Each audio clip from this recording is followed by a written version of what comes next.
I rank where the view is nothing less than phenomenal. For how I express and project from my abdominal. The only view better, both my daddy and my mama know.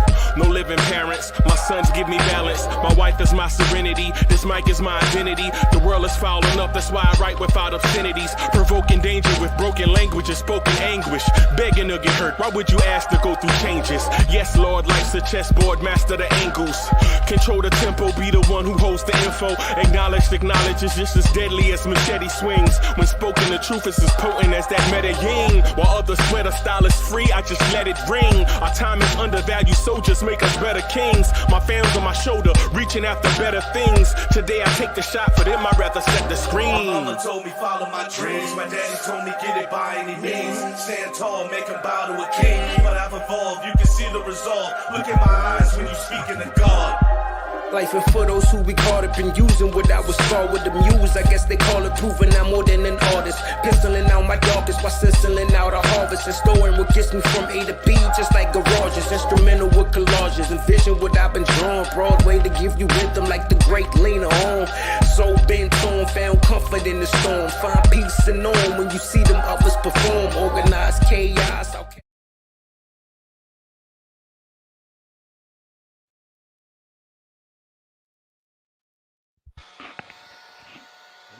Hello, everyone.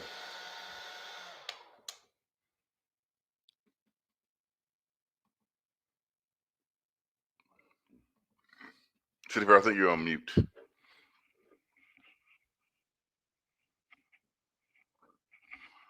Oh, my bad. Sorry. Can't, Yeah, what's up, everybody? How y'all doing? Can't walk and chew bubble gum. I say, what would you do about me, City for real? Well, I can tell you one thing. I would still be on mute. This is true. How was everyone out there in Blowing Tears land? Everyone out there. I see everyone. Kane, Jerry, Quiet Money, Chris Chang, Ismail Rivas, Robert Parr, you Elvis, Will Salkin, the normal cast of characters. How's everyone out there doing tonight? Ismail Rivas, salute to you as well. Frozen Kev. I can't get over the avatars. I just can't. I was looking for Frozen Kev last night, and Frozen Kev was not here last night. Oh, really? I didn't notice that. I was here, but then I had some internet issues. You know how my internet goes out whenever it drizzles. I tell you, I really need to get with Spectrum, because all that is they want you to pay more money. It's like, oh, if you get this internet package, you won't be having any more internet outages. Like, I already pay like $50 for internet. Really, come on now. And it goes out like if somebody sneezes on the power line. Like, really. But that's Spectrum. What can you do? Quiet Money, Carlos S. How are you all doing tonight? I miss you all too last night. Thank you for that, Frozen Kev. Otherwise, how are you doing tonight? So it's not a game night tonight. So I guess it's a freestyle night, but this is weird because it's me and City. Me and City rarely get that screen time as co-hosts. Not saying that I don't want or cherish other people on the panel, but it's very rare that City and I really get a chance to just, kick it as the host and really chat it up with everyone in the chat. Salute, right? So as we all know, the big thing in the sports world tonight is the NFL draft. My Jets. Who did you guys get? I mean, the writing was on the wall. We knew that we were going to get a quarterback after we traded Sam to the Panthers earlier this month. I don't think there's a player in New York lore that's been done more wrong than Sam Darnold. Neither here nor there tonight. So tonight we picked his successor in Zach Wilson with the number 2 overall pick. Yeah, I haven't been following the like I haven't been following the college joint, so I don't. Is he legit or like what? Are you asking me personally? Yeah. Personally, I think. Well, I'm asking you. What do you think? Personally, I think he's a bum, a big old bum. Hmm. I think we'll be in the same position the Jets in like 3 years. Again, looking for another quarterback. Stop videos is pissed too, I guess. Um,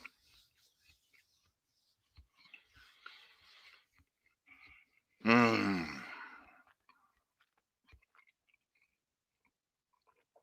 um,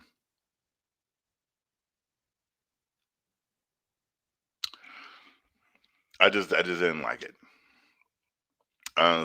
Zach Wilson had one good season in college where he played nobody. His biggest competition came from Coastal Carolina.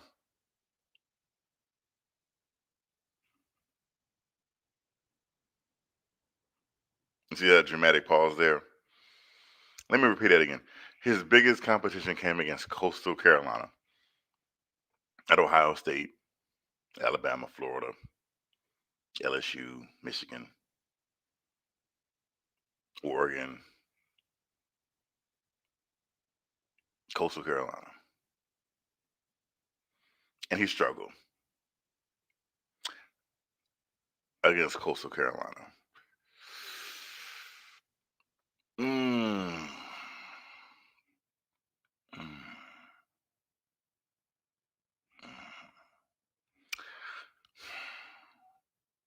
He made one throw at the combine, and it like blew everybody away. Literally, this. He made one throw at the combine.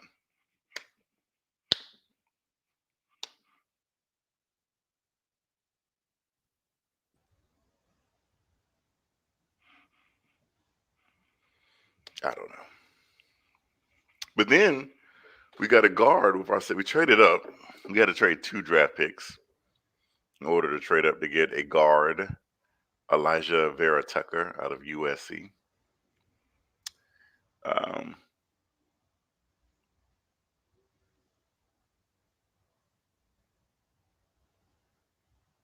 It looks like the Giants got a wide receiver, someone named Tony.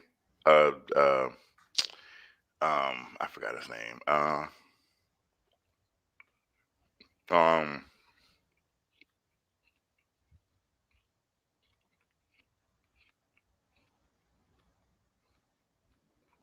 I don't even know who. Well, Quiet Money.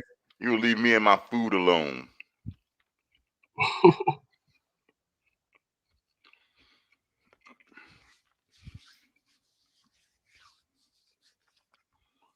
man's got to eat. I'll tell you, this is anger eating right now. I'm angry. Yes, I am disappointed. Quiet Money. So the debate has been Ken Knox is a bust. That has been the debate, right? Raging behind the scenes. Kevin Knox is a bust, and the Knicks, he is not in the Knicks long-term plan, right? And I've been trying to talk to people in like multiple different conversations about the multiple ways Kevin Knox is in the future plans for the New York Knicks. But I get rebutted often. In my opinion, Kevin Knox is not a bust, but I feel like City. Am I wrong for thinking Kevin Knox has a future with the Knicks? No, I mean, like, there's nothing wrong with that. I mean, I like listen. I feel what you said before when you said if the Knicks wanted him out of here, he would have been gone already because most of the young guys that they didn't want has been shipped off. They've been moved. You know what I'm saying? And he's still here. Now, with what we're, we're waiting to see, I guess I should say, we're waiting to see if they are doing something to build him up, like, you know what I'm saying, for next year or whatever. Like, you know what I mean? Because maybe he's got, like, you know, maybe he bought himself some time with Kenny Payne being there and everything like that, to where, you know, they want to give him another year to see what he's got, and I hope he shows out. But I feel like if he doesn't do anything next year, then he might be out the door. He might be. But I totally agree with your with your stuff when you said that, you know, if the Knicks didn't want him here, he would have been gone already. Bro, you can name like eight. You can name like 8 different players that were young that the Knicks got rid of, but they kept Frank Ntilikina and Kevin Knox. You get like 8 different guys, bro. I mean, come on. I mean, where's Dennis Smith Jr. at? Where's Ebras Dacus at? Where's Damian Dotson? Where's Kadeem Allen? Where's Alonzo Trier? Where's Terrence Ferguson? Where is Jacob Evans III? Did we had him? We had a lot of players. I didn't even know we had him. A lot of young talent has have been on the roster this year, and they are all gone. But you know who is still here though? Kevin Knox. So this morning during the abbreviated Knicks morning drive, Uncle Freezy was on with It CBD wasn't artists. It wasn't abbreviated, bro. It was regular time. Well, It's just I'm used to regular times, like 5-6 hour marathons. right. That's because people been taking it there, man. We ain't doing that no more. I don't get no time to do nothing else in the rest of the day. Yeah, we ain't doing that no more. Not no 6 hours. That's crazy. That's crazy. And then plus people don't want to watch 6 hour videos. You do have to learn how to pull the plug sometimes. What I was going to say is, so CBD artist was on there, and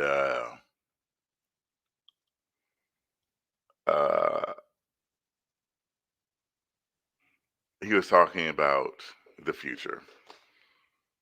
First, CBD artist isn't the best one to talk about the Knicks' future. He's been wrong on many fronts, many fronts. And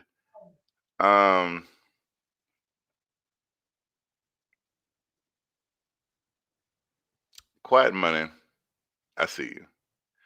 So let me tell you, people want to bring up this article that was written by the New York Post, or more importantly, it was wrote by Mark Berman. Let's get that straight. Mark Berman wrote a report, and the report said that Tom Thibodeau. Let's break this down for a second. The report said that Tom Thibodeau is basically frustrated over Kevin Knox's low motor and doesn't see a place for him, so the team is going to trade him in the offseason. So Isn't that the dude that everybody be asked, that like he always be asking questions and nobody likes the questions that he be asking? Nobody likes Mark Berman. Mark Berman has no credibility. And so let's break down, let's dissect this for a second. Mark Berman, we all know. If you follow the New York Knicks, you know Mark Berman has no credibility. Ain't nobody talking to Mark Berman. That's number one. Okay, I don't know what credible sources is talking to Mark Berman, but trust me, ain't nobody talking to Mark Berman. So right there should have been a big red flag. Yo, what is that? What is that popping? What is that popping? Y'all hear something popping? I don't hear anything. Okay. You hear anything, City? Nope. you might have some deer outside or some wild turkeys or something, but that's about it. Anywho, so that should have been strike number one. Anyone who takes Mark Berman is all about That's Hoodie putting Kev. Hoodie Kev, are you smacking? Are you eating right now? no, I'm legit talking. Okay. Like you I hear didn't. something Okay. from me? Okay. Never mind. Never mind. Never mind. Okay. All right. So Mark Berman is all about Knicks for clicks, right? Knicks for clicks. He's like, I don't have anything to trash the Knicks about. What am I going to write about today? What's a hot topic I can get everyone to click on my articles about? Oh, lightning rod. Let's talk about how Tom Thibodeau thinks that Kevin Knox has a low motor. That'll get people to click on my articles. That right there should have also been a rep. He didn't talk about, the winning streak, beating Chicago. He didn't talk about Tom Thibodeau for Coach of the Year candidate. No.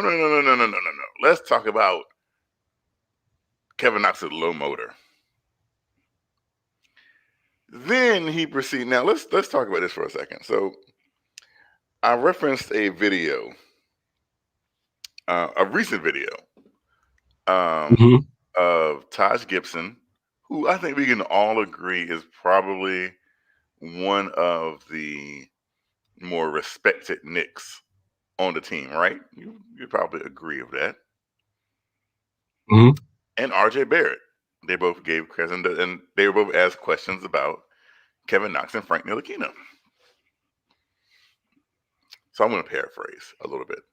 Taj Gibson, in the interview, was like, I legit left the facility, came back to the facility one night for treatment, and Kevin Knox was still there working in the gym.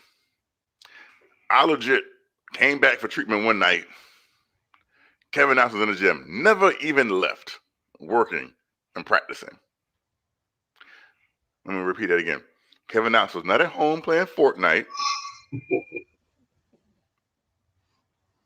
He was not out with some friends doing all, flying kites. He legit, they had But practice. at least not that night. He had practice. The team dispersed, went home. Kevin Knox did not leave the gym. Taj Gibson came back to the gym. Kevin Knox was still there in the gym working. RJ Barrett said, we had practice one day. These are 2 different days, separate days. I was at the gym working, left to come back and get some more shots. Kevin Knox was still there, drenched in sweat, working on his handles, getting more shots up. Again, Kevin Knox was not home playing Fortnite or any other video, Mortal Kombat, Annihilation, or whatever. He was at the practice facility.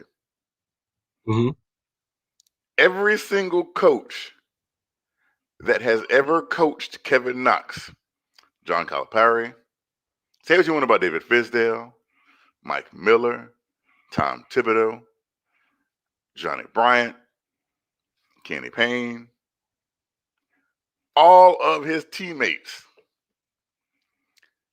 all say Kevin Knox is in the gym more than anyone else. And from a team full of gym rats, think about this, a team full of gym rats, the one player who puts in the most work is Kevin Knox. So this article comes out like Tom Thibodeau thinks that Kevin Knox has a low motor. It's kind of like, well, from the player who's practicing the most, who puts in the most work, I don't see where this low motor is as a narrative that people have taken and they ran away with it. They're just like throwing it out there when they have no other point. Like Kevin Knox is a low motor. But legit, everyone who's around Kevin Knox, his coaches, his teammates, they also Kevin Knox puts in work. But people on social media put out he has a low motor. And the fans take that and it multiplies like a virus. That's all everyone hears from the social media. They don't hear the Taj Gibsons, the Julius Randles, the Tom Thibodeau's, the Mike Millers say, no, that's not true. Kevin Knox is always in the gym working. Always. But people have already made up in their mind he has a low motor. They say Kevin Knox isn't playing for a reason. He's on the bench because he has a low motor. Not the fact that his teammates don't trust him. Not the fact that the last two times, think about this for a second. The last two occasions where the Knicks had an opportunity in the final seconds of a game to win a game or send a game in overtime, Tom Thibodeau, the man who you all love, who you all feel should be Coach of the Year candidate, said, hey, Kevin Knox, because you think in this moment, in these moments where the game, like when you need a shot to win a game in the final few seconds, and anything can happen, and you want your most trusted players out there. He says, hey, Kevin, I know you haven't played 40, you haven't played for 47 minutes and 53 seconds. But I trust you enough to put you in the game that if you get the ball, you can do something with it to help us win a game. Think about that for a second. Let's think about that game where Reggie Bullock hit the three to win a game. Kevin Knox was in the game. If Tom Thibodeau didn't trust Kevin Knox at all, why is he putting him in the game in that big of a moment? If there was no trust there, if he had a low motor, if he didn't like Kevin Knox's energy, he put Kevin Knox in the game to where Kevin Knox might have had an opportunity to win or lose a game. And he did that 2 straight times. Not early in the season. This is last week. This is last week Tom Thibodeau did this. Kevin Knox didn't play a minute. But he put Kevin Knox in the game with a chance to either win it or lose it. In the final seconds where the Knicks needed a shot to win the game, he trusted Kevin Knox to be on the court. But Tom Thibodeau thinks he has a low motor.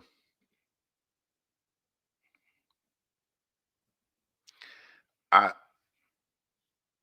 understand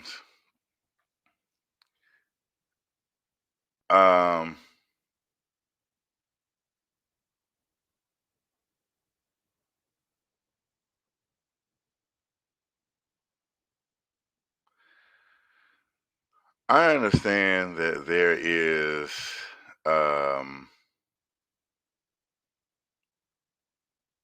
animosity towards Kevin Knox.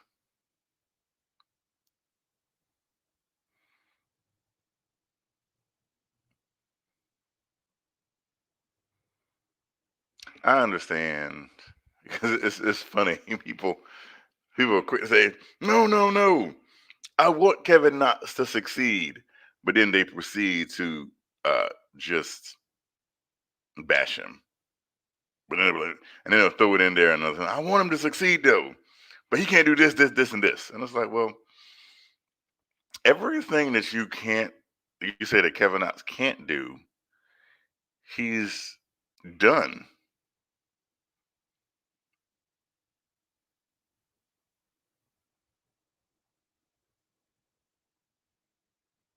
So I don't know. I'm at the point right now where I don't really know if I can say anything to sway anyone's opinions because your opinions all seem to be made up when it comes to this topic. I mean, I was talking about the Jets, but then it was brought up. I don't know if City's coming back. Hopefully he does.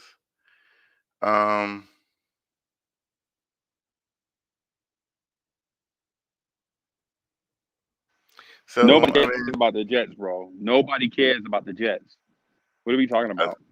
I think we have a very great fan base. Nobody cares about the Jets, bro. This is the Knicks at Night podcast.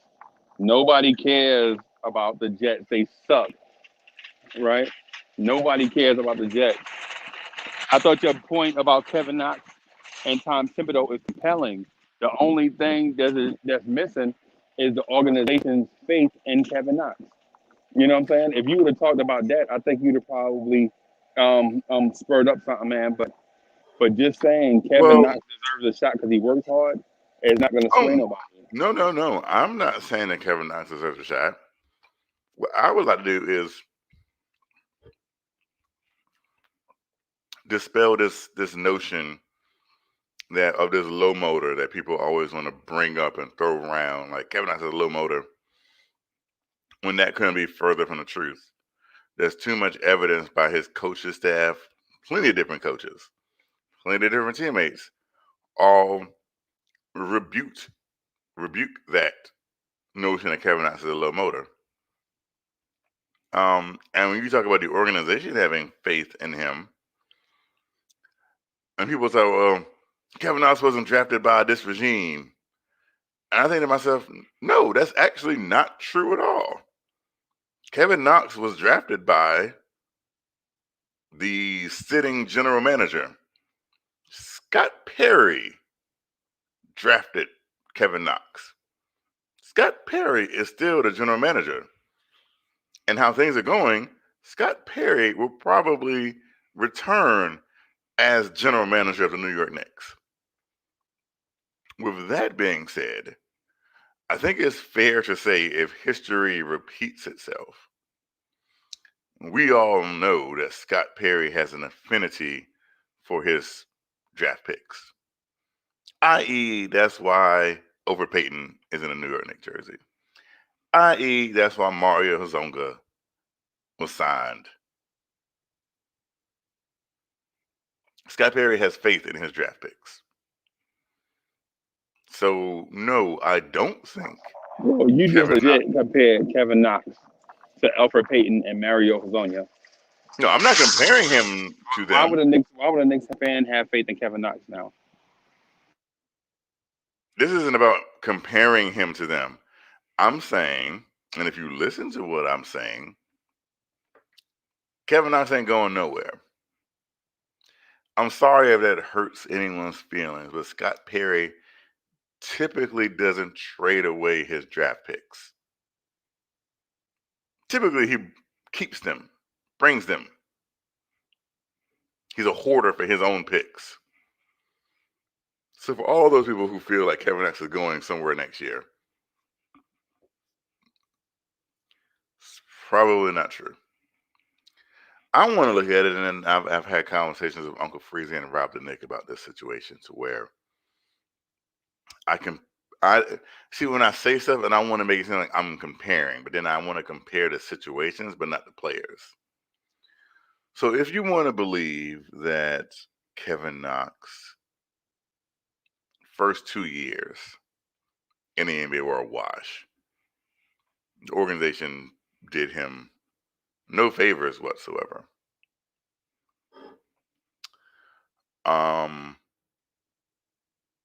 Then you can say that this is his rookie season under Tom Thibodeau. That if Uncle Freezy statements that Tom Thibodeau is booting him in his image to play in his system, and that takes time to rewire someone's attributes of what they've been taught, what they've had bad coaching. It takes a while to get that out your system. So let's say that's true. And let's say that this is Kevin Knox's rookie season. Let's say that whatever. Let's just throw those away. Let's say he was still in college or something. And say he's starting brand new right now. So I'll give you another player who Tom Thibodeau had as a rookie at like 23. Don't bring up Jimmy Butler, please. You really ruined my story. You just ruined the whole climax of the story. Really, you can't bring up outliers, bro. Outliers are not examples. But here's the thing: is it an outlier? Because let's talk about other Knicks rookies who he had. Josh, I can't pronounce his name. Is it Okogie? Okoye? What's his? I can't. I have a hard time pronouncing his name. I think it's Okoye. Help me out. How do you? I don't say it. I can't. I don't know how to say it. Anyways, I think he played a lot under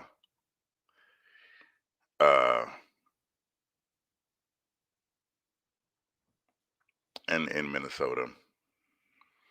But a lot of the teams that Tom Thibodeau has had, he's had young players who he's brought along, and he's had a lot of veterans who were young veterans, I guess. Like Taj Gibson was a young veteran.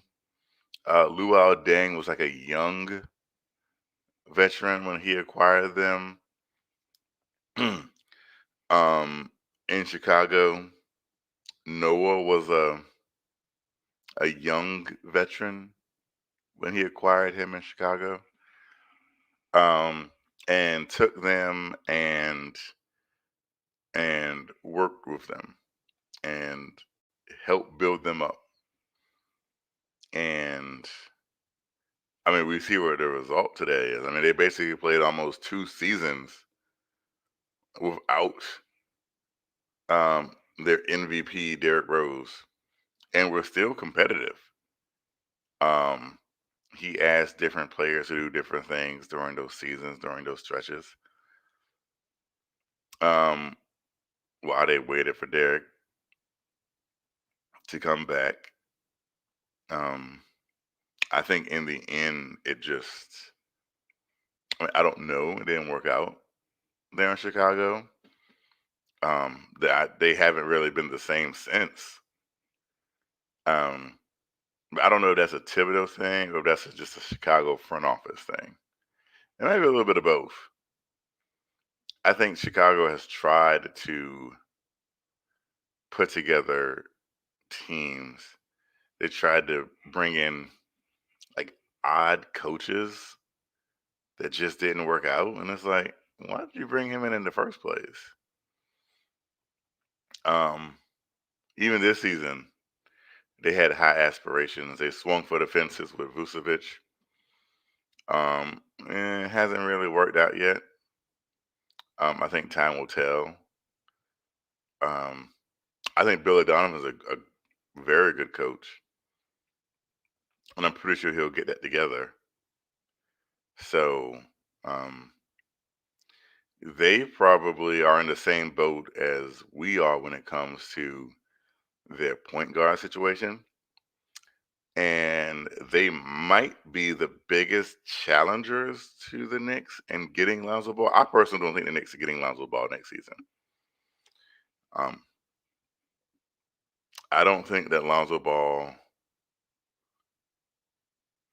how do I say this? I don't think what Lonzo Ball wants to do fits with what the Knicks want to do. And it's nice to say, oh, wow, we need a nice young point guard who can do da-da-da-da-da-da. And it sounds good because we need a young up-and-coming point guard who can do a lot of things. But just going out there and plucking a name just because it's a hot, cute name or something doesn't always mean that that's the right fit. What Lonzo Ball is best at is moving up and down in the full court, playing in an up-tempo, quick-paced type of offense. That's where Lonzo Ball thrives the most, where you can get the most out of his skill set. With the Knicks under Tom Thibodeau, that's not how they operate.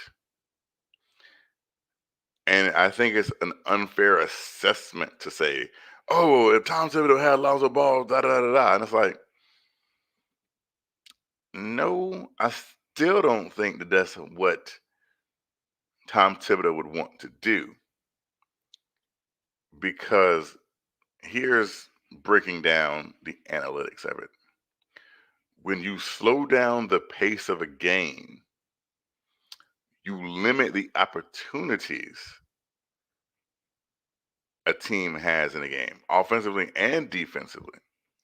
And when you slow down the pace of a game, it also helps your defense because a team isn't getting that many shots. But when you speed the game up, there's more shots being taken, which results in, I guess if you want to say for a better lack of words, worse defensive ratings because you have more shots that are being taken. So in a nutshell, if I'm Lonzo Ball and I'm looking at the situation, I don't think that New York is going to be the best situation for me career-wise because it's not the best fit for me and my style of play. I think Chicago is a better fit for Lonzo Ball. Whereas the Knicks, if you were to go out there and try and sign a point guard, are probably more of a Dennis Schroeder type of fit.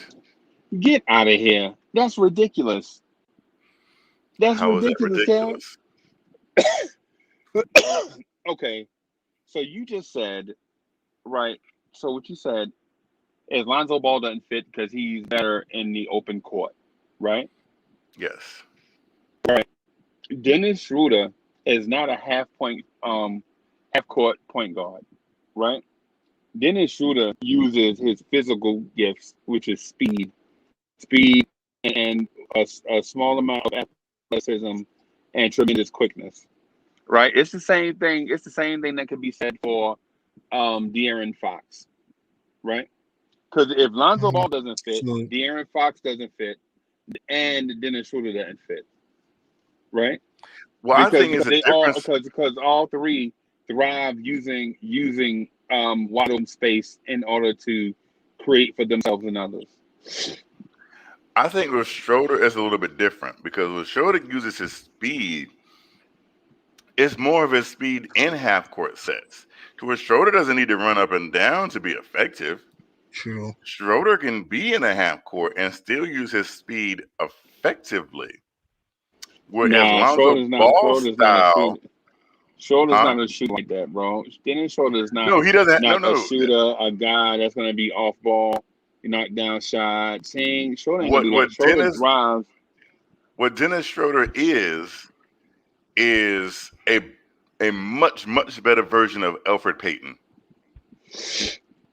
That's what Dennis Schroeder is. Man, he's just a better version of Elfrid Payton. Think of Elfrid Payton's style of play, and think if Elfrid Payton could finish around the rim, he'd be Dennis Schroeder. Oh, what? Huh? That's what it is. If Elfrid Payton could finish around the rim, no, don't say that no more. He'd basically be a better version of Elfrid Payton. No. Dennis has a legit better jump shot. Like, come on, let's not even do that. Pretty much it. And I'm walking the streets right now because my dog is down here. You sound very, very, very muffled right now, City. Where are you? Are you outside? Yeah, I'm walking. One, salute everybody. We got salute. And two, are you outside, Dark City? Yeah. Yo, my dog is down the street barking at another dog, so I gotta walk down here. Go bring him back because he's out here wilding out. Mm-hmm. I mean, that's a long way in where you are because you got like 48 miles of woods around you. Yeah, it does have a tinge of Blair Witch Project going on to it. I'm afraid that. Sorry, man. I'm sorry. I told you the other night, if this is a scary movie, watch out. Hey, City, guess City. Hey, look who's in the chat. Garden of Knicks podcast. What's good, Garden of Knicks podcast? What's good? What is good? What's good? What's good, man? Garden of What's the good in the Nah, hood? G Money. G Money. We gotta put a growl on it. What's What's good in good? the hood? Yeah, we in the hood. Yeah, Mm-hmm. we put some growl on it, baby boy. Yes, Yeah, sir. so Hoodie Kev was waxing poetic about Kevin Knox, and I agree with a lot of the stuff he said. I just think Hoodie Kev, are you drinking soda? Huh? Are you What? drinking soda this late at night? Yeah. Oh my God, this dude eats like a 9-year-old. I'm telling you, man. I got Hoodie some. Kev. I got Hey, some upset city in Nestle the Crunch. NBA. It was upset city in the NBA. The Wolves how to a dub against the Warriors. Oh, Oh yeah, the yeah. Wolves beat the Warriors, and the Rockets blasted off against the Bucks. Hey, those are those same Bucks though that Hoodie Kev said that we should be afraid of. Oh, and by the way, Giannis hurt his ankle. There's another another thing. Giannis had his ankle sprain.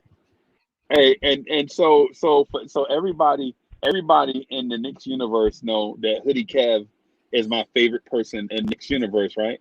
But Mm-hmm. when I say stuff like when Hoodie Kev say stuff like I'm scared of the Milwaukee Bucks, it just rubs me the wrong way, right? So it's like legit Hoodie Kev like, no, bro, we should be scared of the Milwaukee Bucks in the first round. And I'm like, come on, dog, what are you doing? You can't say that, man. We should be afraid of anybody. This Knicks team is good. Secondly, There's why are that. you eating a candy bar 1 o'clock in the morning and chasing it down with soda? Are you No, the serious? injury is not a fun fact you to watch. I'm just giving him an update. My fault. I meant to say update. Excuse me. He's One, gotta stay up tonight. He need that sugar rush. I'm not saying afraid. I'm He said saying one of the scared. mismatches. I didn't say scared. I said one of the mismatches I feel we'd have one of the hardest times against is the Milwaukee. Milwaukee Bucks. Okay. No, you said afraid, bro. You said petrified. I literally don't recall using any of these words.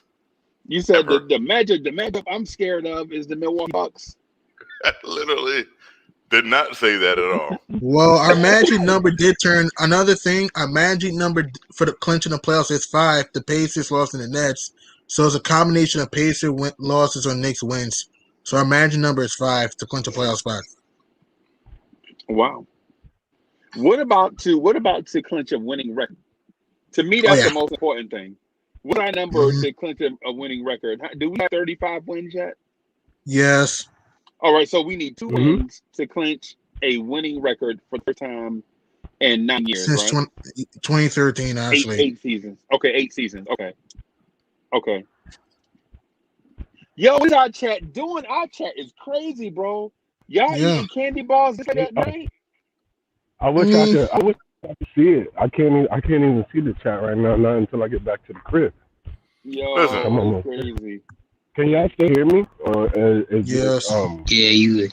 Yeah, you're good, man. You sound like you're about to be abducted by an alien out there in the middle of nowhere. Right. Well, I'll tell you what, with these bright, somebody on me. Because if something doesn't, I'm not gonna lie to you. If I just see something and like a blur, and I see your camera drop to the ground, and then there's nothing, I'm gonna call the police, and I'm like, I need to be transferred to the middle of Idaho. And they're like, where's that? I'm like, I don't know. I don't know. I don't know. The middle of Idaho. I don't know. The dispatcher was like, the Idaho's the middle of everything, of nothing. And I'd be like, well, darn, I don't know what to say. There's a guy who's been abducted in the woods. Yo, so City, I'm gonna say this before I get back onto the Knicks playoff thing, right? So I was talking to Hoodie Kev about buying a new car, right? I feel like I need a new car. Nice. And this dude, I was talking to him, and he just brushed me off like nonchalant, like, yo, just go buy something, hurry up and get it over with. Yeah. And this is like 11 o'clock in the morning. I'm like, we had dual conversations going at the same time. I'm like, yo, I got a budget, man. I need to keep my budget somewhere between 250 and 350 a month, right? Because I'm not Mhm. ballers like G Money or Ethan or nobody like that, like Hadouken and Sharon and all of them. I don't ball, right? So I need to keep it No. like a reasonable budget, like between 250 and 350, some economical. Dude, brushed me off, blew me off. I was like, Hoodie Kev, this is Uncle Freezy on the phone. No. Do you know how many people in Nick's universe just would like to just be connected with us like that? And then the Kev just blew me off. When did this happen? This morning when I was talking to you about hotels. I was giving you the whole rundown of them. Right. I Mm. didn't want the whole rundown of them.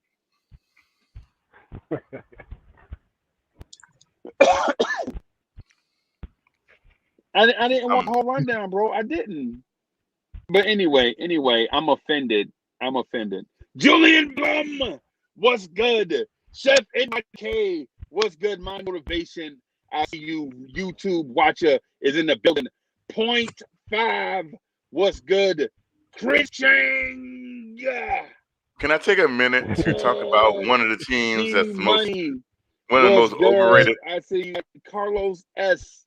What's one of good? the We see you. most Cody, overrated?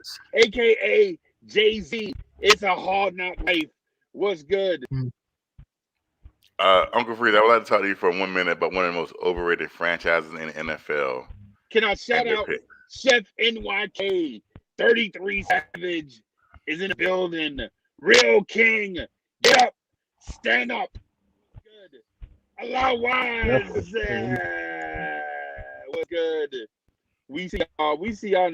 Yo, God of Moses and Elijah is in the building making Julius Randle predictions.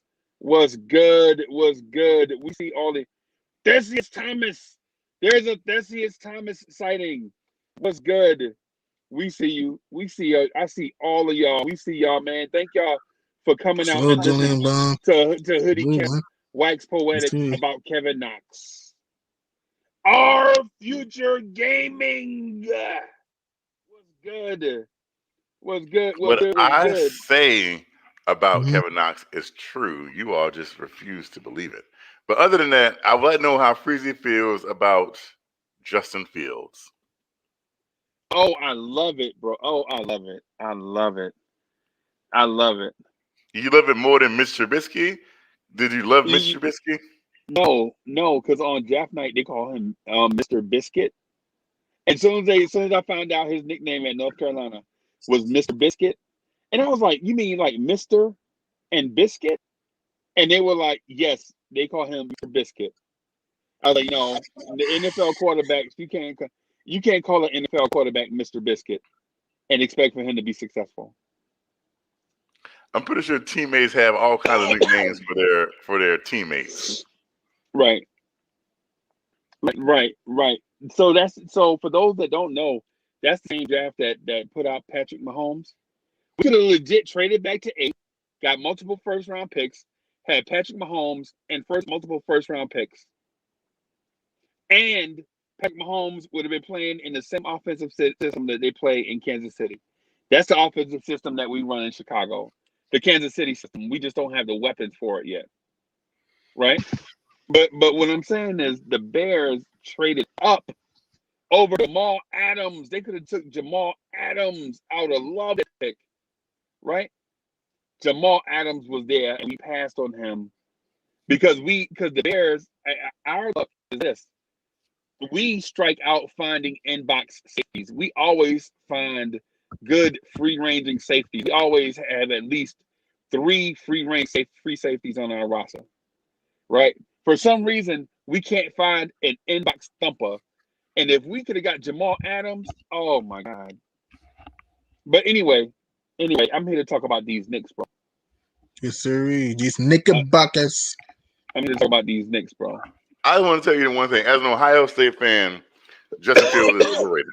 Bro, I thought that you went to North Carolina State. Yes, I did. Bro, so But I gotta ask I was you, an Ohio State fan before I went to college. bro. So I went to a couple of colleges. right? I ain't gonna tell y'all how many because y'all gonna laugh. But when I tell you, I give you a hint. It's five plus colleges, right? I was in the Okay. military, bro. Mm, So anyway, so my first college was University of Louisiana, all and right. my second college is Baylor University, right? Okay. So I should be at the time. Baylor was the worst. Anyway, I ain't gonna go there. I ain't gonna go there. But anyway, I will say this though. I think the Knicks, Kev, I'm gonna say this to you. I said it to CP this morning, but I'm gonna say it to you. I want to put it on tape because I said it first, and I hear others saying it right now. But I want to get credit for making this idiot take and own it. Oh, whoa. Okay. I think the Knicks are a championship contender Huh? Really? this year, this season. And so here's why. Here's why. Okay. Before y'all jump to conclusions, hear me out. Hear me out on it. I legit watched the New York Knicks play with toy with the Chicago Bulls the other night, right? Uh-huh. They Right. toyed with the Chicago Bulls, right? The Right. physicality, y'all talk about defense a lot, right? But what Mm-hmm. y'all don't talk about is the physicality that the Knicks play with. RJ Barrett is a physical jumbo guard, bro. Julius Randle is a physical power forward, bro. Elfrid Payton at point guard is a physical power forward. I mean, physical point guard, right? Wow. Uh-huh. And the reason why we keep getting big men hurt is because we play physical down there, right? We play physical in the post. Like you go down there, can't complain all game long. And if you think I'm lying, look at Vucevic complaining all game in the Chicago game. Look at Aiton. Aiton is 7 foot tall, 250, right? And look at Mm-hmm. him complaining, right? Look at Luka complaining about the physical. Look at Zion complaining about the physicality. Go back, no matter what game it is that you watch. Don't look at just the defense. Look at how physical this team is. We legit have skin on skin all game, and this newfangled NBA can't handle it. Right? We legit are so physical that teams can't handle the physicality of us. Right? And then you couple that with a stifling pick and roll defense. Right? Because people are like, well, we give up wide open 3-pointers to some dudes that aren't known for knocking down threes. So what? We live and die by it. The other night it killed us in Phoenix when we were legit covering certain 3-point shooters. Cam Johnson messed around and hit 2 threes late in the game that really iced the game. It wasn't Chris Paul. It was Cam Johnson hitting those threes. When we cut the lead to 2, Cam Johnson hit 3 to push the lead back up to 5. We missed a shot. Cam Johnson hit a 3 to push the lead back up to 8. Right? And then when we cut the lead again, Chris Paul hit a lucky shot. Right? What I'm saying is our physicality. We're physical at certain positions, and then we're small and quick at other positions. Right? And so we legit wear teams out. By the time the fourth quarter get here and the team tries to go on another run, they just don't have the energy to do it. An example is the Chicago Bulls, the most recent game, right? Chicago came, they took the lead. We took the lead back from them. They hung around, but our physical. Listen, by the middle of the fourth quarter, the Chicago Bulls were gassed and they just gave up. You can see the defeat in the face, right? Because we physically wore them down. They could not go on another run. They had nothing left in the tank, right? And this is what we're gonna do to that team that Hoodie Cav is scared of, the Milwaukee Bucks. And this is the reason why G Money's prediction that we're gonna lose some games on a West Coast trip is not gonna come through to fruition because the Knicks couple physicality with defense. In the fourth quarter, after people have roughed you up for the whole game, you don't have that spring in your legs to knock down these shots. The only reason why Phoenix even won that game in MSG was because that ref always has an axe to grind against us and calls all those fouls on Reggie Bullock early, right? That's the only reason why Phoenix, because you can't touch, all of a sudden you can't touch Devin Booker. It must be some ice skin thing, but you can't touch Devin Booker now. You know what I'm saying? All before you could play physical with everybody in the league, but you can't touch Devin Booker, right? But we'll have a different set. We'll have a different set of refs. We'll have a different set of refs in Phoenix, and we'll have their number in Phoenix. If it's a light skin thing, then I really don't want to see us against Denver because all their team is light skin. Amen. That entire roster is like light skin. Wow. We gonna get Okay. They're gonna get like 50 free throws. And the Nuggets can Right. score on the block. They can score on the block too. Right. And an underrated passer. Okay. Really, G Money, you should let a joke roll. I know. I am. Let a I joke know. roll sometimes. I do. I'm not always serious, I think we got the answer for Jokic. I think we legit have the answer for Jokic. The answer for Jokic is let him get his 30 points, his 15 rebounds, and his 13 assists, and let everybody else try to kill us.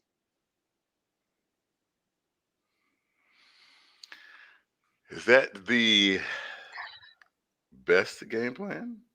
Yes. We better watch out for Michael Porter because Michael Porter can go to the baseline, throw it down. We gotta watch out for him and clamp him up. So even if he scores 40, that's still only 70 points.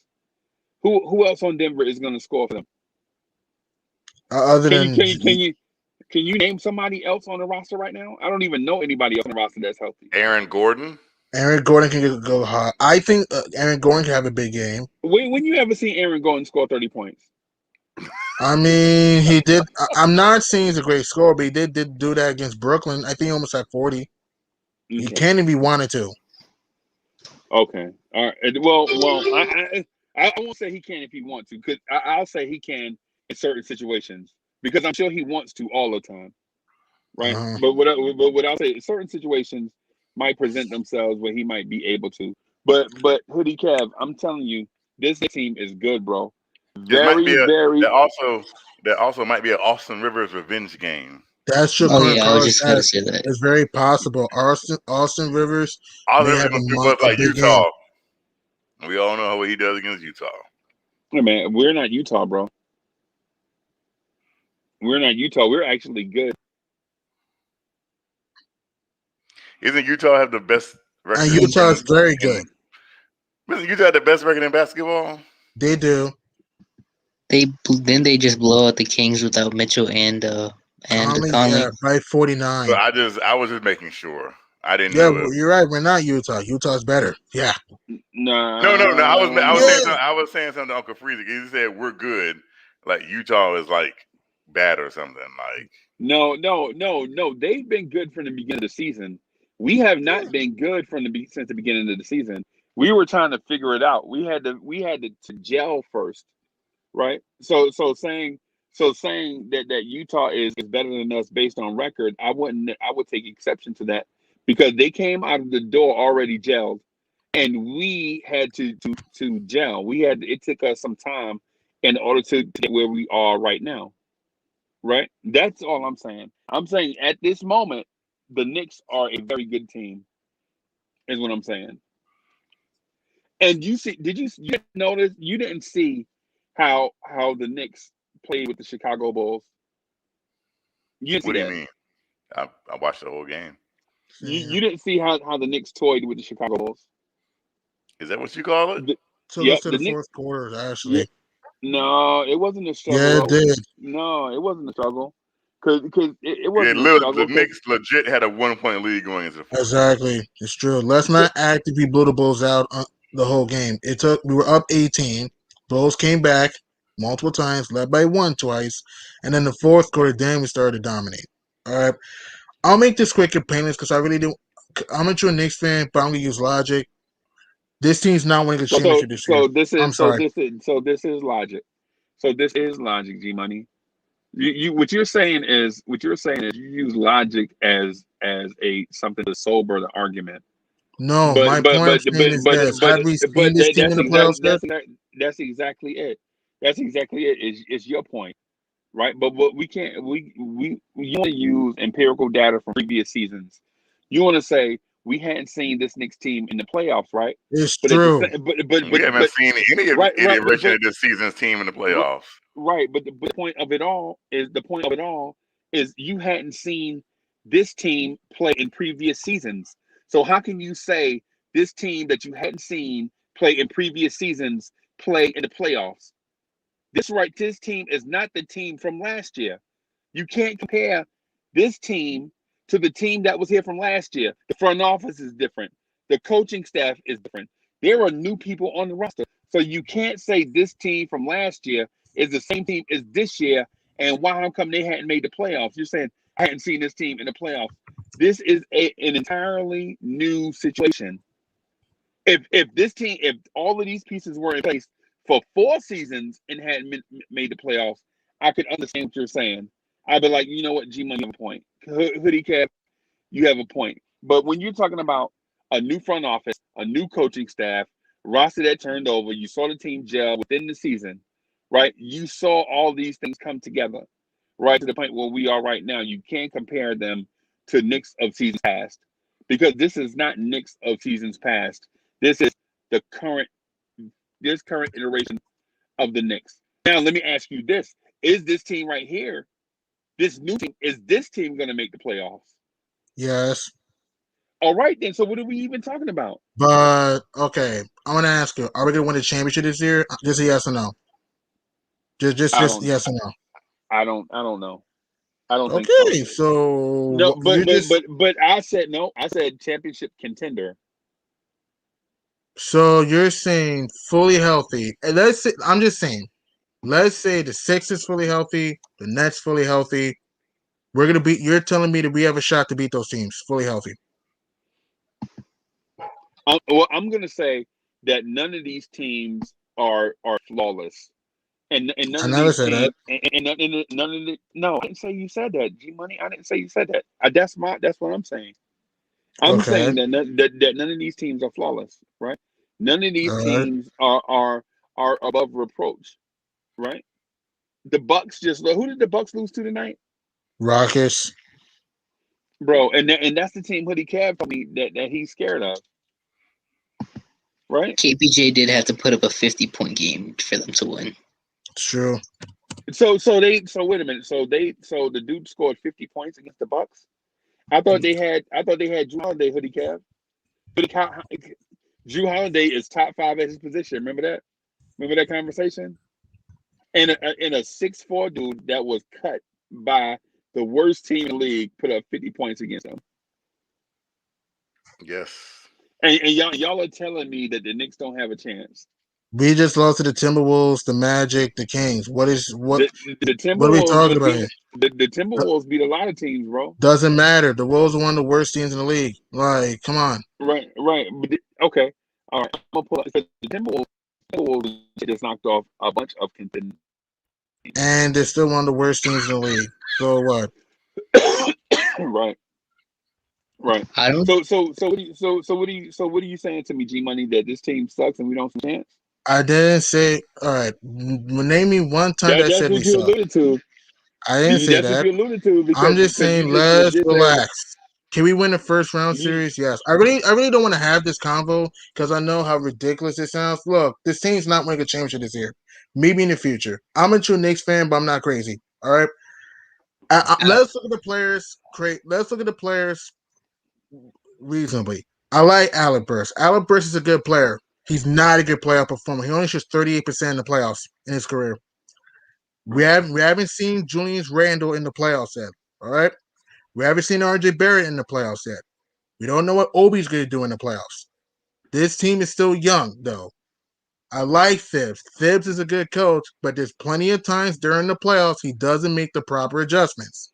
I'm not saying we suck, but I'm not going to say we're going to win a championship this season because also matchups. Okay, we don't match well with Philadelphia.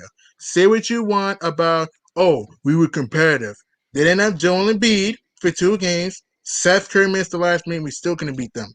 Okay, Philly's a great defensive team. They can clog the paint themselves. And here's the thing: we struggle on the boards. Okay, you have Joel Embiid and Dwight Howard can crash the glass. Ben Simmons can go to the basket at will. I'm not saying he's a scorer, but he can go to the basket and can dish the rock.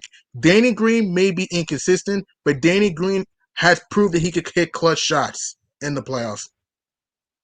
And I'm sorry, Doc Rivers may have some bad playoff, situations, but he has won a championship before as a head coach. We're not being Philly fully healthy. I'm sorry. We're not going to be Philly fully healthy. Against Brooklyn, I'm not saying we'll be swept. I'm not saying that. But I'm gonna think with a logical term. Who's gonna stop Kevin Durant fully healthy in a 7-game series? G Money. Let me ask you a Yes. question. Did you think we were gonna make the playoffs Yes. in the I beginning just of said the season? I thought before beginning of the season, no. But are we in the playoffs? Yes. Did you think that Julius Randle would be an MVP candidate? No. Is Julius Randle technically an MVP candidate? Right now, yes. So things happen that you didn't think would happen, right? Right. But I'm asking you, do you think we're gonna be a healthy Philly and Brooklyn? I'm asking you. What I'm saying is this. I don't know if they're going to be I healthy. don't count anything out. Did I think the team in the 99 was going to make the finals? You're comparing us to 99? I'm giving you an example. I didn't think that team was going to make the NBA finals. And they did. Okay. All right, but at the same time, yeah, you have a good point. But here's the thing: we have seen Latrell Sprewell and Allen Houston in the playoffs before, and Pat Ewing. Look, the Knicks are a good team, but I don't see us winning the East right now, let alone win a championship. I don't see it. Well, But you could have also said you couldn't have thought this Knicks team was going to make the playoffs. That is true. Let alone be a higher seed in the playoffs, I'm sure. Well, here's the thing. Here's the thing. Can y'all hear me? Am I good? Yes. Am I good? All right, yo. So here's the thing, right? You can have a good opinion, but there's also that thing that you have for hope with your team. Like, you know what I'm saying? So you can have the good opinion, right? And you can feel like we might not do this, we might not do that. But also too, you gotta say to yourself, guess what? If things go right, we just might be able to beat some of these teams. You know what I'm saying? What I mean? The word if. Like, you know what I'm saying? If was a split, you don't know what they say. But I'm just saying, man. Like, you know what I'm saying? Listen, there's been many times where I thought from the beginning of the year, yeah, okay, we're going to be back down in the lottery. And look at where we at now. I know we're a good team. I know. I'm a true Knicks fan, but I'm gonna hold the brakes. We're still rebuilding. Let's see what this team does in the playoffs. All right. I say at best we get out the first round, losing the second round. I'm sorry, because in the playoffs, you're going to need a go-to guy. I'm not saying you need a super team, but you're going to need a go-to guy. Okay. We haven't seen Randall and Barrett in the playoffs take over a series yet. We haven't seen it. And Alec Burks, I just told you, he's not a good playoff performer. Well, listen, maybe, just maybe, it might not be the Burks that takes over again.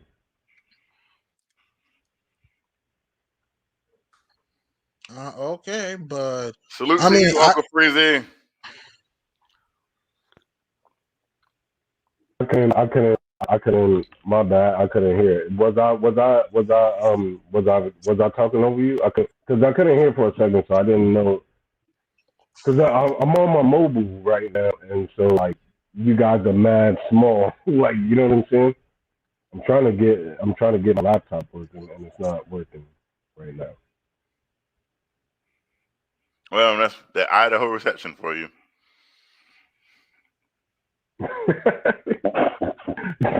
Yo, come on, man. I mean, if I was surrounded by like 50 square acres of woods, then I probably wouldn't have good reception either. Mm-hmm. Well, you do realize I do have my laptop plugged into a potato, right? I believe it. Seriously? Gee whiz. Woo.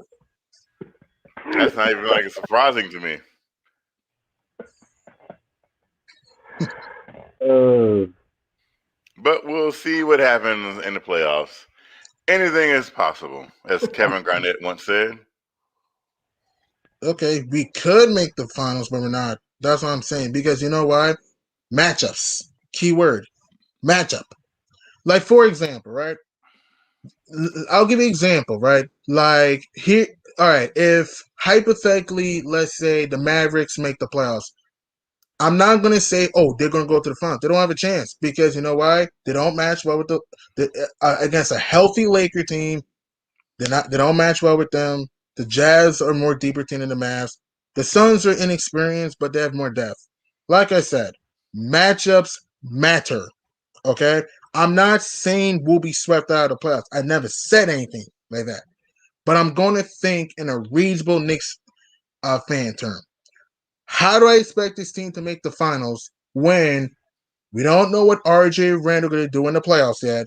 Two, when you play against a team like Philly, you're going to need to rebound the ball. We won't have Mitch back by that time. Three, the fact that if we play a healthy Brooklyn, if the game comes down to the wire, we have seen Kyrie and Harden make big plays in the playoffs. Jeff Green has killed us all season. All season. Joe Harris is one of the best shooters in the NBA, and he can put the ball on the floor. Okay? And I know James Harden may be a playoff choker, but he has his moments in the playoffs when he has showed up. Okay? Now, which one is it? Is he a choker or does he show up? I said at times. I didn't say all the time he shows. I said at times. So really, it's give or take with James Harden. Pretty much, yes. He's like a box of chocolate in the playoff. You never know what you're gonna get. That's true, but he has KD and Kyrie now. And have you seen Kevin Durant come up short in the playoffs before? Yes, but as you see Kevin Durant rise up in the playoffs before, but got it done in the playoffs. But you've seen him come up short too. True, yes, but have you seen? So let me get this straight. You've seen Kevin Durant come up short. Okay. You've seen James Harden come up short. Okay. You've probably even seen Kyrie Irving come up short. Okay, but I'm asking. Have you also seen them injured for a spurt at a time? Here and there, yes. So technically, they might not even be healthy. The word might, though. Why said they are? The word might. But that might is a pretty strong possibility when you're talking about injury plagued players. It's possible they can be hurt, but it's also possible. It's actually a higher possibility of them but it's being also hurt. Possible they can be healthy. It is possible. So where is this going? Like, is it also possible that Julius Randle or RJ Barrett can be hurt? Heaven forbid. Is it also possible? I think the likelihood of them being hurt compared to the stars in Brooklyn is lesser. I know, but I'm asking, is it possible? I'm not rooting for any injuries. Of course it is. So, but here's the thing. You're saying things in absolutes. Like, this is absolutely going to happen. Because I'm looking at a true, but I'm looking at how is it objective when it's realistic? Like, the Brooklyn Nets are an injury-riddled team with players who have come up short in the playoffs when it matters. And you have two players who also have got it done in the playoffs, right? Like Kevin Durant, 2 Finals MVPs, has also Kyrie Irving has destroyed Steph Curry in the 2016 NBA Finals. Let me get this straight.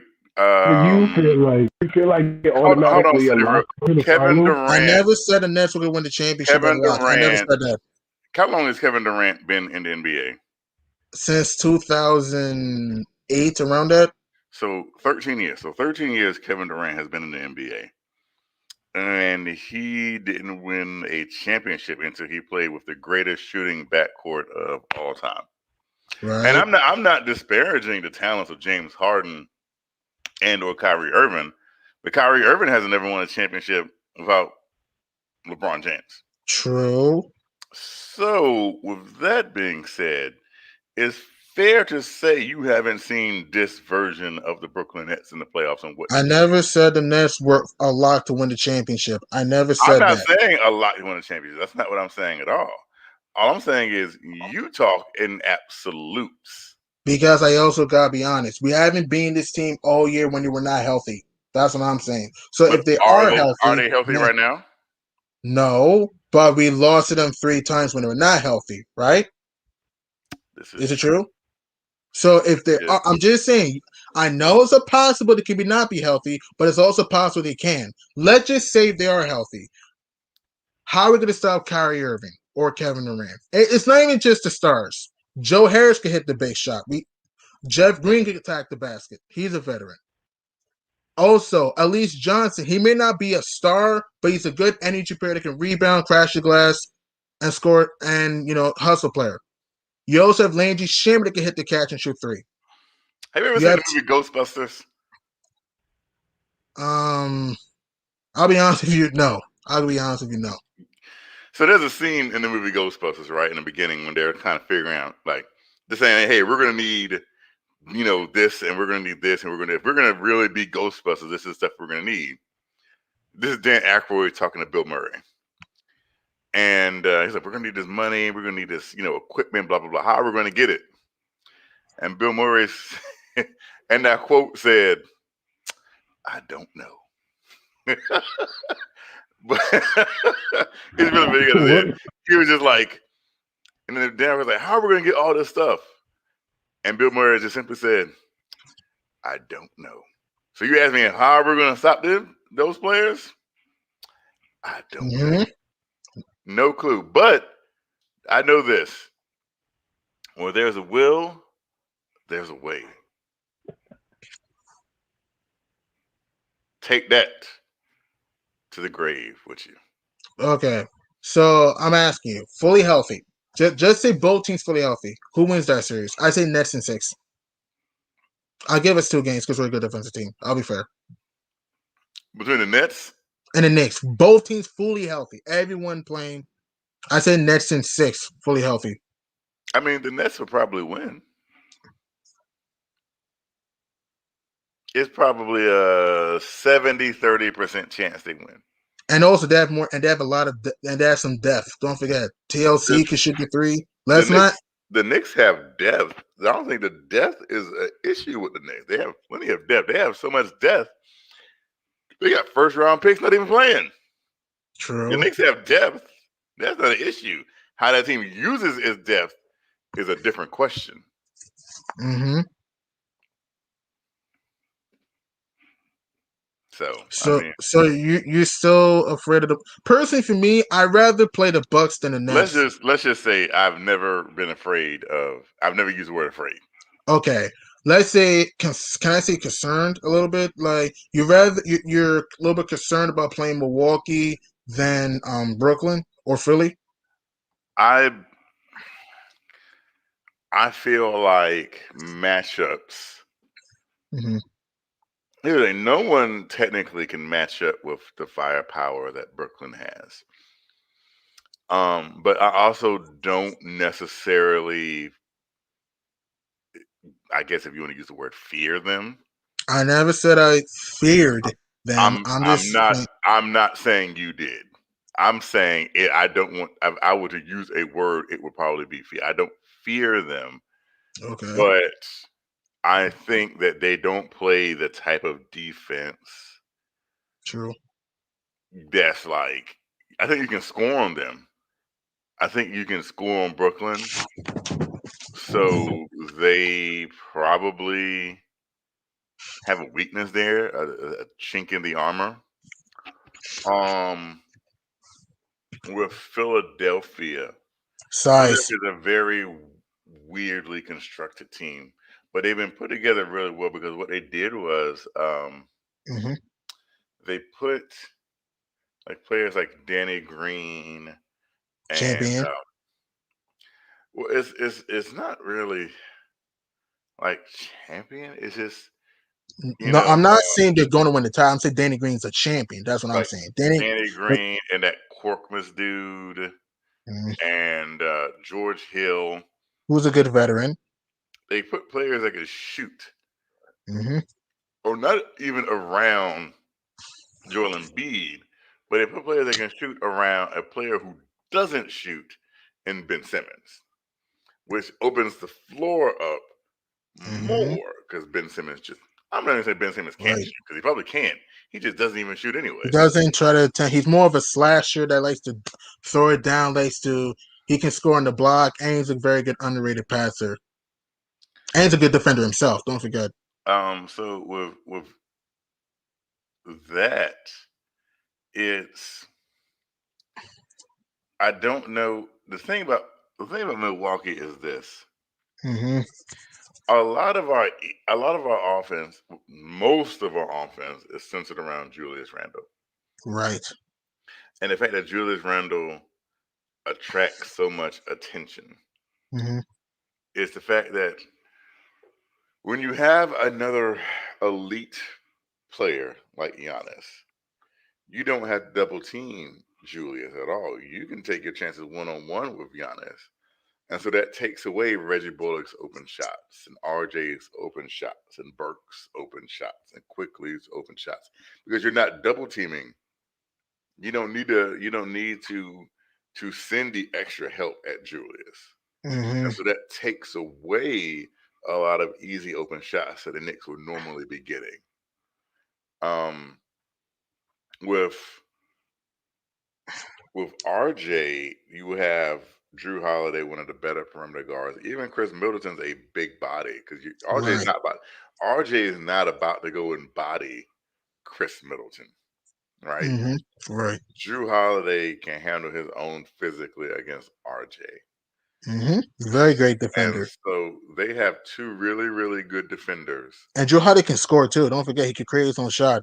Oh, this isn't about offense. This is the fact that they take away our better players without having to send extra help at them. Hmm. And that's why I feel like with them more than any other team, we'd have an issue with. And don't forget Brook. I know Brook may not be the greatest defender, but Brook can clog the paint. He can block some shots. So Well, I see what if you're I'm saying. not mistaken, Brooke Lopez was first team all defense last year. Okay, Who fine. He who is a knew really good that? defender. No, he is fine. Mindful. He is a a really good defender. And yeah. So I see. I can understand why you rather don't want to see Milwaukee. Personally, for me, I think that can be a 6 or 7 game series if we played Milwaukee. In my opinion, if we see them in the second round or first round, depending where we're at. The thing I about it is this: I don't like Julius going up against Giannis. mm, The last the last time I saw Julius Randle going up against Giannis, he had his worst game of the season. yeah. By far, Giannis was not having none of that. Giannis was going to the baskets. Julius was taking tough fadeaway shots, and like you said, Giannis was just in his head. I mean, Julius Randle had a marvelous season, but like you said, Giannis was giving him the business, and Giannis was going to the basket, transition, fast breaks, vicious dunks, and don't forget Brian Forbes was lining it up from downtown, open catch and shoot threes. But that's why I think they have our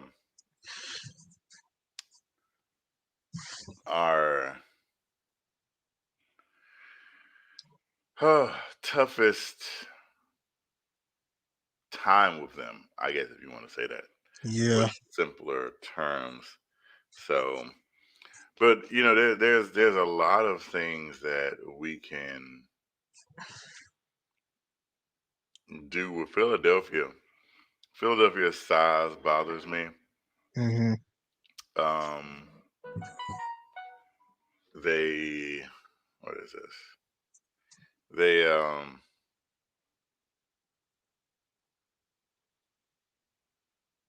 And and don't forget, Seth Curry can hit big shots too. You saw what he did for the Blazers in 2019.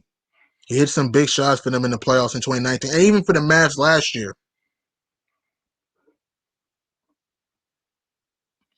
oh god, soda's coming back up. Oh, okay, okay. I hope you're okay. Yeah, no. Thank God.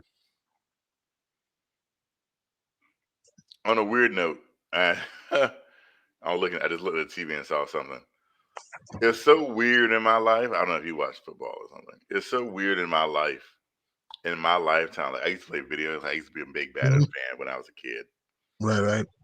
and so I used to get like these players like Joe Horn, Hmm. Patrick Surtain, and so I've lived long enough to see those players in their prime Mm-hmm.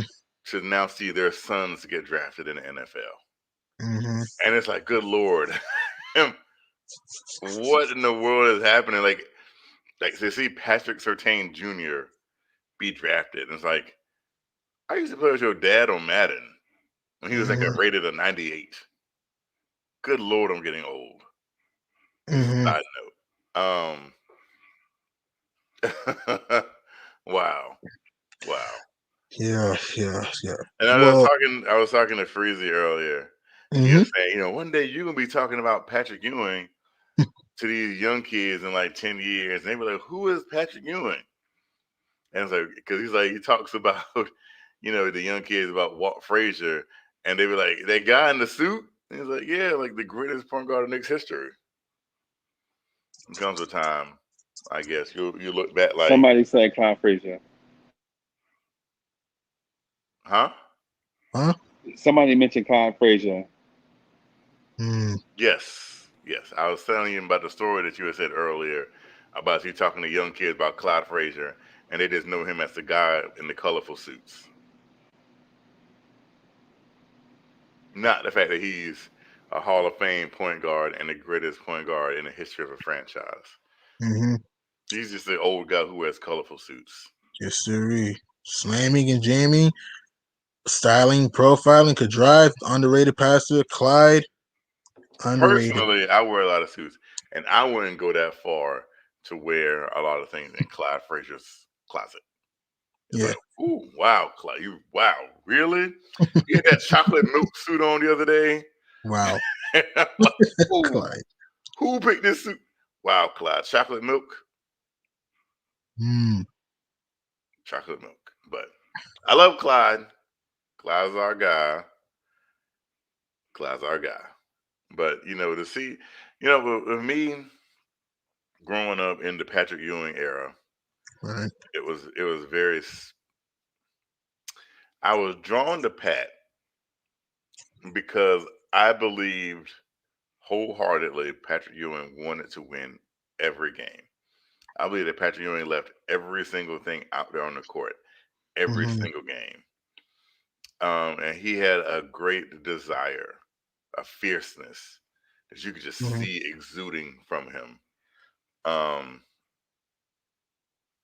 And that's why I was drawn to Pat. I also thought that Dave Robinson was a little bit soft for me. A little bit soft.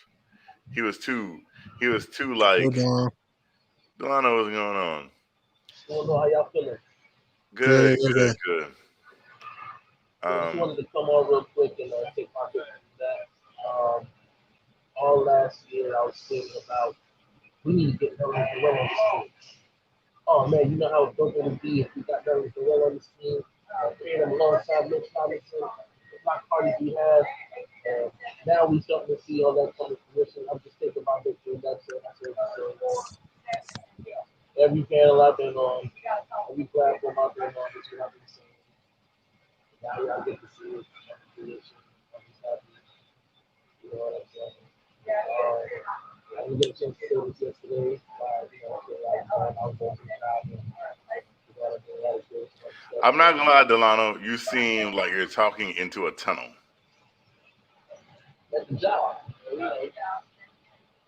I was saying it's like, to me, I don't know about anyone else, but to me, it is you're very hard. No disrespect to Delano. I love you, man, but you gotta fix your mic a little bit. It's a little bit raspy. No offense. Yeah, I got the headphones on. I got wind blowing over here too, so it's pretty bad. But y'all hear me now? My better.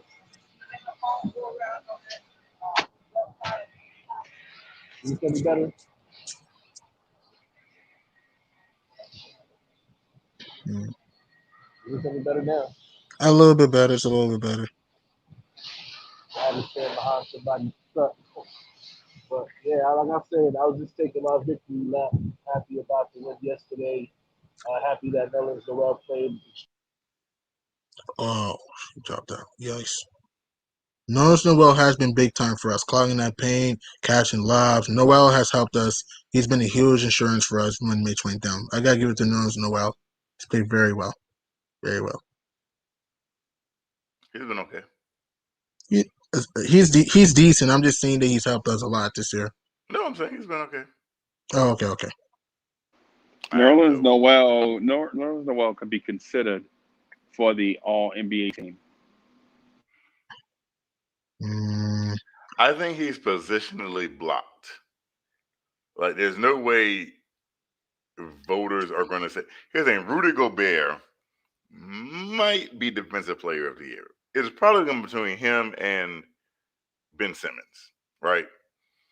So he's not going to get first team because Rudy Gobert will probably be first team All NBA defense, right?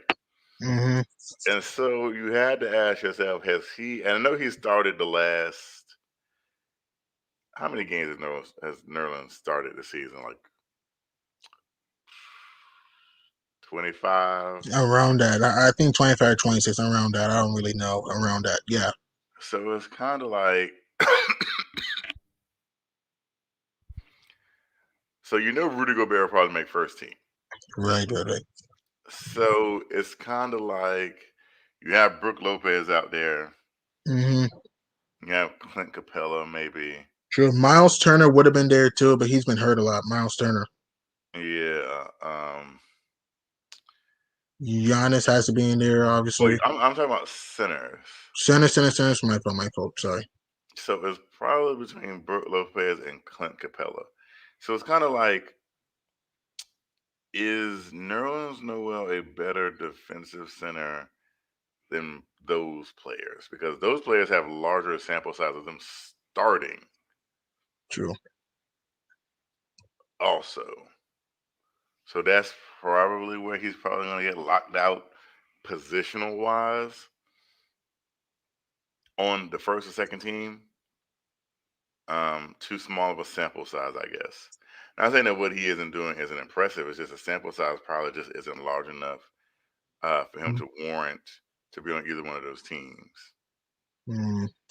I might get Noel probably second or this is just me, second or third team defense. I'll be fair in Noel because Noel's helped us with our interior defense. Without Nerlens Noel, this team would not be where they are now. We gotta be fair. I'm not saying he's been super duper, but Noel has been a huge piece for us with our interior defense and preventing passing lanes. I mean, going into cuts and drives, I can say, to help us improve our interior defense though. Because Noel's been our best defender in the paint all year. Mitch can clog the paint, but Mitch likes to guard the perimeter sometimes. What's going to hurt Nerlens Noel is people might think it's a system thing hmm because they saw Mitchell Robinson be pretty good defensively, and then he got hurt, and then Nerlens Noel stepped in that role. So that's one thing that might hurt him is they might think, oh, it's a system thing. That's hmm why he could look so good defensively because the guy before him was doing the exact same thing. Right. So that's something that might hurt Nerlens Noel also.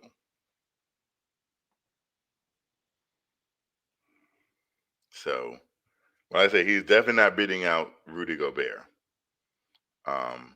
Like I said, Rudy Gobert and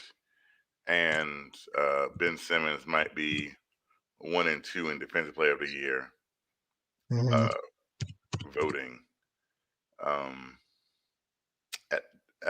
so hmm it's tough.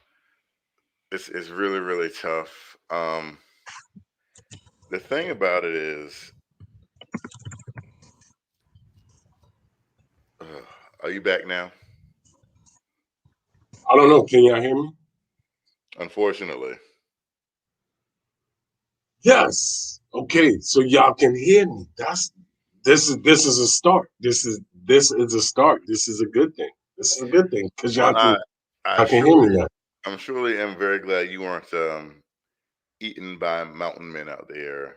Like the hills have eyes. 'Cause out there in Idaho.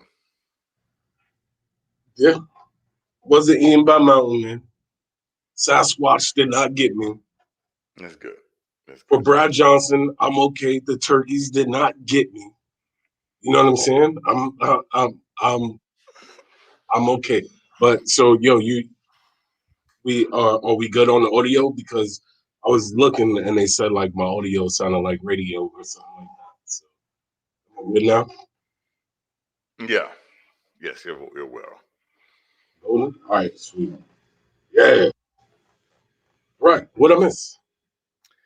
In my We were just hearing. talking about a lot of things about how Nerlens Noel probably is going to get um, positionally blocked from being on one of the first or second team all defense. Nah, he gotta make it, bro.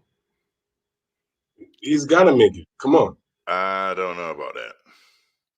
His numbers. A lot of awards are popularity contests, right? Right. And I just don't see him. And like I said a minute ago before you jumped on, I think a lot of voters are going to look at Nerlens Noel. I think that what he's doing defensively is all about the scheme because Mitchell Robinson was doing the same thing before Nerlens Noel took over. So they'll be like, oh, well, Mitchell Robinson was doing the same thing. So it's just probably just a scheme thing. Yeah, but see, they both did something that each other did not do, right? Mitchell Robinson has blocked more 3-pointers than Nerlens, but I believe Nerlens has blocked more dunks than Mitch. Well, I See what don't I'm think that saying? blocking dunks is it's a nice highlight, but Bro, do you not realize anytime somebody dunk on you, you are liable for a poster? And anytime this man returns to sender, that is epic, bro. Because guess what? You rejecting that poster. Like, you know what I'm saying? You are forever rejecting a poster in time, bro. In time. In the universe, right? In the Knickerverse, right?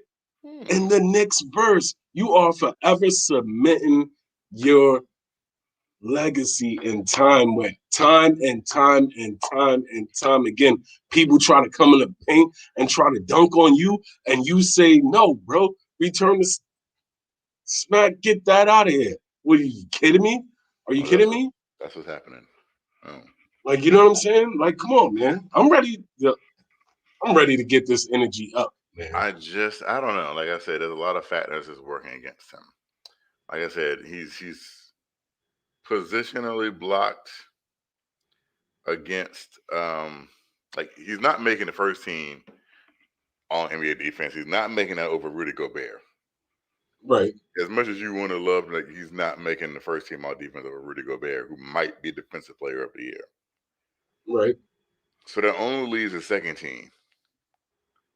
And you got to think, is Nerlens Noel's sample size as starting center a big enough sample size to go by? Because like I said, Nerlens Noel's probably only started about 20, 25 games.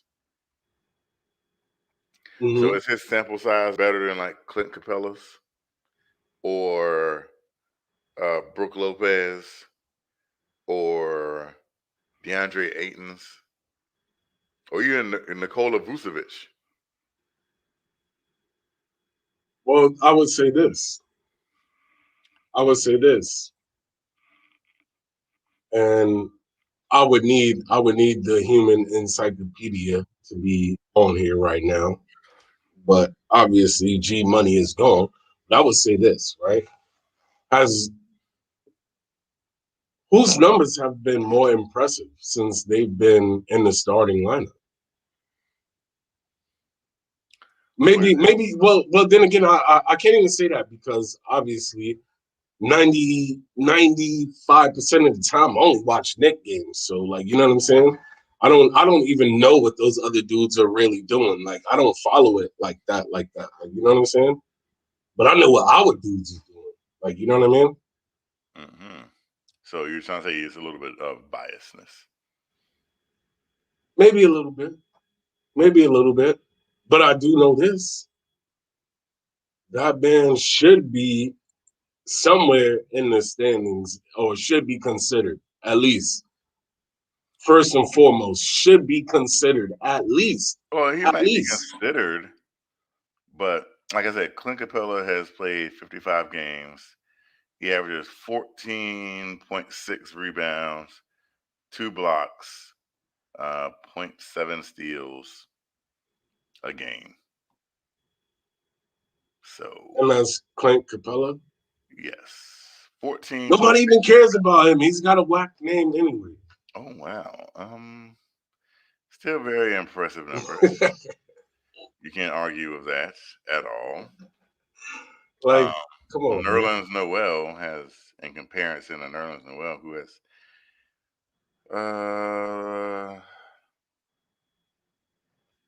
he's played 56 games, started 33 of them, averaging 6 rebounds and 2 blocks. So Clint Capella, Nerlens Noel averages 0.1 more blocks than Clint Capella. Yeah, but again, like I said, man, and again, I don't know how many of these centers have blocked. You know what? I'm gonna have to just get on my homework, right? And figure this out because I I I swear to you, bro. There's like if it's not every other game that I see Nerlens Noel block a dunk, it's like every 2 games or something like that. Like, you know what I'm saying? And I'm talking about So blocking dunks, bro. I think at the grand scheme, if I'm getting 2 blocks and you getting 2 blocks, it don't matter how I'm getting them.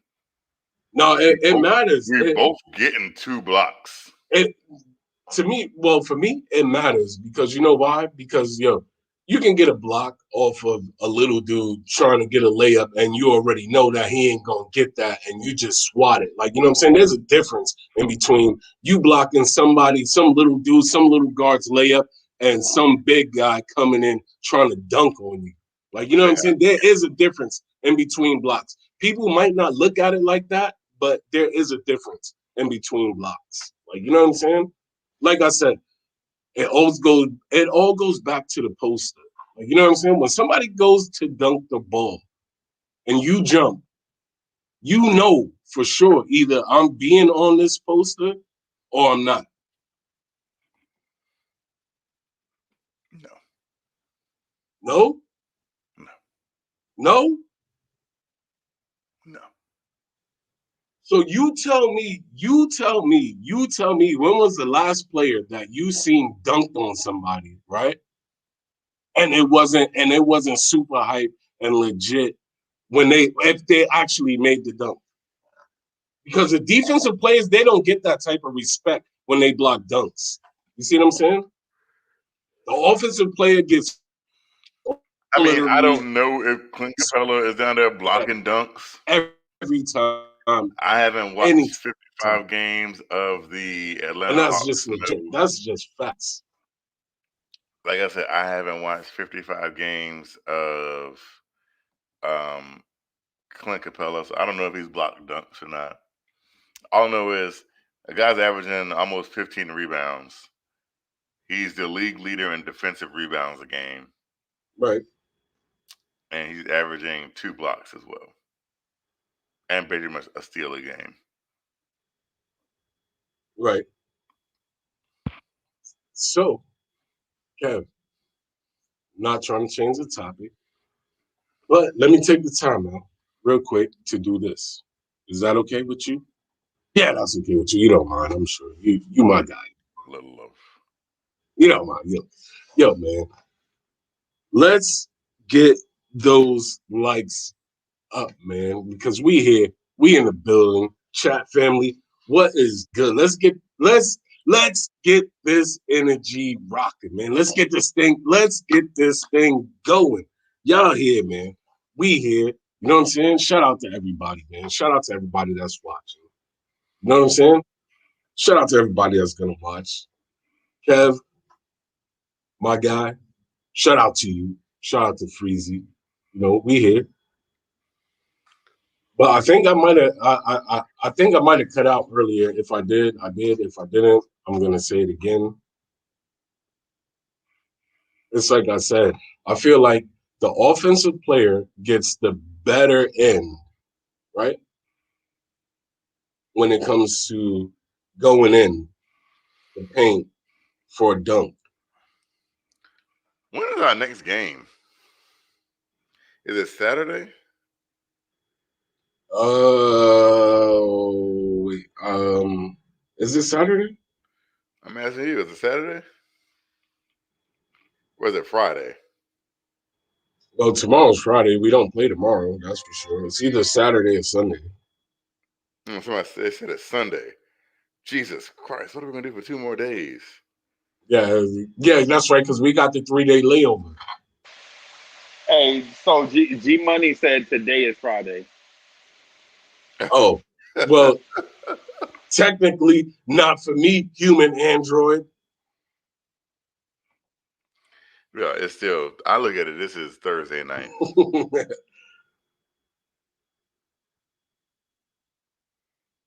on 1 second. Yo, look at that. Yo, they throwing a thumbs up in the chat like they want a roll call or something. Y'all serious? Give Is me that 1 what y'all second doing? while you do your roll call, I guess.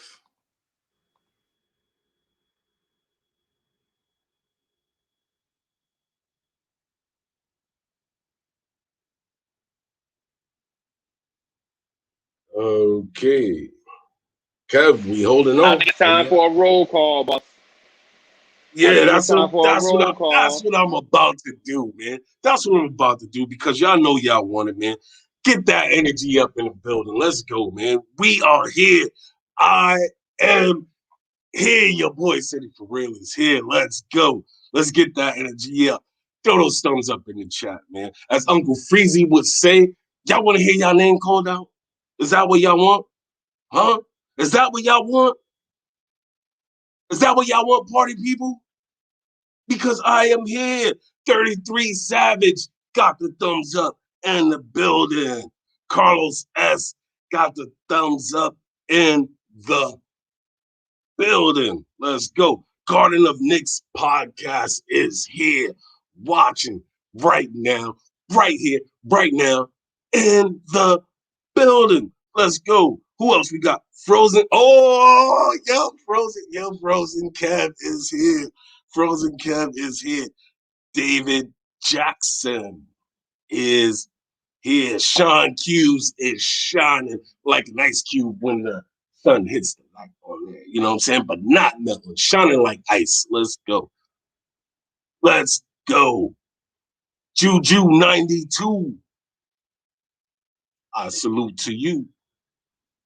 My motivation says, let's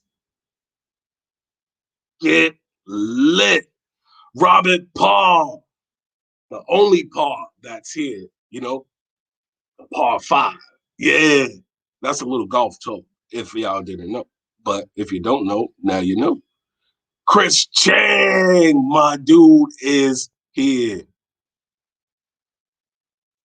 Let's go. Training in Harlem is in Harlem, but is here rocking with us. Huh? Let's get those likes up, man. What we doing?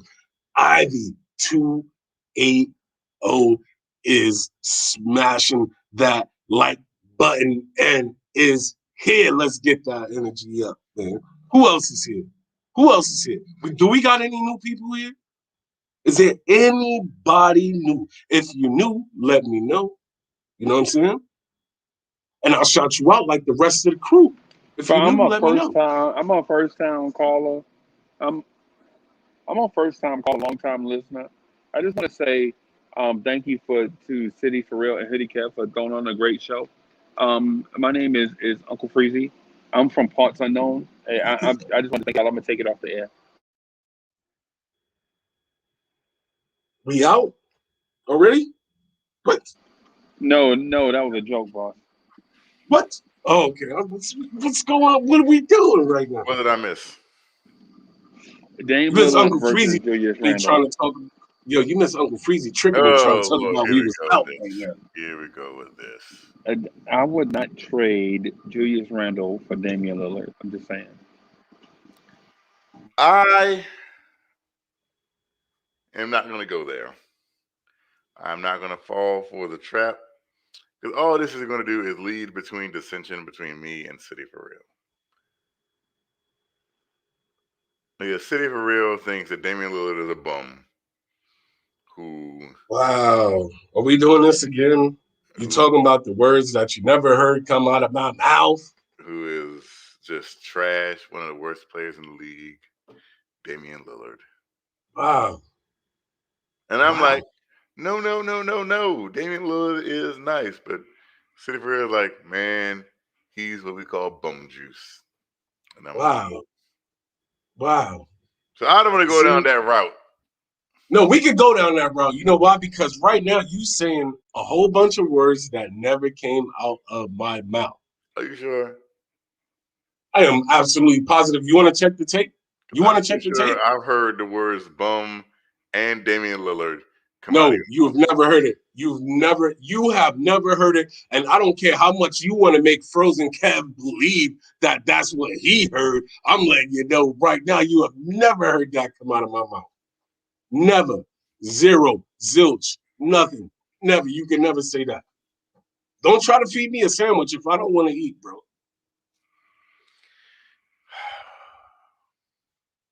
See what I'm saying? See what I'm saying? I'm not your baby. Like, you know what I'm saying? I'm like, no, you can't hold me, you know what I'm saying? And then try to say, hey, listen, you need to eat. Nah, bro. No, that is not what we doing tonight, Kev. All right. I got a weird comment to make. I might get a lot of hate and backfire and a lot of flack for what I'm about to say. And it's not Knicks related. But no one's gonna like this take. So I'm just gonna come out and say it. That's it. I do not think that Denzel Washington is that good of an actor.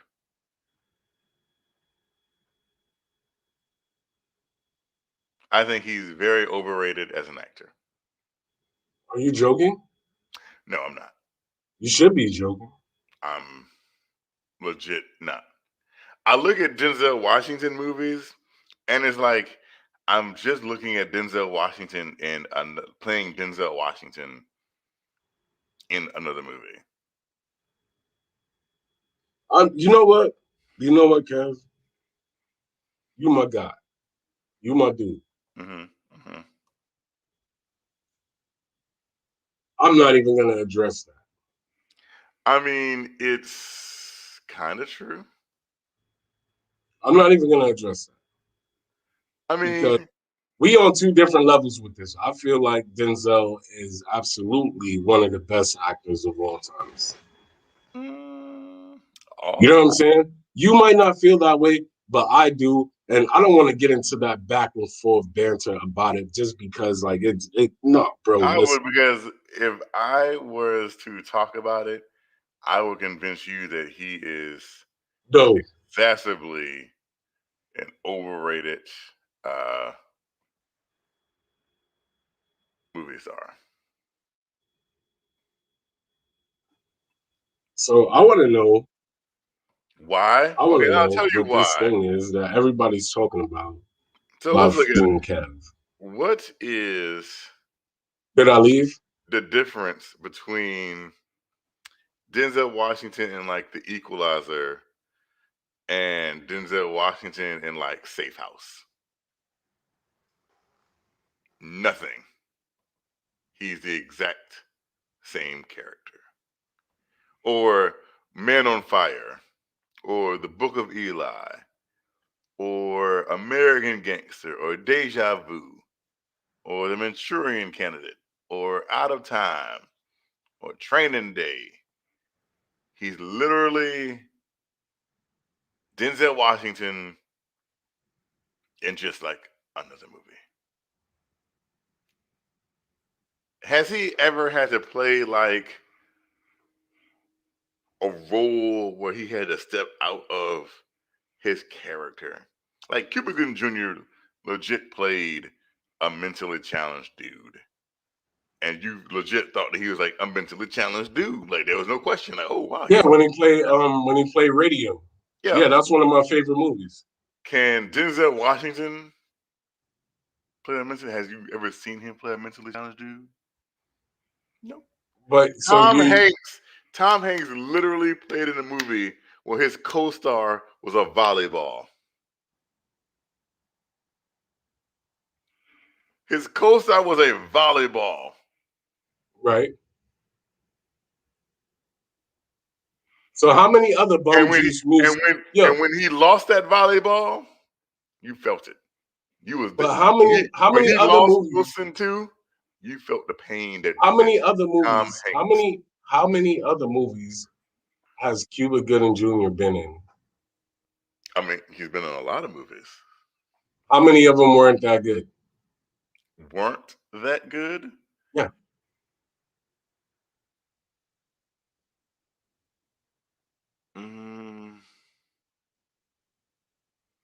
It depends on your taste, I guess.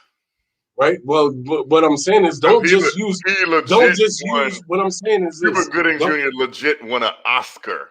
Right. But what I'm saying is, don't just use saying, one. Where's the money? Show me the money. Don't just use one instance. Like, you know what I'm saying? Like, come on. City for real. City for real.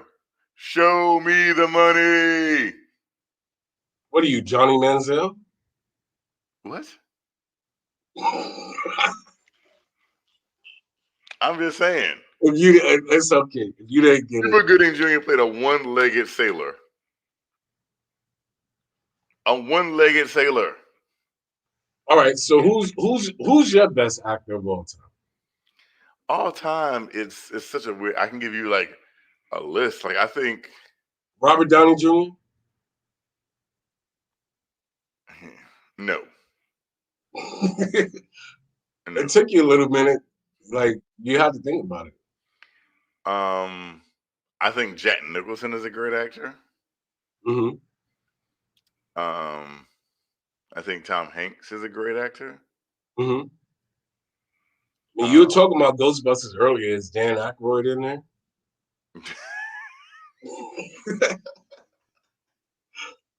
Listen, Dan Aykroyd is a.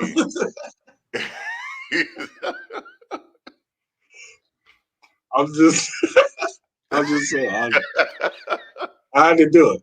Let me see what the chat is saying about my Denzel thing.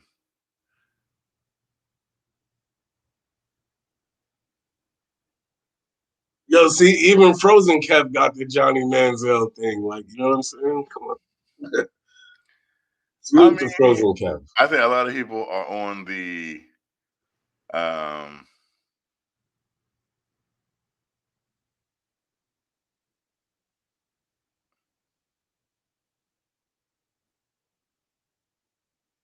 Hey, salute to Hulk Hogan. I haven't seen Hulk Hogan here in a while. Listen, I just think that Denzel's. Listen, can you legit say? Let's look at. Okay, I put it like this. Have you ever seen Denzel Washington embody a character that was out of his element? Let's look at Tom Hanks, for example, right? Tom Hanks embodied Forrest Gump, a simpleton. Right. A man who just didn't know no better. But see, we can talk about great performances, like, you know what I'm saying, that were like one-offs. That was as Tom Hanks and as Forrest Gump was one of the greatest performances you've ever seen from an actor. So was my man John Coffey, Michael Clark Duncan, and the thing. Like Michael Clark Duncan in The Green Mile. Yes. Like, you know what I'm saying? Like, come on. That was, although I don't know if he got the props that he was supposed to get for it, but hold on. But I feel like, bro, that was an epic performance, and I don't know if he got the clout for it or whatever. Maybe y'all can let me know in the chat because I'm not like a movie buff like that. But I know a great performance when I see one, and that was a great performance. And I don't know if he got the the respect that he was supposed to get for it. That was dope. That was epic. That was awesome. Mind motivation. Listen, I am not forgetting any movies. I'm going down a bulk of a big bulk of movies from Denzel. You can say Malcolm X. Malcolm X was different. Was it really? Was it really? Was it really? No, because he didn't. I don't think even in Malcolm X, Denzel had to come out of an element that wasn't something that was kind of already natural to Denzel to do. Like coming out of elements like, I'll give you an example. Daniel Day-Lewis, I think, is a great actor. He played the movie. I like this movie called Lincoln. I don't know if you ever seen Lincoln. You know, obviously by Abraham Lincoln. I haven't. If you watch the movie Lincoln, you'll think that somebody went back in time, kidnapped Abraham Lincoln, and just put a camera in front of him. That's how good Daniel Day-Lewis was as Abraham Lincoln. Like you could not tell the difference. Like, and the funny thing is, there's like no video or no audio of Abraham Lincoln, so all of that is just like his interpretation of how Abraham Lincoln would have acted. But you look at him, you'd be like, who kidnapped Abraham Lincoln from the 1800s? Does he know he's being recorded right now? That's how good of a performance Daniel Day-Lewis did as Abraham Lincoln. So what about Johnny D? Johnny Depp? No, Johnny Depp plays the same character, just a crazy character, just a weird, crazy character. But is he not like, you know what I'm saying? Is he not up there? I mean, I would say I don't know about like the older people, like you know what I'm saying. I don't want to like diminish them because I don't really like. Let's just say we go back to the Fred Sanford guys and stuff like that. Like I don't want to diminish those guys because I don't really know about them. But I'm just saying I'm talking about in. I mean, Fred I would Sanford, say in my era or our era, whatever you want to call it. I just think that Denzel is just overrated. Like I think George Clooney is overrated as an actor. Overrated. Yeah, I can see that. Although I did like him when in that one You better not say it. what's the You better not say it. vampire movie. George Clooney was in a vampire movie? Yes, with what's his name? The dude with the glasses. That's not Oh, come on, chat, help me out. What was the name of the vampire movie that he was in? George Clooney was in a vampire movie. Yes. From Dusk Till Dawn. Thank you, Chris Shane. Yes.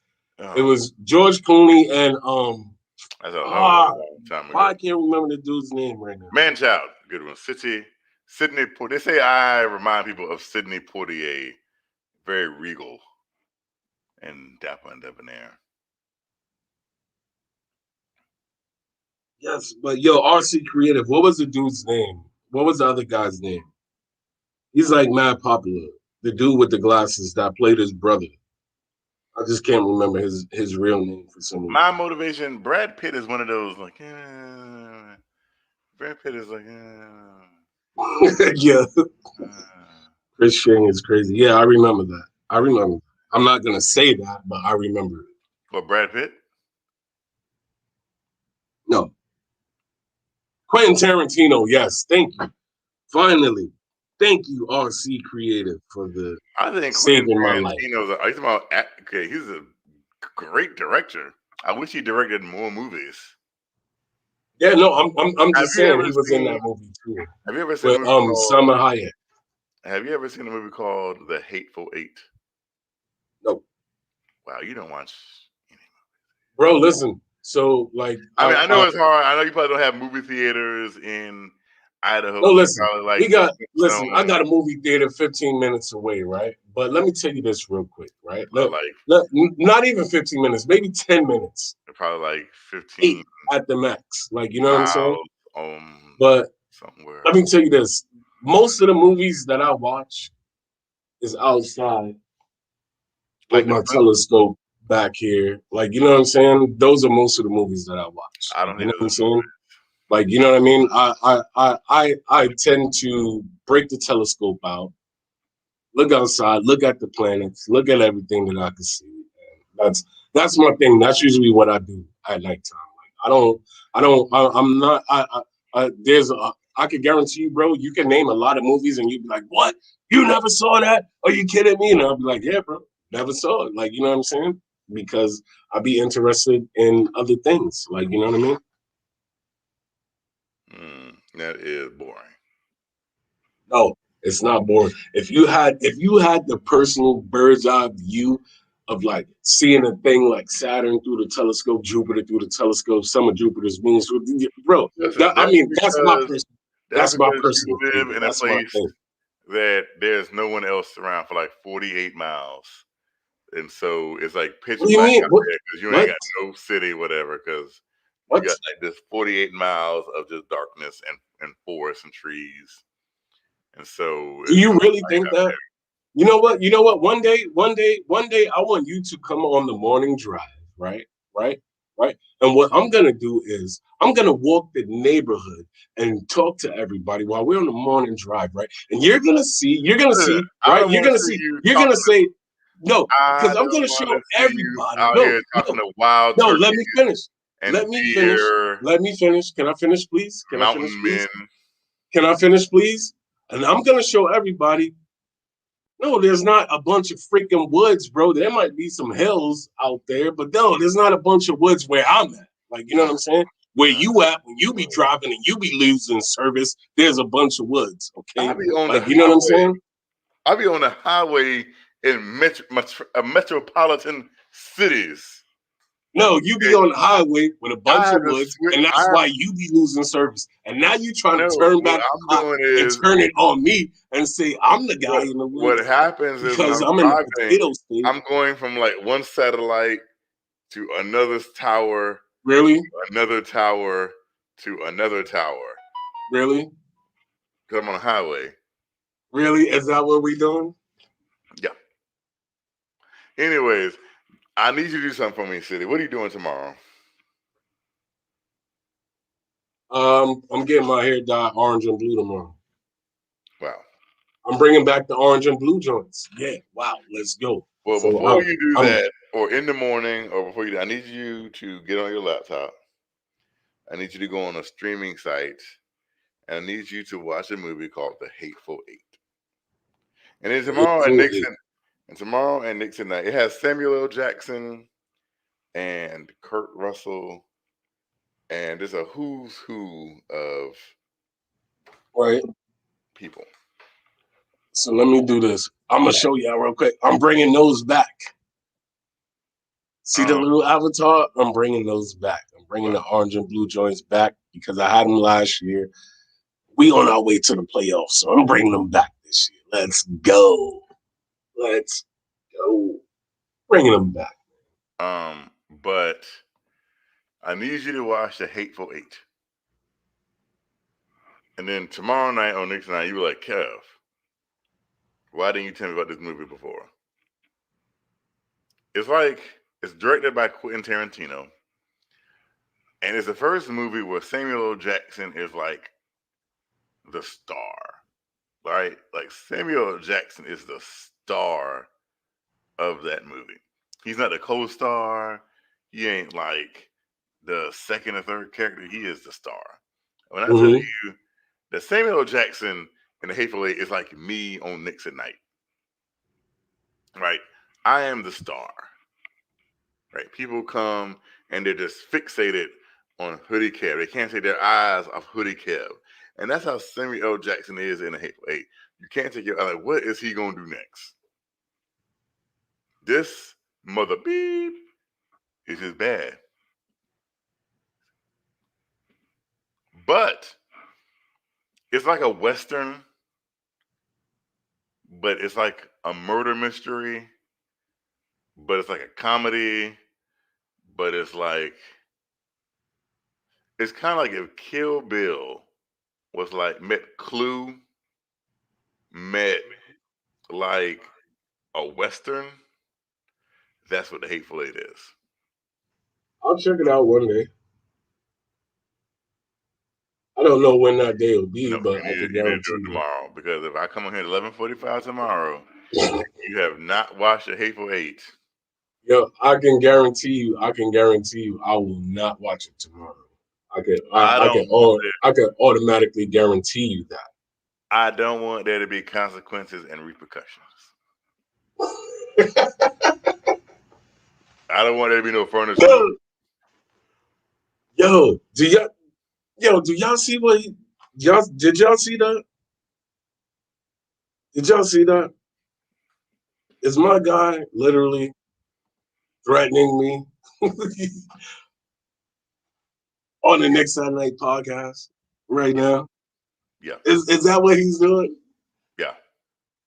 He says there's going to be repercussions or consequences. Look, Sima Singh even said he recommends The Hateful Eight.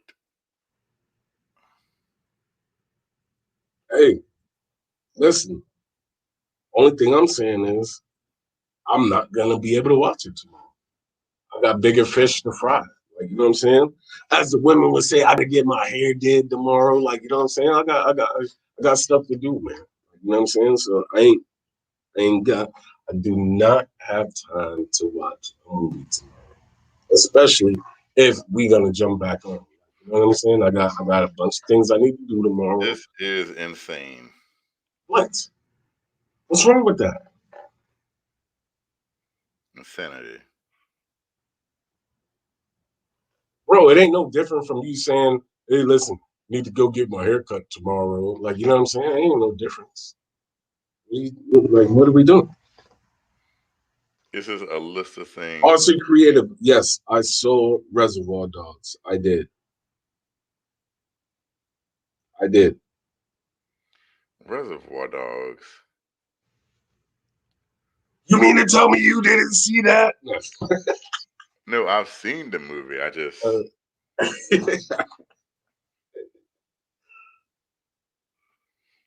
I've seen it just fine.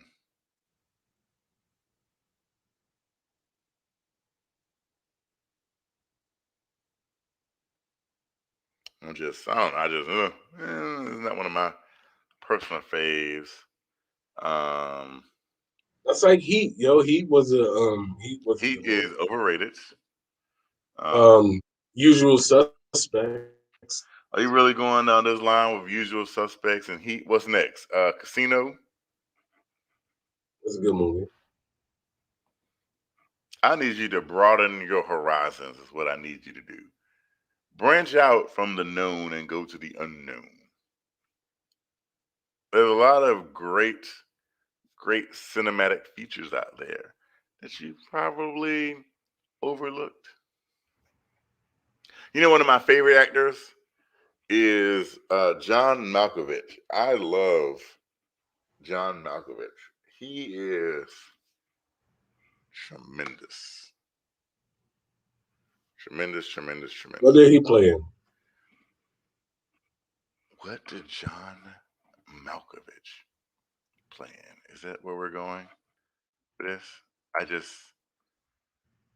Yeah, because I don't like register with the name. I don't know the name like that. Oh God. I mean, wow. He's What, bro? You acting like I'm supposed to. You acting like I'm supposed to know all of these people that I don't watch like a bunch of movies like that. I'm saying, have you seen the movie Red with Bruce Willis? He was in, what's that? Is that the one where he was like talking to the chick all of the time on the phone? Bruce Willis? Yeah. Yes. Is that movie? Um, I I guess I don't know. Um, what else has he played in? Um, he played in Con Air. No, never seen Con Air.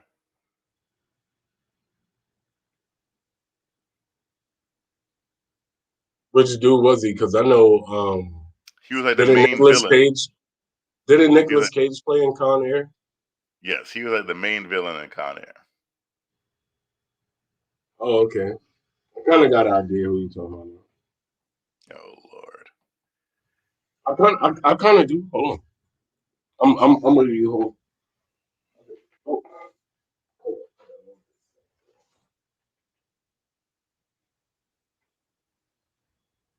But is that who you talking about? Who? Yes, thank you, RC Creative. He played Cyrus the Virus.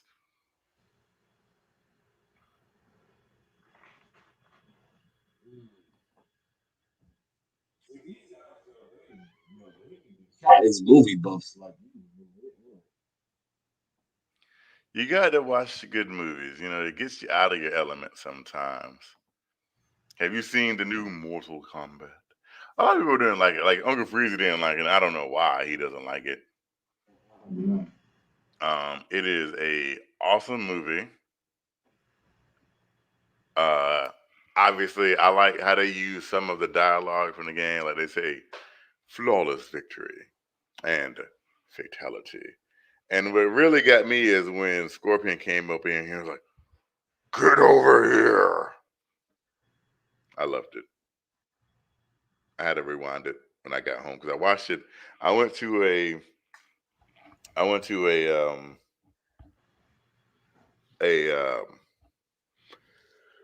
movie party to watch what? it. I went to a movie party to watch it when I was in Charlotte, and Uncle Freeze tried to get at me like, "You ain't tell me you was in Charlotte," and I'm like, "Well, you didn't tell me either. You told me like after the fact. Like who does that?" Uncle Freezy. Wear your Raiden suit? Why do people think that I dressed up when I say I went to a Mortal Kombat party? They think I dressed up. Like really? Don't you got the Raiden suit? I do not have a Raiden suit. No. Why would I have a Raiden suit? I don't know. You just look like you would have a Raiden suit. No. I legit don't have a Raiden suit at all. I mean, I like Raiden.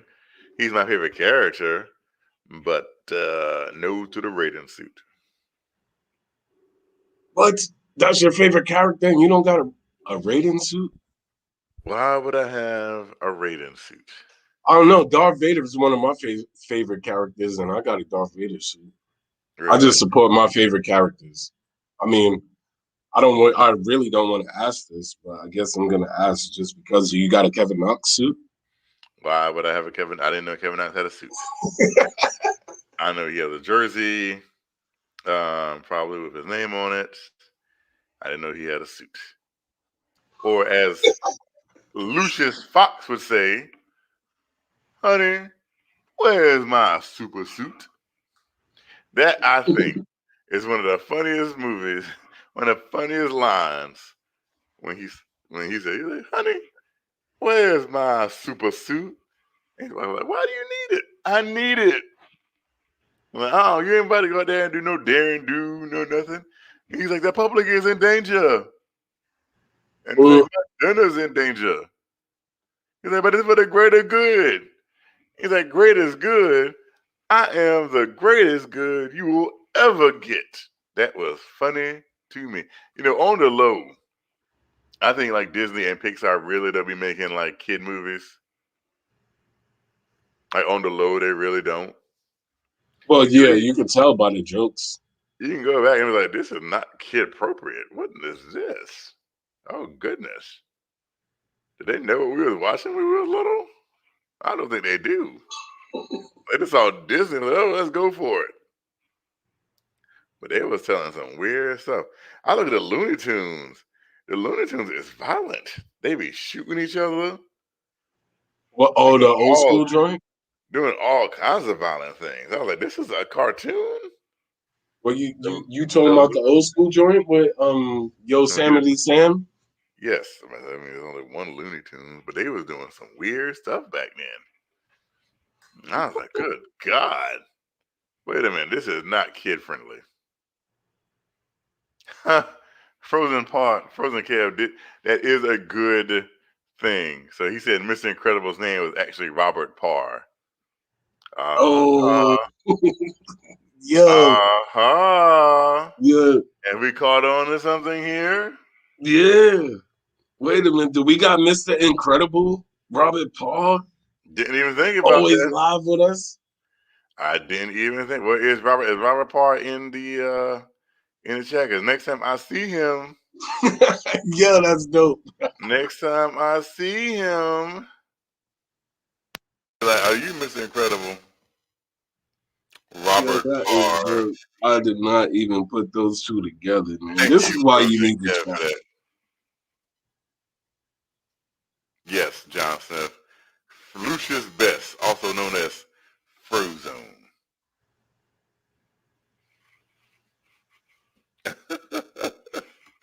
God, I wish I could watch The Incredibles right now.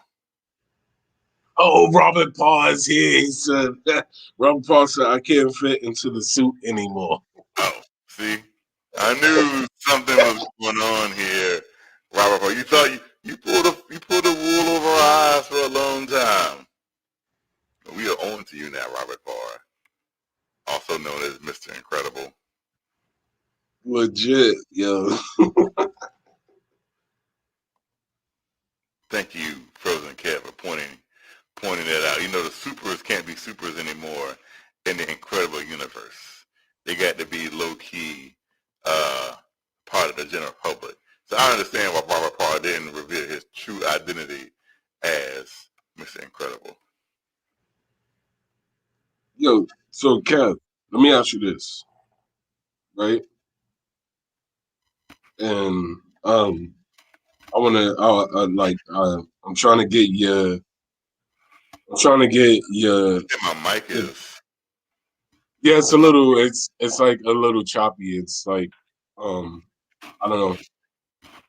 It's kind of weird. It's doing some stuff or whatever.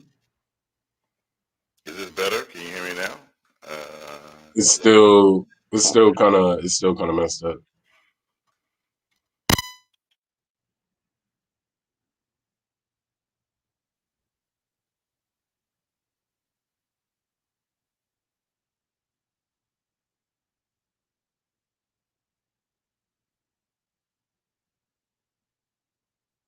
But while you do that, I wanted to ask a question. So for our next game, Testing 1 2. you still kind of choppy.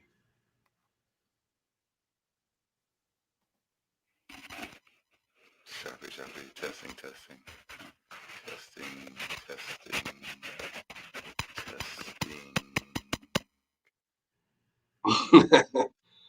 The coolest that can't happen. I'm bringing something new to the game when I do the Dark City joint. Trust me.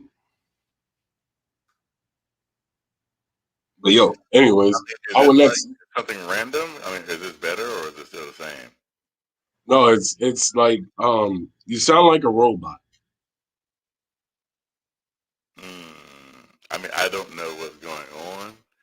Mind you, I am in a hotel, so I don't know if it's the internet connection.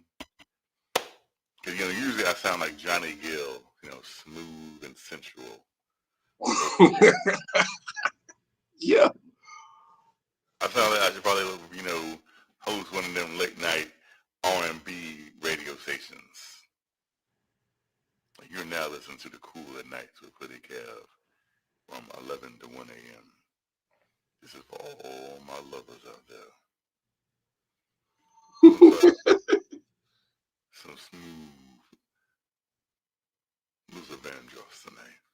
Are you, yo, I'm telling you, I can kill the radio host for a late night. just because you make your voice deeper doesn't mean that you cool, right? Really? Yes. I'm about to go to the local radio station right now, but listen, do you hear these chocolate vocals? Uh-oh.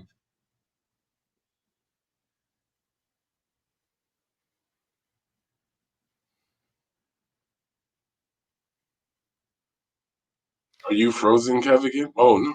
You moved. I was looking, I don't know what's going on with my mic. Like, I don't know, did this just happen like all of a sudden? Yes, it did. It just happened all of a sudden.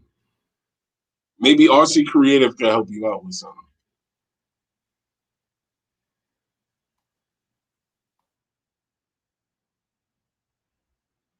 I mean, because he is creative, you know what I'm saying? He might have a couple of ideas for you. And I'm the one that's got my laptop plugged to it into a potato. And you having problems.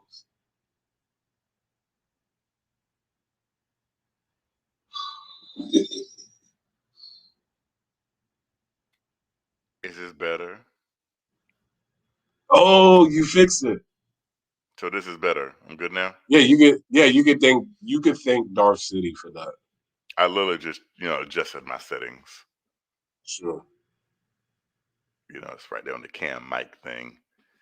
I'm sorry, everyone, for the technical difficulties for tonight. Frozen Kev, I hate both of those candies. What? You do? Yeah, that's disgusting. Who eats almond joys? I do. Yeah, it is disgusting. Something's wrong. Legit, something's wrong. You see, I had a delicious Nestle Crunch. No, I did not see that. Well, I did. You were out in the woods with the mountain people and missed it, but I had one. That's okay. Yeah. Yo, so what's our next game, right? So everyone agrees with me that almond joys are disgusting in the chat. Hey, to each his own. And you are I on like your own. it. Well, you're a city for real, so that's probably why. Our next game is against the Rocket. Yeah, they even put a Darth Kev join the dark side. That's what I'm Oh wow, that is hilarious. I don't. Yo, that is dope. Where are people getting all these avatars from me? Where did Darth Kev come from?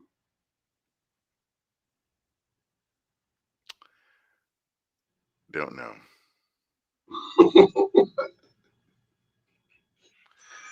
Anywho, we've been on for 2.5 hours. It's 2:22. Right. I think it's pretty sure we should call it quits tonight. Well, before we do that, shout out to that Beck for the $5 super chatter platter. That Beck says, yo, Rob, Kev, salute, Blanche, tears. The force is with the Knicks. Knocks to the almond joy is yummy. Get in my belly. Yummy. Well, they didn't really say that. I just added to get in my belly joy.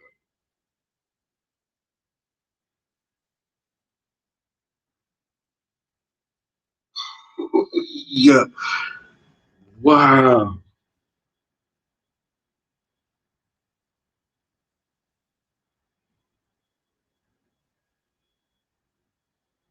But looks like we might be wrapping it up here pretty soon. My chat family, what's good with y'all? Y'all all right? Is y'all good tonight? How are y'all feeling tonight? Is everybody feeling good? Everybody feeling well?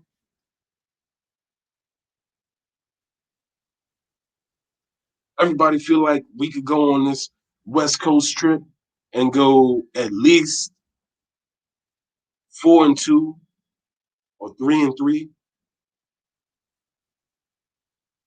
What do y'all think about that?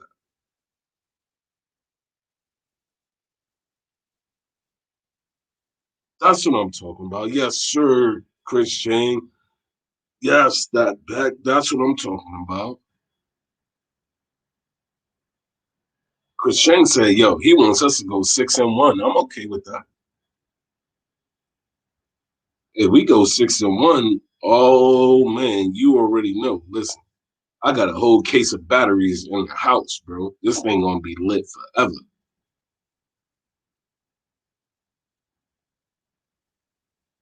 Let's go 4-2, at least 3-3. You know what I'm saying? Let's even it out. Darth Kev, do not make me come on this thing and show you what the real Darth City is.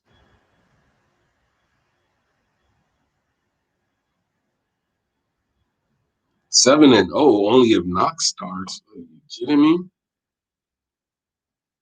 Man, child, salute. We'll see you tomorrow, bro.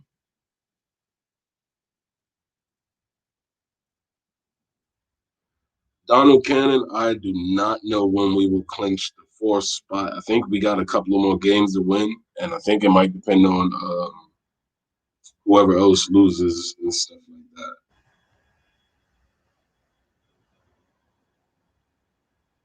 I bet Knicks win them all. Julian Blum showing love to man-child. That's what's up.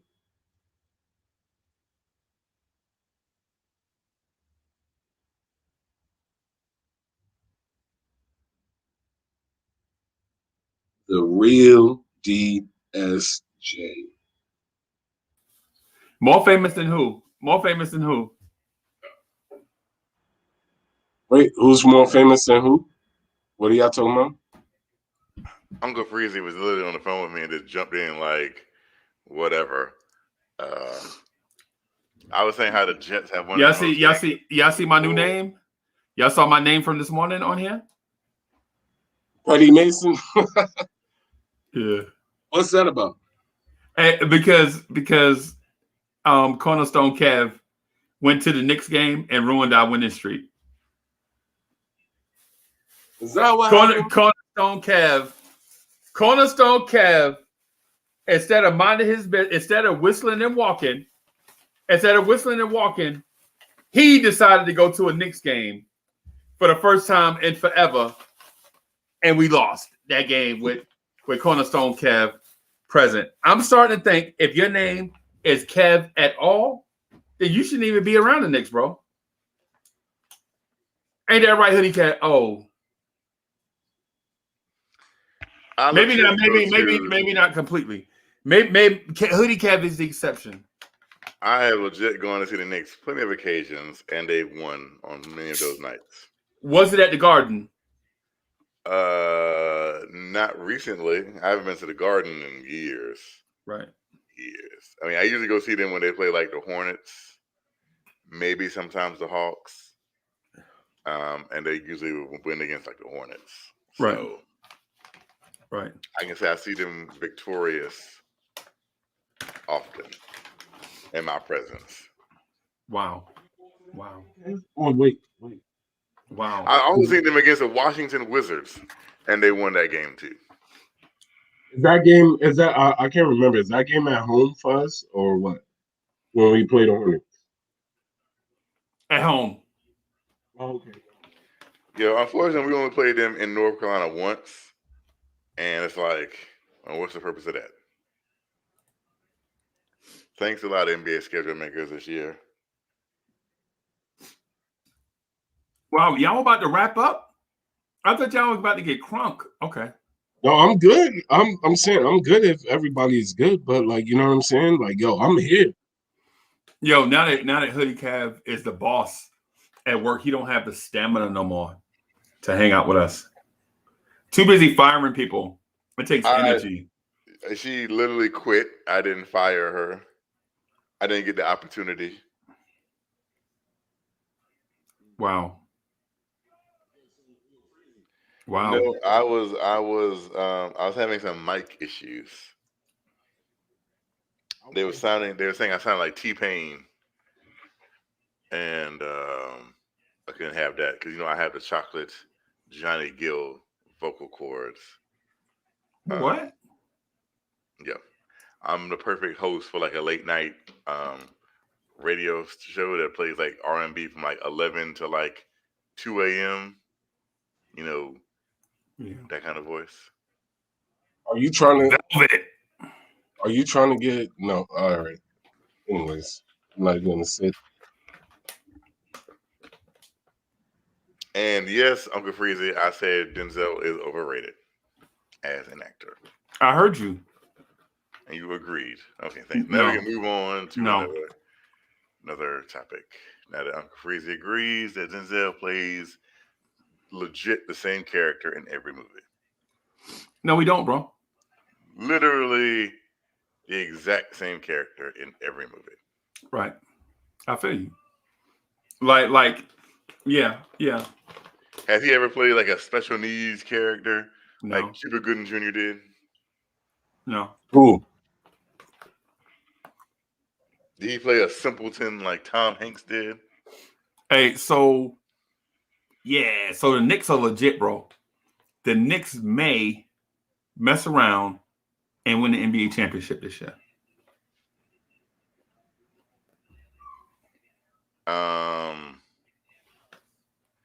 It's not for me Not to that question pathway. another. It's not, up to me to crush another man's dreams.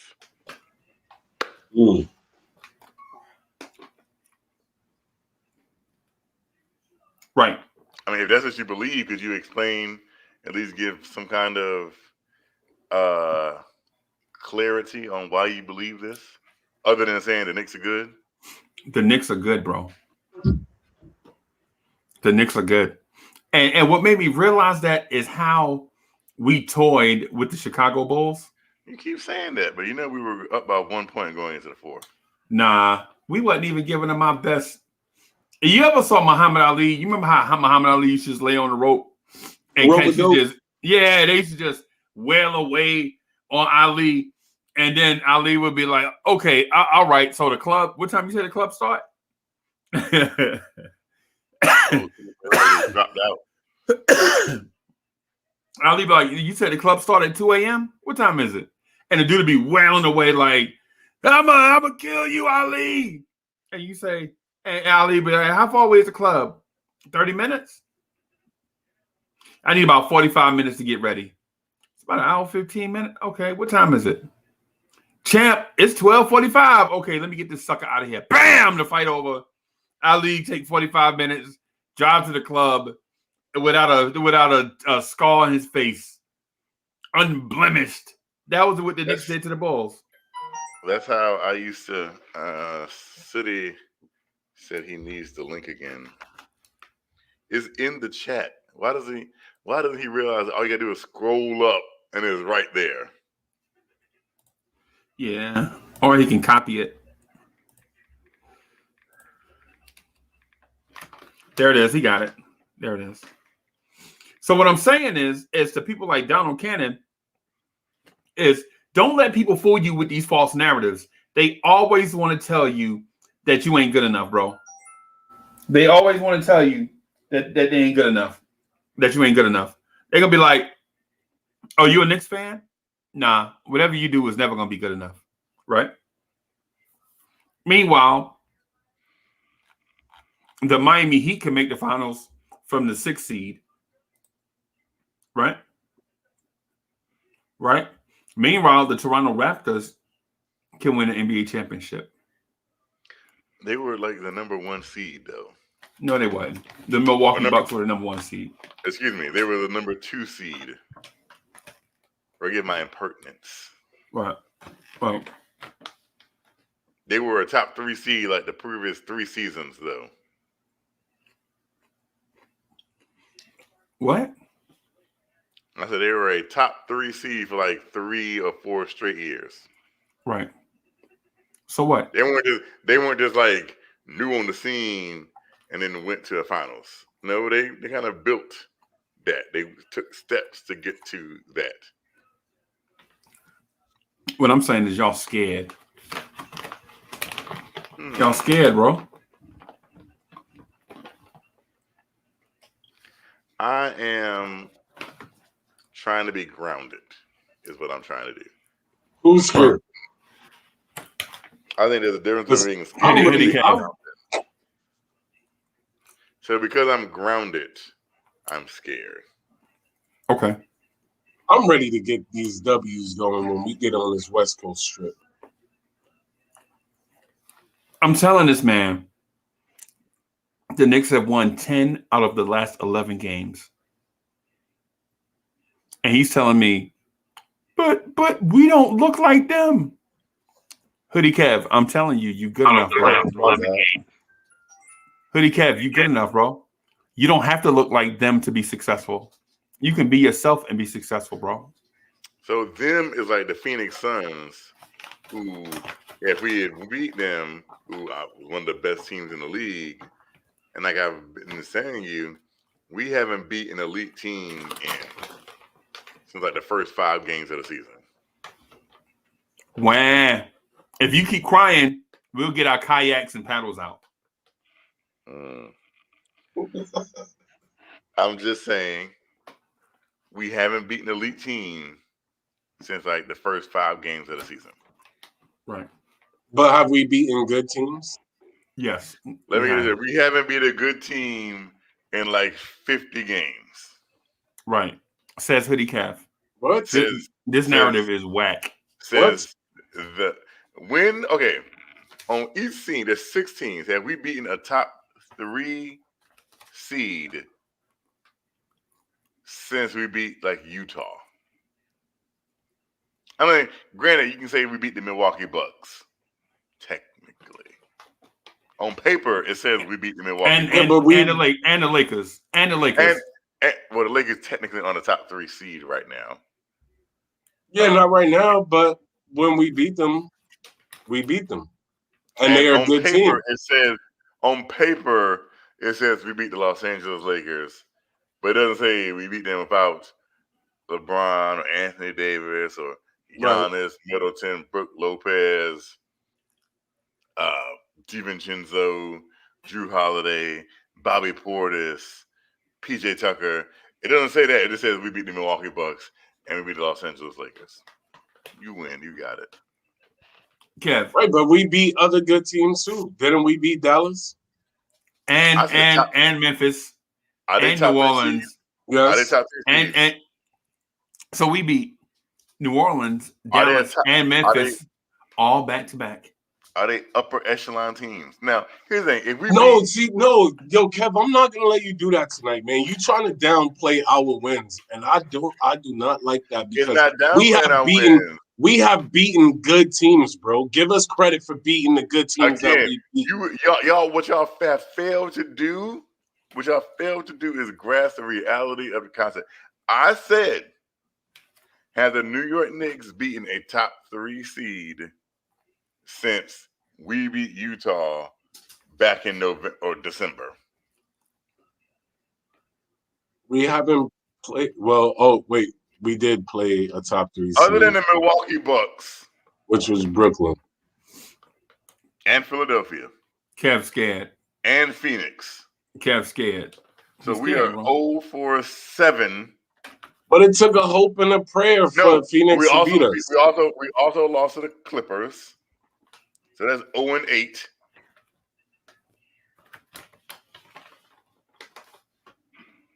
Yeah.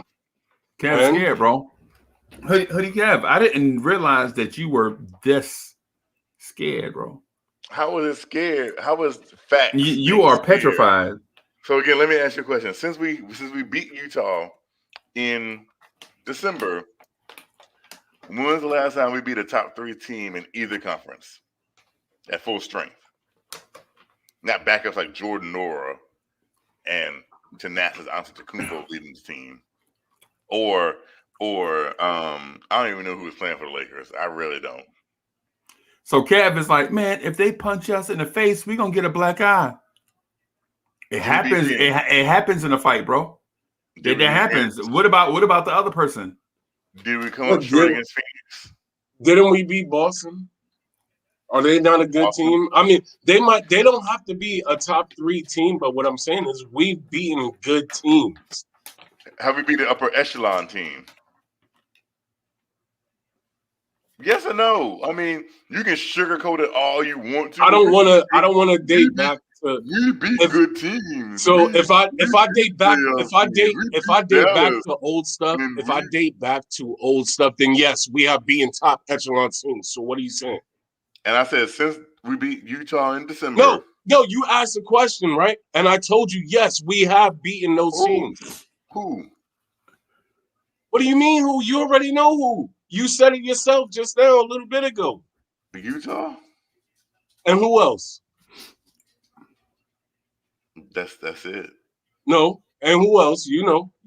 Come on, don't do that. Who? Don't do that. You know who. Hoodie Cap scared. You just named all of the teams. Okay, like, Hoodie Cap, if you're not scared, then you are definitely afraid. You ain't scared. The same thing. You ain't scared, but you are definitely afraid. That's literally the same back thing. in the day, we used to call cats like you Frady cats. Frady cat. How was it afraid of being, like I said, how did we do against the Clippers? What? How did we do against the Clippers? Kev, what I'm trying to tell you, how did we and do you won't listen because you keep asking the same question. You ask the same question 17 times. Because y'all failed to answer the question. Because it's not y'all wanna it's not a good question. It's not a good question. No, we're not gonna say how are we dancing around it? We're not gonna say anything bad. You know what a good question would have been when I said no, we're not. when I said we were a championship contender. You know what a good question would have been? What route can the Knicks take in order to be in that championship conversation? That would have been a great question, and then I could have expounded on. I could have answered that question with legit answers and could have done it directly, right? But pointing. No, hey, because I asked we lost to a team back in February. Really, we lost to a team back in February. I asked you to compound this the other night. He said, "I went over to the Knicks Monday drive. I'm not about to go over it again." This is literally like 2 days ago. Nah, I'm not that arrogant, bro. Stop playing. I don't do stuff like that. Literally, why you trying to play me, bro? You to do this 2 days ago. You said, "I just talked about this on Knicks Monday drive.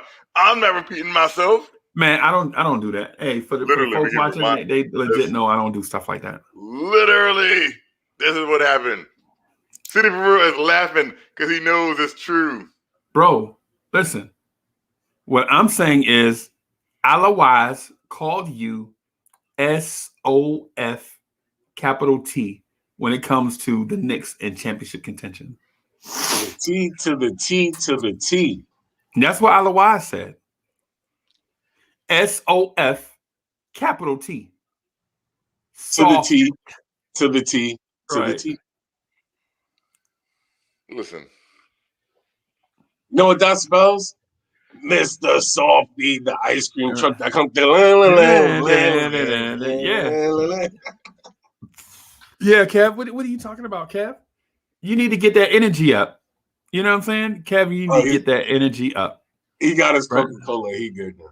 Yeah, he need to get that energy up. You can tell he like Tony Stark because he hide behind stuff. You know what I'm saying? Like Captain America said. How tough are you without that suit? That's what I'm asking. That's what I'm asking. Special about you came from a bottle, like that Coke you drinking. Right. Yo, Freezy, you almost had him lose his joint because he almost had to send him $1, right? I almost had to send him $1. Right. Yeah. Oh man. Right. What I'm saying is this narrative that the Knicks are not good enough is a simple. It's hey Hussein Shihab, what's good? What's good? But yeah, hey, for what you saying, bro, is this you saying that not only should we not get our hopes up, that we should listen to other teams tearing us down as well, right? And I Nah. am telling you, the road to success is littered with bodies of people that quit. I'm listening. Right? I don't know The if that's road, how that quote goes, but no, I just made that up. I made that up. I'm telling you, the road to success is littered with bodies of people that quit, right? And you're telling me that I should quit or this team should quit. And I'm telling you that there is no team in the NBA that is going to beat the Knicks 4 out of 7 games without being exceptional. That's what I'm telling you. There is no team in this league, out of the 29 other teams, there are no the 29 teams, there is no team out of that 29 that gives me the impression that they would wash us 4 times out of 7. Period. Is this health permitting?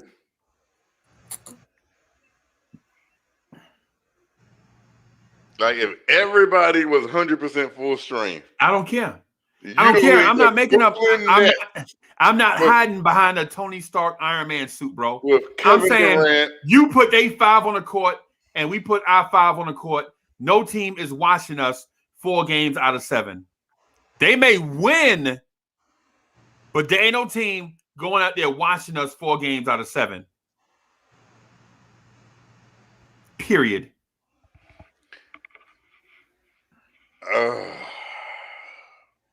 And that's with them having home court. I give them home court. There is no team in the NBA that's going to take this physicality and take this defense and wash us 4 games out of 7.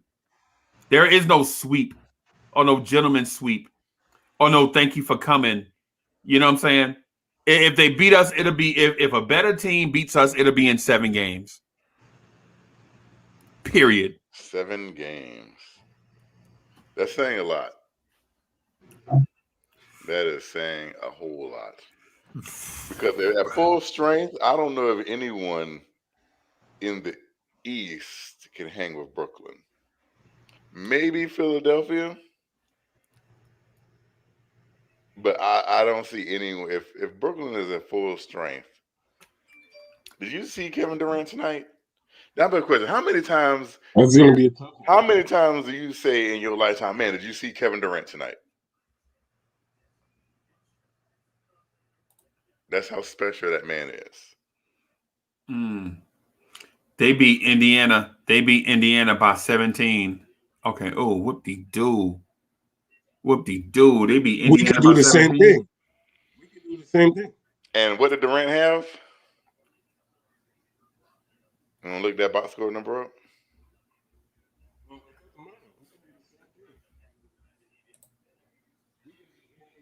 And Julius could drop 40. That dude, wait a minute. You telling me a dude that's 6'10" that played all those minutes had 3 rebounds? You looked at that's the first thing that jumped on your mind is Kevin Durant had 3 rebounds. That's the first thing that popped out to you. A dude 6'10" had 0 blocks. Again, the first thing that popped out in your mind was Kevin Durant had 3 rebounds. Well, there's other things to the basketball game than just scoring. The main goal is to put the ball in the hole, right? Well, if you can stop somebody from putting the ball in the hole, the main goal of basketball is to what? Yes, it is. But if you can stop somebody from putting the ball in the hole, what does that mean? Is to win. And how do you win? That's the main. That's the you play. You be physical. You play physical, and you play great D. That's how you win. At the bottom line, you got to do what though? You got to score more than the other team, right? Right. That's at the end of the day, you still have to score more points than, unless this is golf where the lowest score wins. I thought that the team that had the most points won. Yeah, if somebody can stop you from scoring, do the Knicks what have does that someone mean? that can stop Kevin Durant from scoring? Nobody does. No. Nobody does. Hey. So they big three play tonight, right? How many points did Kyrie have? Or James Harden? Is Harden back? I don't know. I don't think Harden's back yet. Oh, I don't know. I will have to look it up. So James Harden didn't play. What about Kyrie? How many did Kyrie have? I can find out. You give me 1 second. I'm not as quick as the old Foxy and or G Money. They is on it. Oh, here it is right here. Hold on a second. Kyrie Irving had Kyrie Irving did not play. Interesting. That is very interesting, my friend. So Kyrie didn't play. So James Harden have me look that up and play. You knew that Kyrie Irving didn't play. No, I'm saying this. So I'm saying this. So Indiana is not a great basketball team, bro. The Indiana is trash. Didn't we lose Indiana? Yeah, not this iteration of Indiana. Not this Indiana, right? Yeah. So that's what I'm saying. But didn't they lose some people? Right? No. Hey, City. That's what I'm saying to Hoodie Kev. Hoodie Kev is always looking in his rearview mirror. Another young guy that comes on the show is always looking in the rearview mirror also. Like, hey, man, but back in 1987, such and such happened. And like, bro, it's not 1987 no more, bro. Right? It's not 2019, 2020 no more, bro. It's 2021. Right? It's 2021. This Knicks team is good. And y'all are doing yourselves a disservice by not appreciating the ride, bro. I'm appreciating the ride. I am. So I just look at Brooklyn, who's beat a team by 17 and only had like one of their main guys.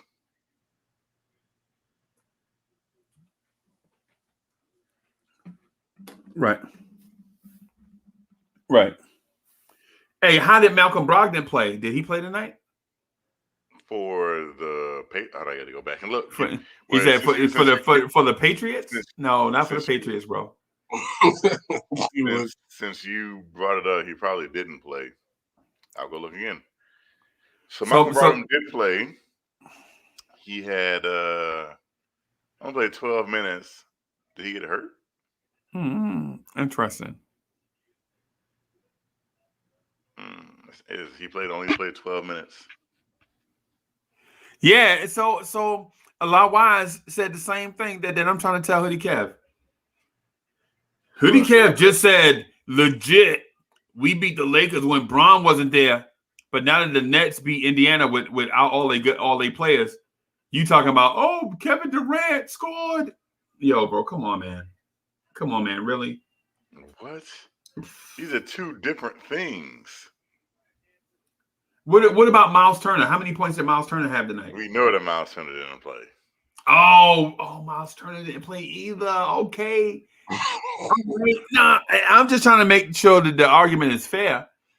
Because legit, we don't get credit when we beat teams without their best players. But when Kevin Durant scores 47 against a team without their three best players, we like, but it's Kevin Durant. Are you trying to say that Kevin Durant couldn't have scored 40 points on No, what I'm saying is the Knicks are good.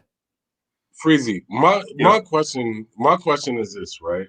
Why is it, right, that, and this has got nothing to do with anybody here, but my question is, why is it that when the Knicks right now that we doing good, right? We doing good. Why is it that people downplay the goodness of the team when we are legit sitting in a good spot right now. Like, you know what I'm saying? Because they scared, It's bro. like, it's They like, scared. it's like, I don't get it, yo. Like, you know what I'm saying? It's like they can give credit to anybody else, every other team in the NBA and say, yo, listen, these guys are doing this without their best players, or this guy is doing this guy is doing that. But when it comes to us, well, maybe if we could do this, like, then maybe we can win. But we've been showing up. We've been showing up every night. So here's an example that I use to guys at work, right? So it's me and two other dudes. They in their 60s, right? Or it's three other dudes because Jack might be in his 60s.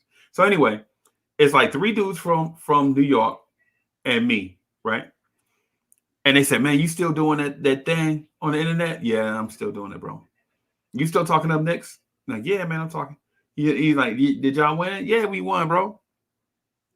Like two dudes are legit diehard Knicks fans, right? Diehard Knicks fans, but they keep up with it in a different way. Like they watch Sports Center. They watch Sports Center and they still get the paper. Like, bro, you still get the paper?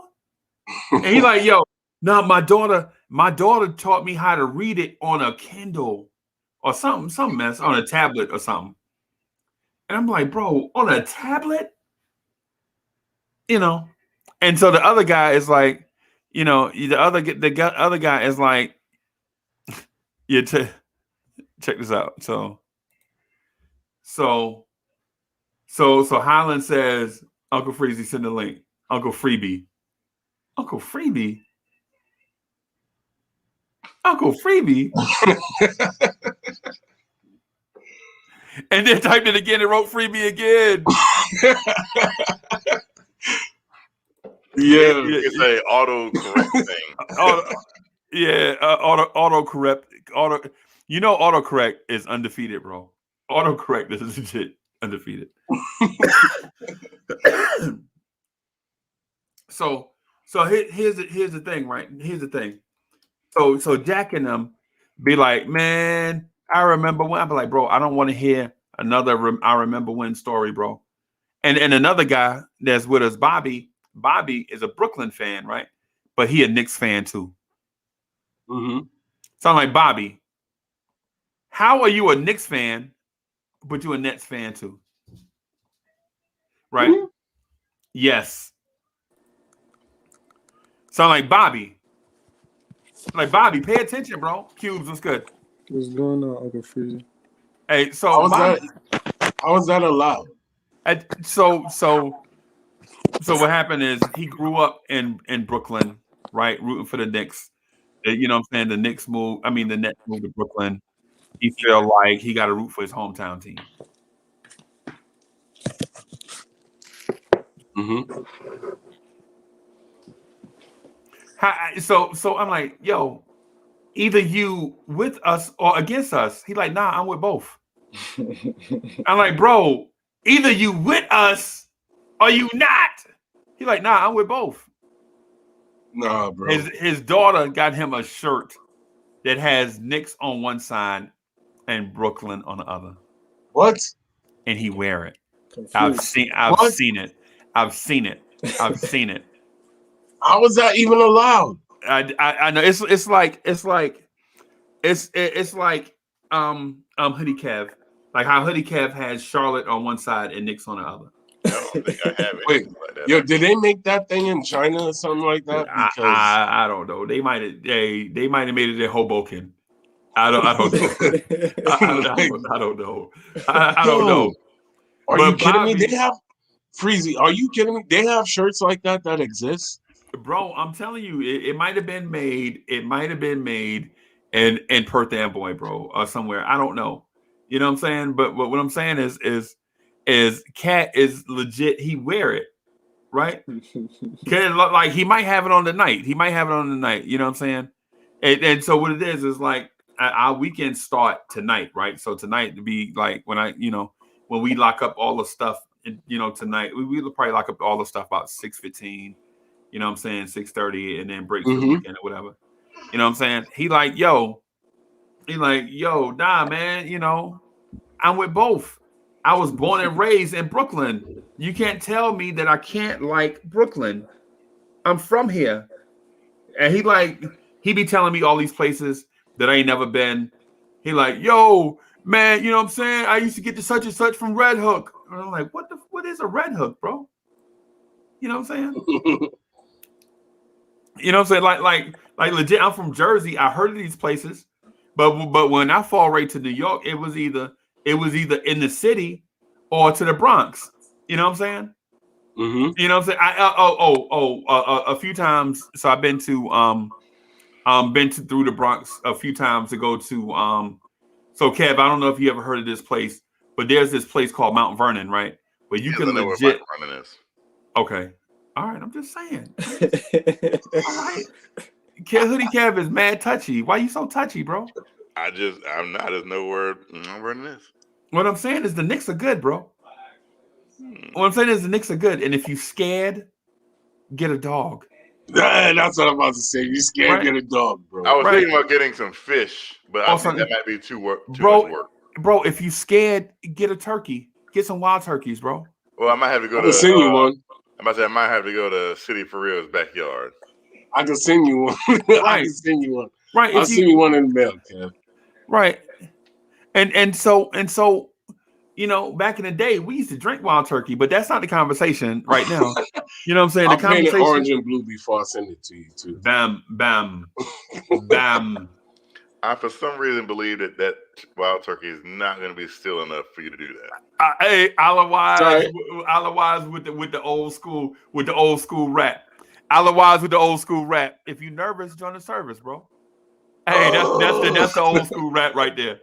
Where your uncles used to rap to you. Hey, come here, let me rap at you, young fella. And as soon as you walk up, they be like, let me borrow $1.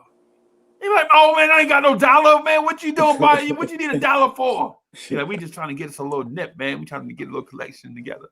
Like hey, Chris man. Shane say he needs a turkey too. Yeah, man. Yeah. Hey, so Hoodie Cav, if you nervous, join the service, bro. What I'm saying is the Knicks are good right now.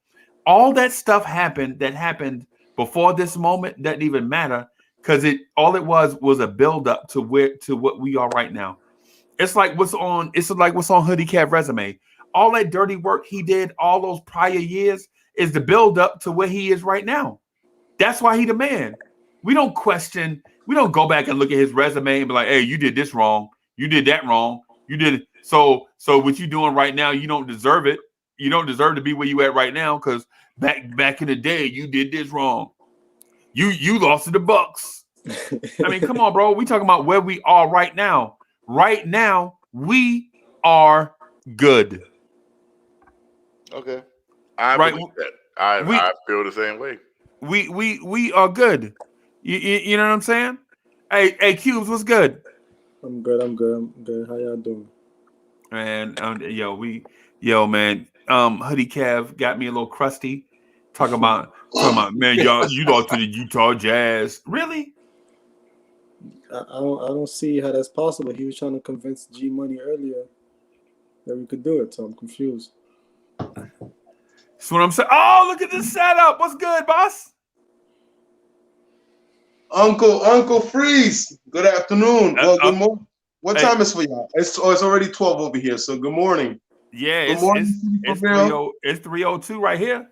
Yes, you know, hey, as soon as you jumped on, all I heard was Raiden wins, flawless victory. That goes to show that Uncle Freezy really did like Mortal Kombat. I actually had a good prediction for the last game because I remember somebody said we were gonna when we was talking with Hadouken.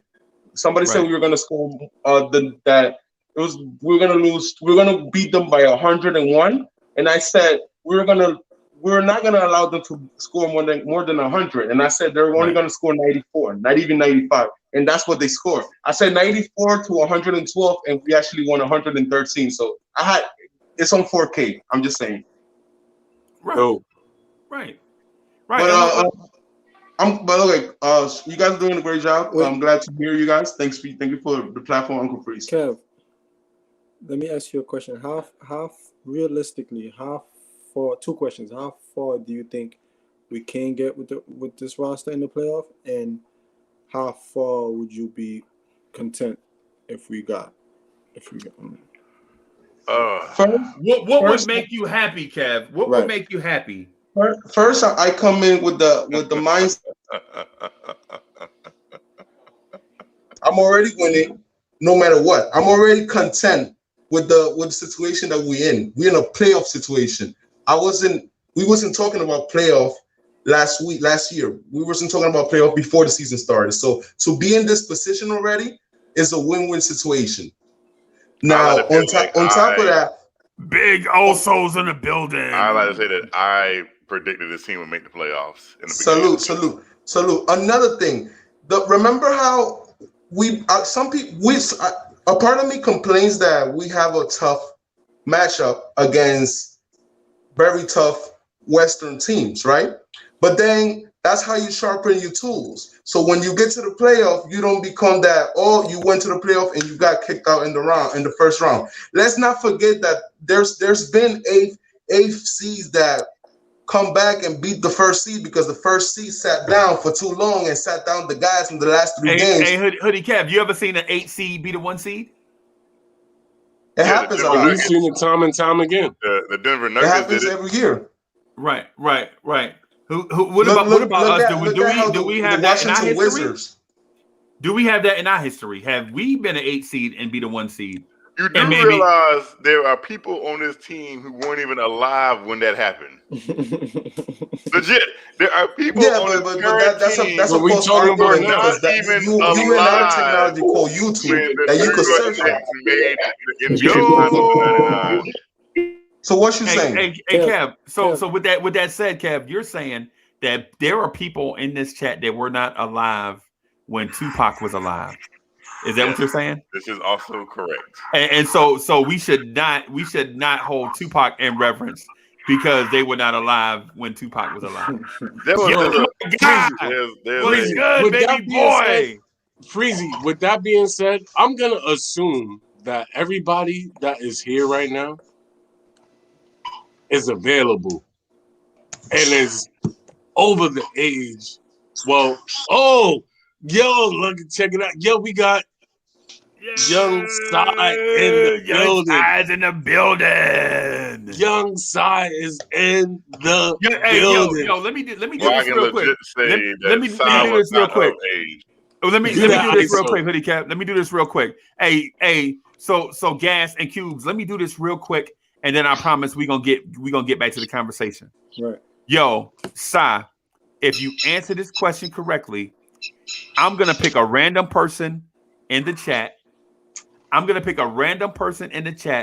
I'm gonna send them a "We Run the City" t-shirt if you get this answer correct. I'm gonna ask you a very hard question. Okay? Very hard. I'm gonna ask you a very hard question. And if you get this correct, I am going to send a random person in this chat that's watching right now some Knicks swag, a "We Run the City" shirt. Right? Here's the question. Yes, sir. So here's the question. What player plays power forward, starts at power forward for the New York Knicks? If you get this correct, I'm going to send somebody in the chat some swag. Is it Reggie Bullock? Not at power forward. Hey, wait. Hold on. So I said the question incorrectly. So I may have said shooting guard first, but I didn't mean to say that. I mean power forward. So what player, because Reggie Bullock does play shooting guard and small forward for us, right? But I'm gonna ask you, what player plays power forward for the New York Knicks, and the name that I picked right now, I have it right here on my mind, right? RJ Barrett. Wait a minute, you gotta listen to the question. Let me get the question out. Let me get the question outside. Let me get the question out. So what player starts at power forward for the New York Knicks? There's the question. It popped. RJ Barrett. You went silent on us. You went quiet. You went Yeah, quiet. yeah, It's not because the answer I was looking for this time is Julius Randle. Oh, it's a Randall. Yeah, We yeah. didn't hear you. We didn't hear Okay, you. You let me. went Okay, quiet. so that wasn't fair. That wasn't fair. Let me ask you another question then. Let me ask you another question then. Right. Uncle Freezy, And- ask him where MSG is located. Where's MSG located? What No, street? I got one already. I got one loaded up already, and that was a good question. But Can you name? did you see who the Giants got tonight? Yep. Yeah. I'm gonna ask Sai one more question, and somebody in this chat is gonna get swag from the Blawrence Tears family, right? So if you get this question right, I'm gonna send swag to somebody in the Blawrence Tears family, right? And so here is the question: Who is the Blawrence Tears family's favorite New York Knick currently? Giants. Say Julius. Julius Randle. Bam! There it is. We have a winner. So the person in the chat, I'm gonna scroll up. Let's go. And pick. Sai, thank you for helping us give a gift to somebody in the chat. Right. All right. So the person that is getting swag from the New York from the Blawrence Tears family is. Go, Freezy, close your eyes. Hey, I already got the person. I was scrolling the mouse. I was scrolling the mouse. So I'm gonna put it in the chat. I'm gonna type it in the chat. Shut up, so You good. That's all right. So the winner is Big Oso. Oh, Big Oso. Hey, congratulations. Hey, Big Oso. Hey, are you still here? Is Big Oso still here? Yeah, he in the chat. Yeah. So congratulations to Big Oso. I legit was just scrolling the mouse up and down, and wherever the mouse stopped is the person that I picked. So Big Oso, DM me your email address, and then I'll work on getting that swag sent to you. This my thing good. So you still ain't drunk. You just Congrats to Big Oso. But for the Congratulations in Shout Spanish, out to Big Stocks Oso too for Big Bear. So Big also is big. correct. Like, you know what I'm saying? All right, hey y'all, I gotta switch to back to audio only. I gotta get on this roll, man, and put some equipment up. But I'll be in audio. Yo, y'all keep the conversation going. The conversation been fire, bro. Where Cubes go? Oh, there he is. I'm here. I'm Hey, looking. okay. Hey, Yeah, we good. Thank you for the platform, Freezy. I was waiting for We good. Cap to answer the question. I don't know where he went. Okay. What question? I'm gonna jump out of this one, y'all. I had asked him Yep. where I would think he be content. What would he be content with how the season end? This is little man's camera like this. There you go. Put that thumbs up in the chat. Y'all already know what to do, man. You should put the thumbs up. Try to replicate it. Yo, City for real. What's going on? What's popping? Talk to me, man. What's good, bro? We got the same time clock, so we good. We Gucci, because that's the thing about our time clock. Like, I'll be feeling bad when I'm thinking about a person in New York, because I'm like, yo, I'm taking their crazy time. Like, out there, it's 2 a.m. for you, and I'm cookies with 9 p.m. But great win, man. What was the last topic you guys were talking about? Oh, geez. We talked about a lot of things, but I wanted to talk about the next game. Like, you know what I'm saying? That's what I wanted to talk about, and I don't think that was one that we reached on. We're playing Houston, right?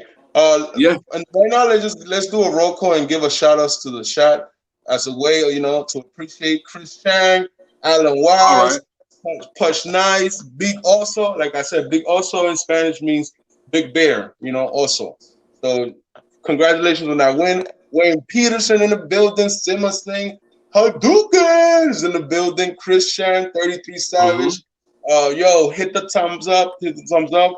And yeah, next game, man, we're facing the Houston Rockets, an organization that has been going through pretty rocky situations, losing James Harden and acquiring John Wall, but they still underperform. Actually, we've been judging the Washington Wizards, and the Wizards actually had a little, turn up.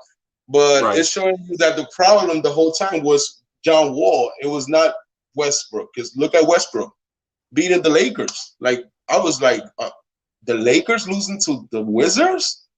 And that's a game the Lakers need more than the Wizards are just going through a Chris Paul fantasy. I'm gonna make it on the last day of the season type of your destiny is in your control. So.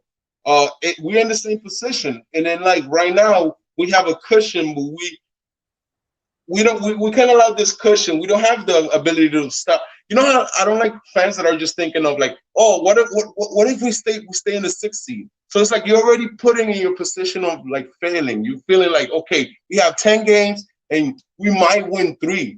I heard that from fans. No, that's why. See, look, bro, this is why I said. On this West Coast trip, I said I want to see us at least go 4-2 or 3-3. You know what I'm saying? That for me, that's legit. If we do anything better than that, then listen, I'm through the roof with that. But you know what I'm saying? As just legit. We're not gonna continue when somebody said I look like Rikishi from WWE. Damn. Jesus Christ. That was a good one, Push. Yo, those are those hooks from those Legionnaires. Some Legionnaires they got jokes. That was funny. Oh man, I can't even come back from that one. But yeah, I'm actually more optimistic than you are because I'm taking the Washington's wins to the Lakers as inspiration. What was the score of the Hawks game? I believe the Hawks lost by 40. Who was the team that lost by 44 points? The Hawks? Probably. I think I heard something like that. You know what I'm saying? I'm not sure. And the Denver Nuggets lost to the Pelicans. Right.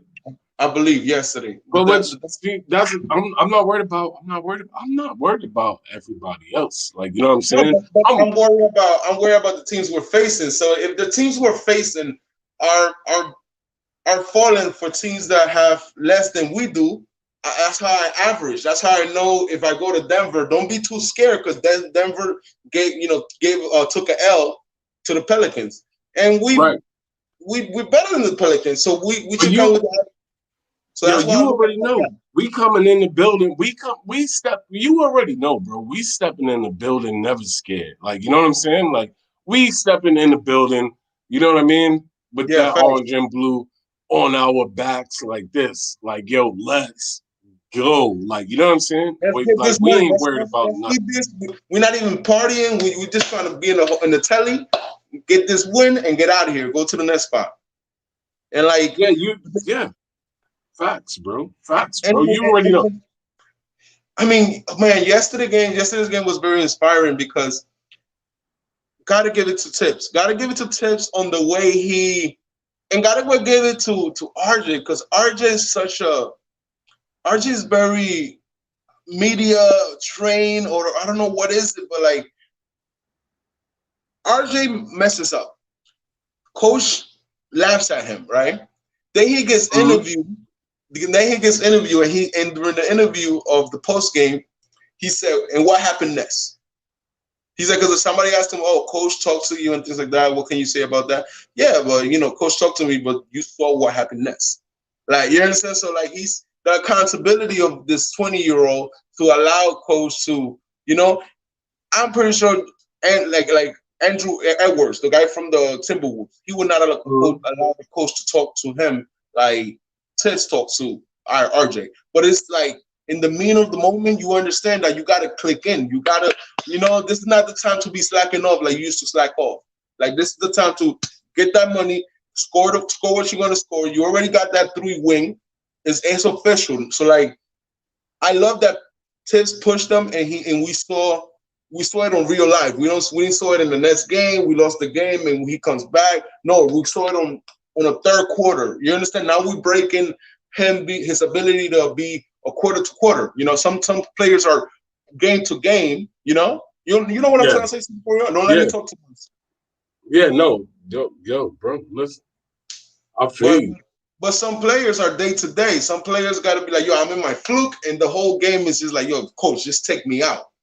But like right now, RJ is like, all right, man. I gave them the first quarter, the third quarter, the second. I'm gonna activate in the third because that's the thing.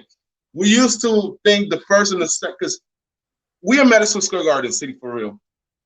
You in MSG, every quarter feels longer than what a quarter really is, because you're in Madison Square Garden. You know, like, you know, when you're watching the halftime show, there's like so many eyes on you. The same thing goes with MSG. So like, I believe that the players, City, talk to me, man. The shadow like me, like, then they're gonna hate me for talking too much. No, you good, bro. Like, listen, so the only thing I would say is like, I really want to harp on this West Coast trip. Like, you know what I'm saying?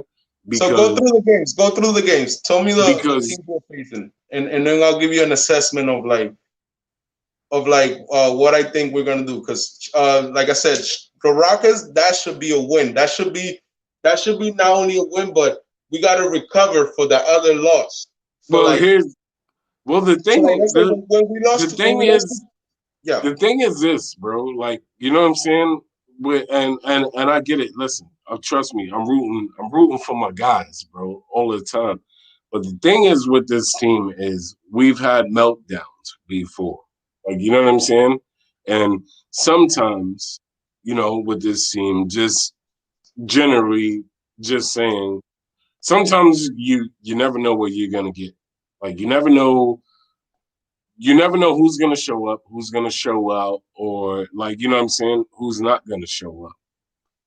Point blank, like, you know. But at the same time, when we go on this trip, since everything is still so bottled up and just like crimped together, I feel like we need to at least for right now on this trip. Yeah. Like I said, 4-2 or 3-3. Like, you know what I'm saying? Because I'm not worried about anybody else's schedule. I'm not gonna get into that. Like, you know what I'm saying? I just want to worry about what we need to take care of. Like, you know, because if we don't take care of the things that we need to take care of, we can easily fall. I know. A lot of people are giving Memphis that game. I think a lot of people are scared of Memphis, and I'm like, yo, for real, man. Like, Memphis should not be like.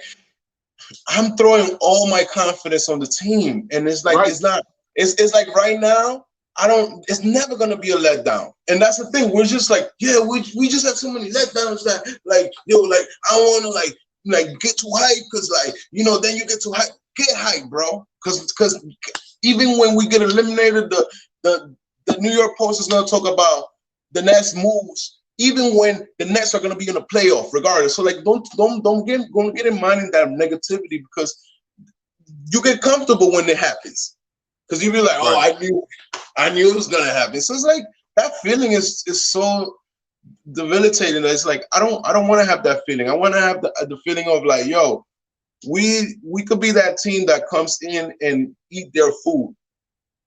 The New York mentality.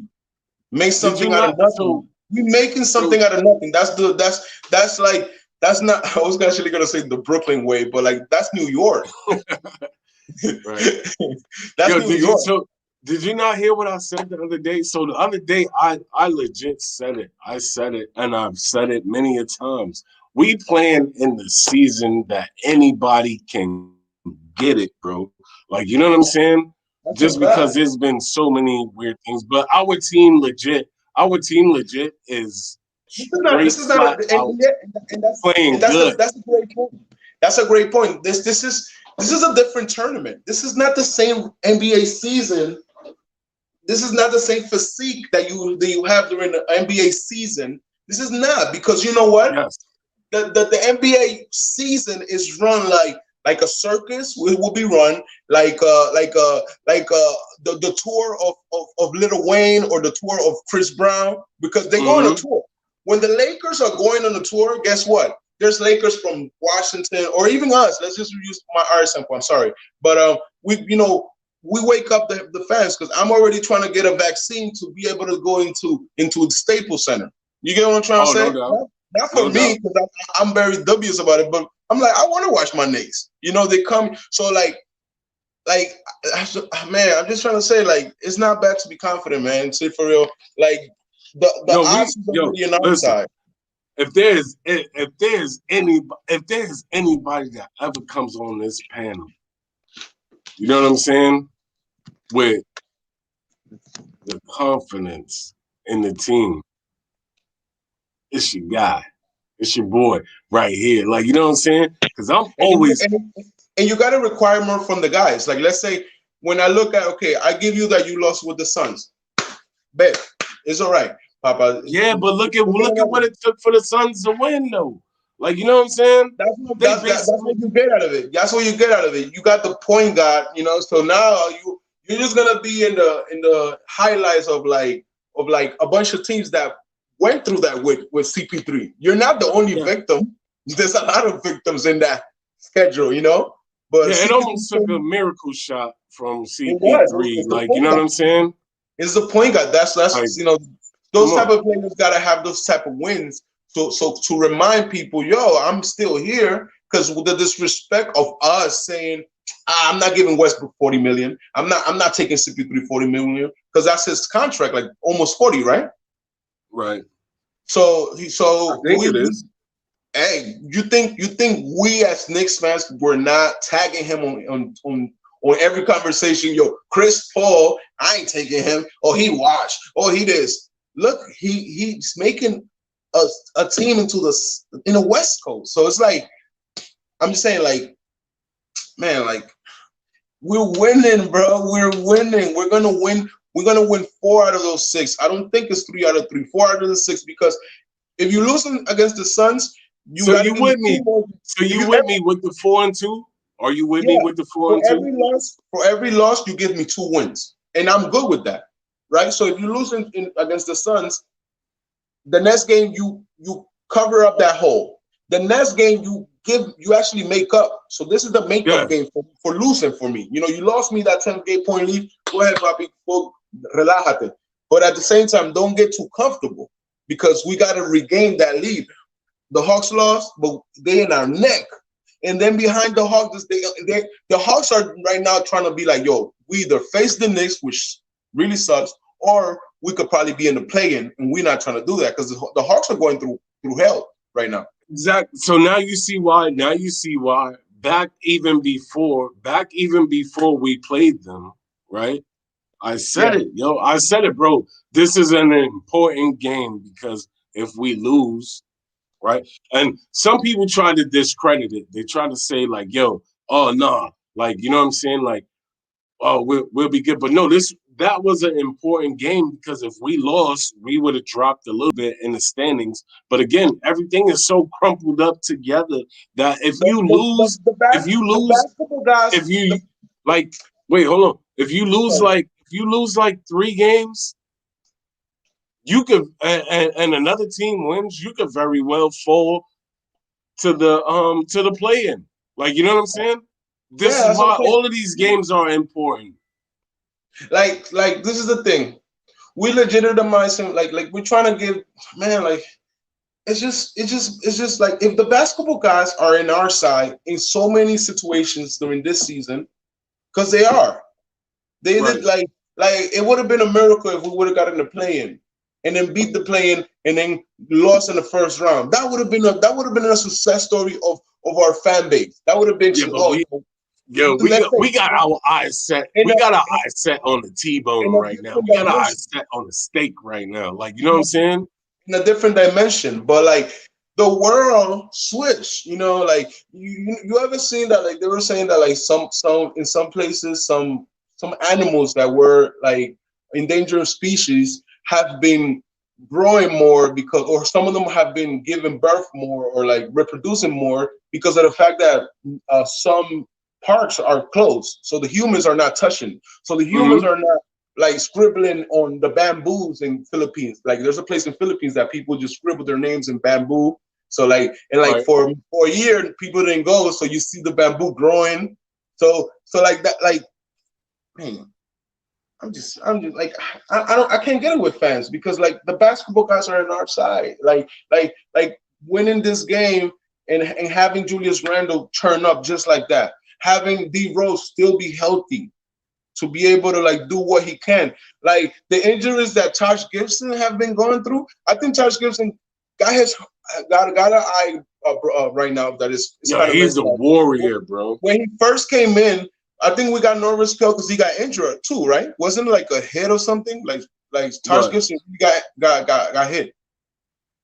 Like when he got hit in the eye or whatever. No, that's the last one, but he also got injured before that. We had so many moments like having quickly like Morris. This is Marcus Morris' gift. Like, and then he turned up to be something that we didn't know. So what are you talking about? We just like my train of thought is we need quickly to get a little bit more buff, and then quickly his ceiling is Steph Curry, even better. Well, all of that will come in due time. Like, you know what I'm saying? Like, whatever he's gonna pan out to be is gonna come in due time. Like, you know what I'm saying? Right now, we need him to be what he is. Like, you know what I'm saying? We need him to be like, you know what I'm saying, one of the sparks off of the bench. Like, you know what I mean? But that's what this team needs, because obviously when our starters don't have it going, and I've said it many times before, we go as our bench goes. Like, you know what I'm saying? And when our bench doesn't play well, we are legit in trouble. You know what I'm saying? And quickly is a main factor, a big part of our bench. Derrick Rose, and that's big part of our bench. That's the things you could look up into. Like right now, the book is open. We still haven't closed the book. So like you cannot be like, yo, when I close this book, I'm gonna do it. The book is still open. You know, we still gotta keep writing in this book. The story is not written for you to go into this mode of like we losing when we are the 4th seed of the league. Like the Bucks are supposed to be the 1st seed. That's how I chose you. Oh, that's the thing. I lost my train of thought. I'm sorry. Like this is a different tournament. Like I said to you, like a tournament that like you get to play the same team twice. Right. City for real. I would say. Have you ever had a fight on somebody's block? Oh yeah. Right. If you have a random, like if you go, let's say I grew up in the Bronx. If I have a fight in Harlem, I grew up in the Bronx too. You fight, that's it, right? That's a different fight than when you fight in your block. Oh yeah. Yeah. You gotta look out. Like, you know what I'm saying? You gotta and you can't, and you could get your ass. You could go whoop in the Attleboro and on another block, and nobody know. You could pass by. They might say, "Yo, we hit him," but like in your block, it's like when you lose. Guess what? You gotta come back and. So when I look at the Suns, I'm in my house. Like and this is the tournament that we in. We get to face the same team within the same week because of COVID. Because like you don't want too much running around. There's 427 players in the NBA. Like it's like a big building. Like if the NBA is just a building, if you think of like Times Square, one of those buildings is the NBA. and we cannot allow everybody to congregate right away. So we got to come back, right? But this is a thing that we've been doing, pretty much sometimes for most of the season, But we're good kind for of a that. little bit. We're The good next for time we the play a team, we've been pretty good at coming back and, you know what I'm saying, using our retort to. But that's what I'm saying. But we're warriors. That's what I'm trying to say. Like, oh, I shouldn't say use that word, but like we're rebels in the sense of like you might lose one battle but then the war's still going on. So don't think that like I'm not gonna think that Julius Randle's not gonna think, yo, CP3, like I have another opportunity to do the same thing to you, bro. Like that's how I feel RJ feels. Like I'm gonna go and do the same thing. And we have an opportunity. That's why I want to go to the Suns. Yeah, no, I want listen. to do the same thing they did Listen, to trust us. me. And I want to be there and scream my heart off to my team. So don't tell me, don't prepare me for a loss when I'm gonna pay for my money to go to their house and scream for us, and you're gonna be like, nah, bro, no, I'm not accepting that. We're gonna win. Gas, trust me. Trust me, Gas. I am not the guy that you want to talk to about feeling like we are not contenders or we are like, you know what I'm saying, some losers. Trust me, I am the guy. I am the guy that comes through all the time. Like this, yo, we got another one. Like, you know what I'm saying? Like, I've said it many times before. I'm not worried about nothing. You know what I'm saying? I got a special setup for tomorrow. Like, you know what I mean? It's gonna come out epic. I don't know. See for real. I'm pretty sure you heard before, like, oh, the Knicks, when the Knicks win, I'm pretty sure it's gonna be the end of the world, right? I'm pretty sure you heard that before, right? Yeah, but I don't listen. I don't. Come on, man. Like, I'm saying that's happening right now. The world is in turmoil, and this team is doing it for the city. This team is doing it for bigger reasons. You understand? I mean, I've seen the stuff where like people. Okay, pretty for you. Go to 1977. 1977, the Yankees. That was the longest time that the Yankees didn't win a championship. I believe it was like 16 years. The Bronx was burning. There was a serial killer in New York. The New York murder rate was like 2,000 or almost reaching 2,000. Right now we have like 100 murders per year. So like you can even compare it into the homicide level. The city was burning into the ground. Then came Thurman Munson and the coach of the Yankees and took a nobody Yankee team. And I'm sorry for the Mets fans. I'm sorry. The ground should become to the Yankees. Don't go to this wasting his time. Wasting his time. Don't even say that. Garbage organization. Jesus Christ. 1977 Yankees come in a bunch of nobodies. A bunch of like who are these wash guys? Right. Won the championship. Have you seen that show? I believe it was a show on HBO about the Yankees, about like Thurman Munson was like an alcoholic. He was like the ESPN one? Yeah, Thurman Munson. He was a coach 1977 Yankees. I'm pretty sure somebody here that is older than me like will appreciate, because like I play center field. I'm pretty sure people don't know. But you play center field? I play center field, with the Yankees, it's very emotional for me because I went to Bronx School for Law, Government, and Justice, right on 163rd. So like we used to play in front of the Yankee Stadium in Macomb Park.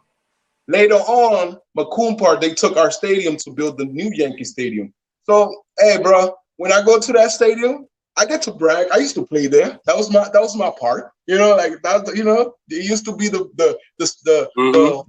home of Babe Ruth. Now it's my old playground. Like the third base, I used to play center field there. Like, think about that. That's like the Yankees are in my blood, in the sense of like, if you grew up in the Bronx, you grew up Yankees no matter what. The only people that wear Boston Red Sox is because they're like gang members.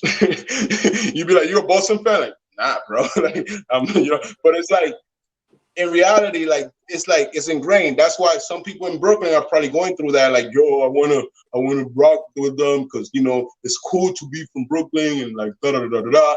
But there's people from Queens that grow up being a Mets fan, But the hardworking New Yorker doesn't have the privilege to always live in New York in Manhattan. Yes, you have Harlem and you have Washington Heights with the Dominicans uptown.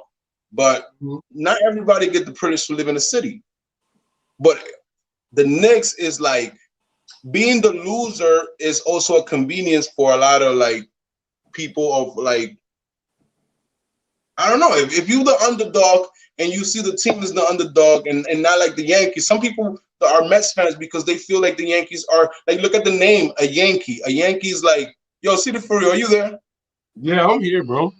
Yeah, you got me feeling like I'm talking to myself. No, you good. You good. Yeah, let me see what the chat be good. popping. I'm here. So I get inspired. Son of Sam, yeah, men shall say, Son of Sam, Debbie Berkowitz. Yeah, homie was like, and what we're going through now. What we're going through now, there's so much trauma on the TV that I love talking to you guys rather than watch the TV. Because you watch the TV, there's a murder here, there's something here, there's something here. It's just like DMS is gone. Like, you understand? So like you watch, in 2020, 200 rappers died. The what? In 2020, 200 rappers died. 200 in 1 year. 200. That's crazy, right? Bro, that is insane, that's bro. Trauma, bro. That's trauma. So the Knicks are the only thing that's literally motivating my life right now, and I'm not gonna give all out. Like everything we see is like so negative, and I'm not gonna bring negativity here when these guys are like resilient. With no, this is a documentary right now being recorded.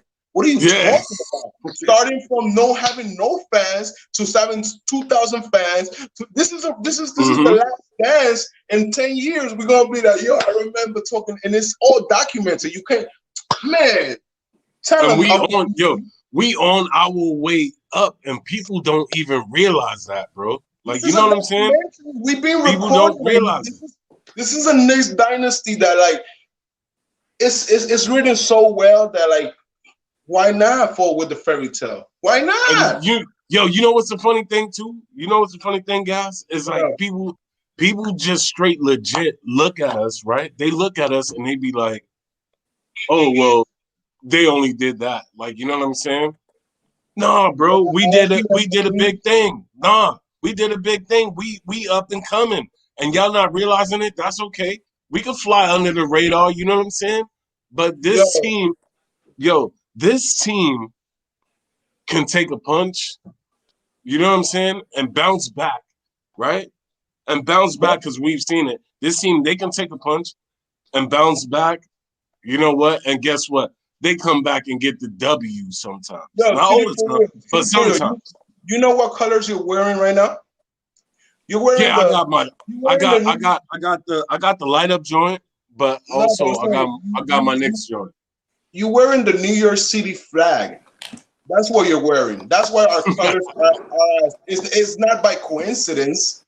Our colors are the colors that we have because you're wearing the New York City and then like I guess sometimes we're more passionate as fans that are not in the city because we love the city. This is why your colors. This is the colors you wear. I gotta do it. Hold on. I gotta do it now. That's all right. I gotta do it. Yeah, like not to be politics, but everything is politics, bro. This is who you gotta do it now. I'm gonna do it for the people. I'm gonna do it for the chat. Let's get this thing lit up. There we go. Facts, bro. This is who we are, bro. And everywhere I go, because you know how people when you move to a different city. They try to undermine your former city. I always tell them this is how I look at New York City.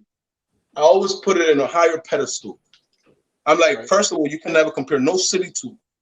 Oh, but New York City is so expensive and taxes and this. You know how I kill people when now sometimes I'm like, look, bro. New York City teaches you how to be a better human being. Why? If I'm sometimes the circumstances of living one on top of each other are bad for a virus, for example, you know, because we don't have the space, you know, there's littering laws. Our kids play in the hallways because they don't have a park. Not like if you go to the South, if you go to Texas, if you go to where you live, you know, you have that space. But what they have is sometimes personal etiquette, because like you learn how to say que lo que from Dominicans because you have to congregate with Dominicans. You have to take the train. You have to take the train with a Jewish person. You know, you seen a Muslim person right next to with a Jewish person in the train, and they got to go to work. And so it's like that's the thing about New York that creates a better society, because you learn from other people. You know, you go to Harlem. There's a kid from NYU, and there's a kid from Harlem. There's a kid from the Bronx. You have to learn the lingo. So, but it teaches you how to be smart. Now, compare it to when you just always nurture. When the bus picks you up, like when I used to go to school in Houston, the bus used to pick me up and everything. When they go to New York, here's a Metro card. Get out of here. I'm like, but I'm in sixth grade. But I'm in sixth grade. For real? I don't want to take like no. Take the bus. Wake up. Bro, I came from a different era. I came from the era of people riding the back of the bus. Crazy in the days, like, you know what I'm saying? You know what I mean? When people say, "Que lo que, mano? Que pasó, loco? Tú también?" Listen, you understand what I'm saying?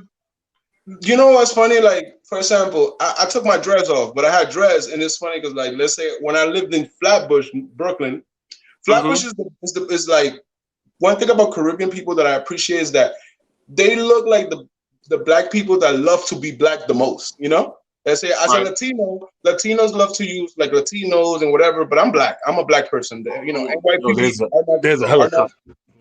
Like I'm gonna be defined by society as a black man. If I'm trying to say Latino, like what is that? Like it doesn't protect me from anything. It just whitewashes who I am by saying I'm Latino. You know, like look at like my parents are Colombian. Think about that. The name of my country is Colombia. Like the name of an oppressor and I'm indigenous and I'm black. So like, and I have to say I'm Colombian. like it's like a Jewish person saying I'm from Hitler Town and I'm a Hitlertonian. It would be crazy, right? But like that's the society that we live on. So but like in New York is beautiful because I could talk Spanish like a Dominican person. We have different Spanish. You know? No, I already know, bro. Trust me. Oh, snap! Yeah. Like I could talk with, like, here I'm in the West Coast. I speak Spanish with Mexican people. ¿Qué onda, güey? Dime, güey. ¿Dónde están las morras, güey? ¿Dónde vamos, güey? Like it's a different Spanish. But it's how life goes. I grew up in Houston, so I went to elementary school in Houston, right? So now that I've been living in the West Coast, I can navigate with that. But that's also the New York attitude. Like you have to adapt. You know, you go to school in the Bronx, all of a sudden, you're the only like Colombian person. You have to survive. You got to learn how to speak with black people. You got to learn how to speak with Dominican people. You know, you can't just be on your shadow because you know the streets will eat you. So I agree. But it grows you because like you know a New Yorker when you go out of town because of the energy. Like you know, they know you too because they like, damn, this guy is actually very nice. You know, this guy's because we learn how to talk to people. When you're in the, you know. I remember one time I was in Houston and I was trying to move back over there. And that's when I knew I was like, I can't live in this city. Like, yo, I was taking a bus, right? And people in cars in cities that people don't take public transportation look at you like you're crazy. Like ew, look at the city. Like look like you know like you at the stop sign like look at city though. Yo, city bummy. You are straight legit. Yo, you are not lying, bro. Like, you know what I'm saying? But then in New York City, sometimes you'd be like, yo, there's some meme of Keanu Reeves in the train, and you're like, yo, Keanu Reeves be in the train now? Like that. Like, yeah, he does take the train. That's New York City for you. Yo, bro. Oh, yo, you see, you know why you're not lying, bro? Because like, listen. Yo, when the first time I ever stepped foot in Vegas, right? Like, you know what I'm saying? I saw black, man. Like, you know what I mean? And I'm like this, right? I'm outside. I'm like, yo, I'm like, yo, what's good, yo? Like, you know what I'm saying? He straight came up to me like, oh, yo, what's up, man? Hey, you're not from here, are you? I'm like, nah, yo, what's good? I'm from the Bronx. Like, you know what I'm saying? He's like, yeah, I can tell because you yelling mad loud, like, yo, what's good? I'm like, yo, that's what we do all of the time. Like, you know what I'm saying? I see my boy down the street. I'm like, yo, like, you know what I mean? What's 8.7 good? million of us. 8.7 million. You know, when you go to like, and no disrespect to the Caribbean, shout outs to Barbados, Virgin Islands, and all that. Yeah. Salute to But all of them. when you go there, that's like Brooklyn. When you go to one of those little islands, that's Brooklyn. Brooklyn got that much people. So now when you're one out of like 50, compared to if you're in another city, you're 1 out of 10.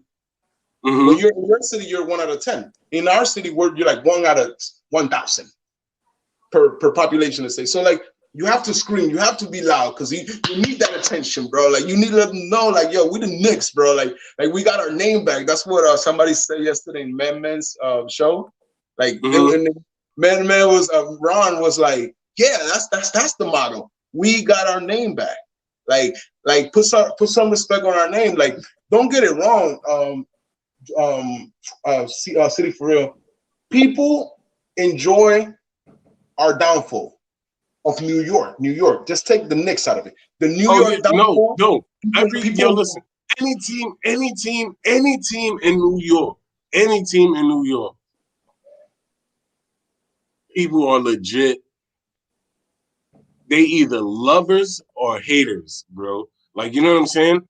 And a lot of them are haters.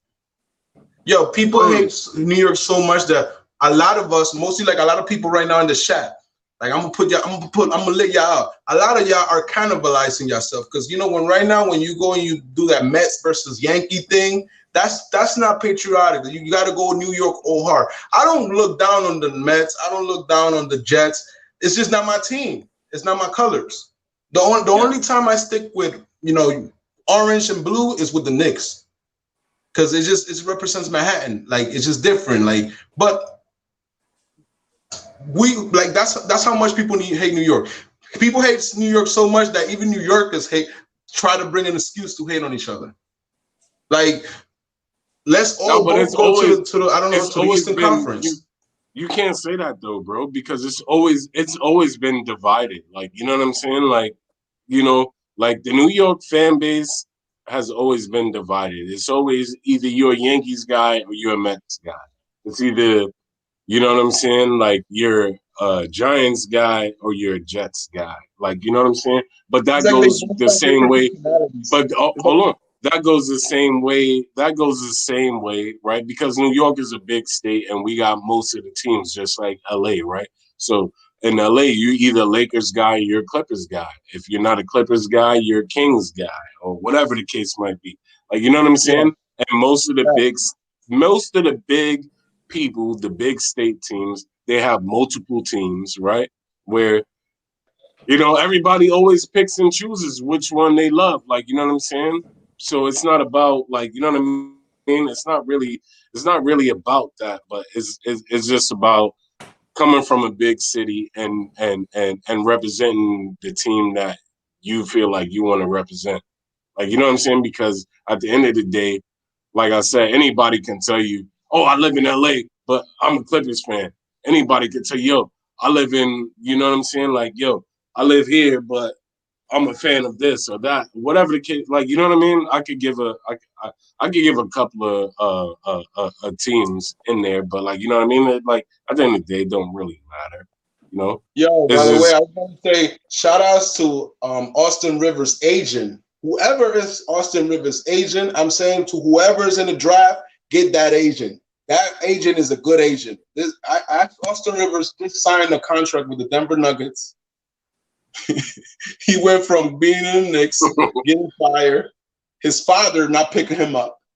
And he gonna come and try out and try to show out and be lit. Fresh legs. He did the same thing LeBron doing, but he did it his own way. Fresh legs. Because don't we play Denver soon? Yep. You gonna play him soon? You know he gonna come out and try to be on fire. Oh, definitely. He gonna try to show out. You already know that. Wasn't hold on. Interesting. Now that I'm thinking about, wasn't Denver the game that he went hard on? Like he just blasted on. No, it was Utah. It was Utah. Okay. Yeah, So Utah was like the game. Both games, smart like it's like the games that he couldn't miss or something like that. Oh, okay. I was thinking, because it's crazy. Like that's probably why the Nuggets got him, because yeah, when he he scored 25 in the first half or something like that or whatever. Yeah, and he was just like lights out. The only thing that about Denver that I am realistic about is that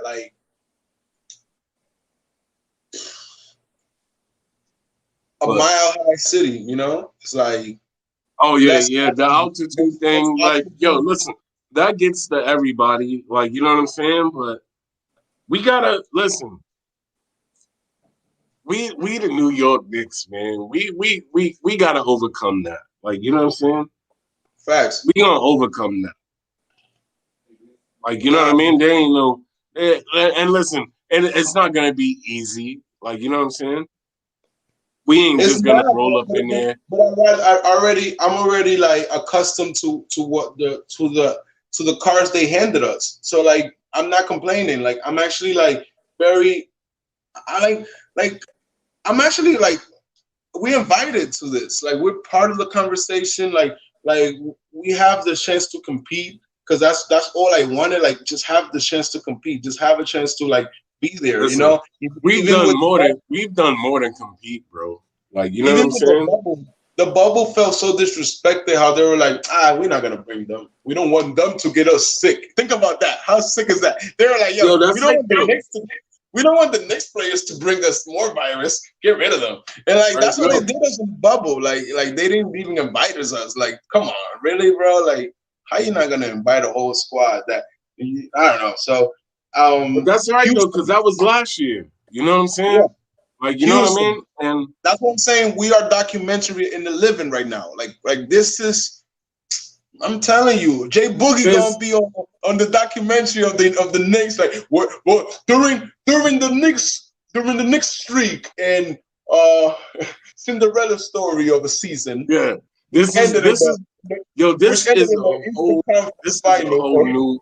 whole new jump up, bro. This is a whole new year, and I'm just happy. I'm just happy about the team, man. Like, you know what I'm saying? Because it's been a long time since we've seen this team do these type of things. Like, you know what I mean? Like it's been a minute to where, Knick fans can actually, come outside and wear your orange and blue. Like, you know what I'm saying?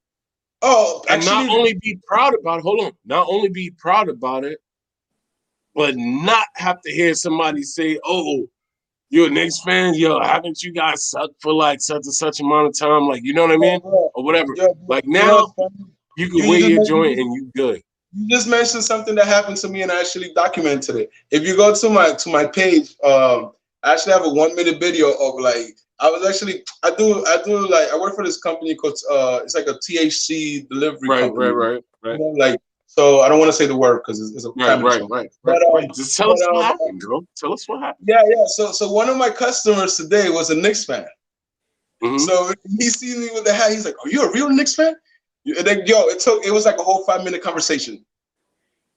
And that's been going on a lot because I'm always in the street like, hey, like I'm making $1,600 just doing deliveries. So even if you try to play it down, it's the policy in California. So like it's great to be able to congregate and see us. When we beat the Lakers, Laker fans were like, "Yo, you guys have a squad.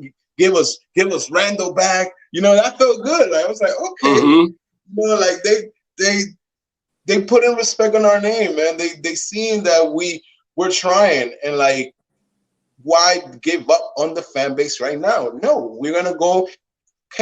See it for real. I like to always look at the schedule backwards because when you look at the next game, you always feel like So let's look at the schedule backwards and tell me the games that you think that we might I don't know. Your decision. So, and I'm gonna say mine. And chat, let me know too. Like What? Boston. Boston is the last game, right? Boston. Boston is I the last. say So let's Boston. have I say we win. Boston is the last game, right? Okay. So I'm I just say talking we about win. a situation of like those negative fans that think we're gonna go through hell in the next 6 games because of the Nuggets or whatever. Okay. Yeah, no, Whatever. come on, man. All right. I'm not even. Yeah. Okay, but let them be right. Let them be right. So let's go from the back. Let's go from backwards because we have games that we could recover. Let's say, in case we lose, we have recover games. So we go Boston. You say that's a win, right? I say it's a win. I say it should be a win. You have a better because we at home. And that's why going hard in the beginning is very important because you don't want Boston to be a decider at the end. If Boston is so close to us, that's what I'm saying. Like so go flip it, Now right? you see what I said. Now you see what I've been saying. Right. What I've been saying this whole time. You cannot even allow to be like, oh, we're at the end. No, I'm not gonna let Boston. Bro, now you see what I've been saying this whole time. I've been saying we need to go on a win streak to separate ourselves. No. Like I'm pretty sure. No. Boston. Like I hate the city of Boston with passion. So sorry. Listen, like, I'm a Yankee fan too. So like, you know what I'm saying. We talking about Boston. I don't even want to like. I hate the Patriots. I hate the Boston Red Sox. I hate the Boston Marathon. I hate everything Boston. You hate the Boston Marathon. Yo, come on, at least give the Boston Marathon some credit, bro. The only thing they doing is running and drinking water. I'm like, I'd rather see NASCAR. NASCAR at least has explosions, and we love explosions. We niggas, we love fire. We love fire and destruction. But yeah. Charlotte on 5/15 Saturday. Charlotte, I'm gonna say a win. So Charlotte, it has to be a win but Charlotte does have what's his name? The guy that used to play for Boston. They got him back. They'll probably have LaMelo back. I don't care. I say we get a win, bro. I say the way Coach Tibbs have these guys prepared, we are coming in hot and heavy. We dropping the hammer on somebody, man.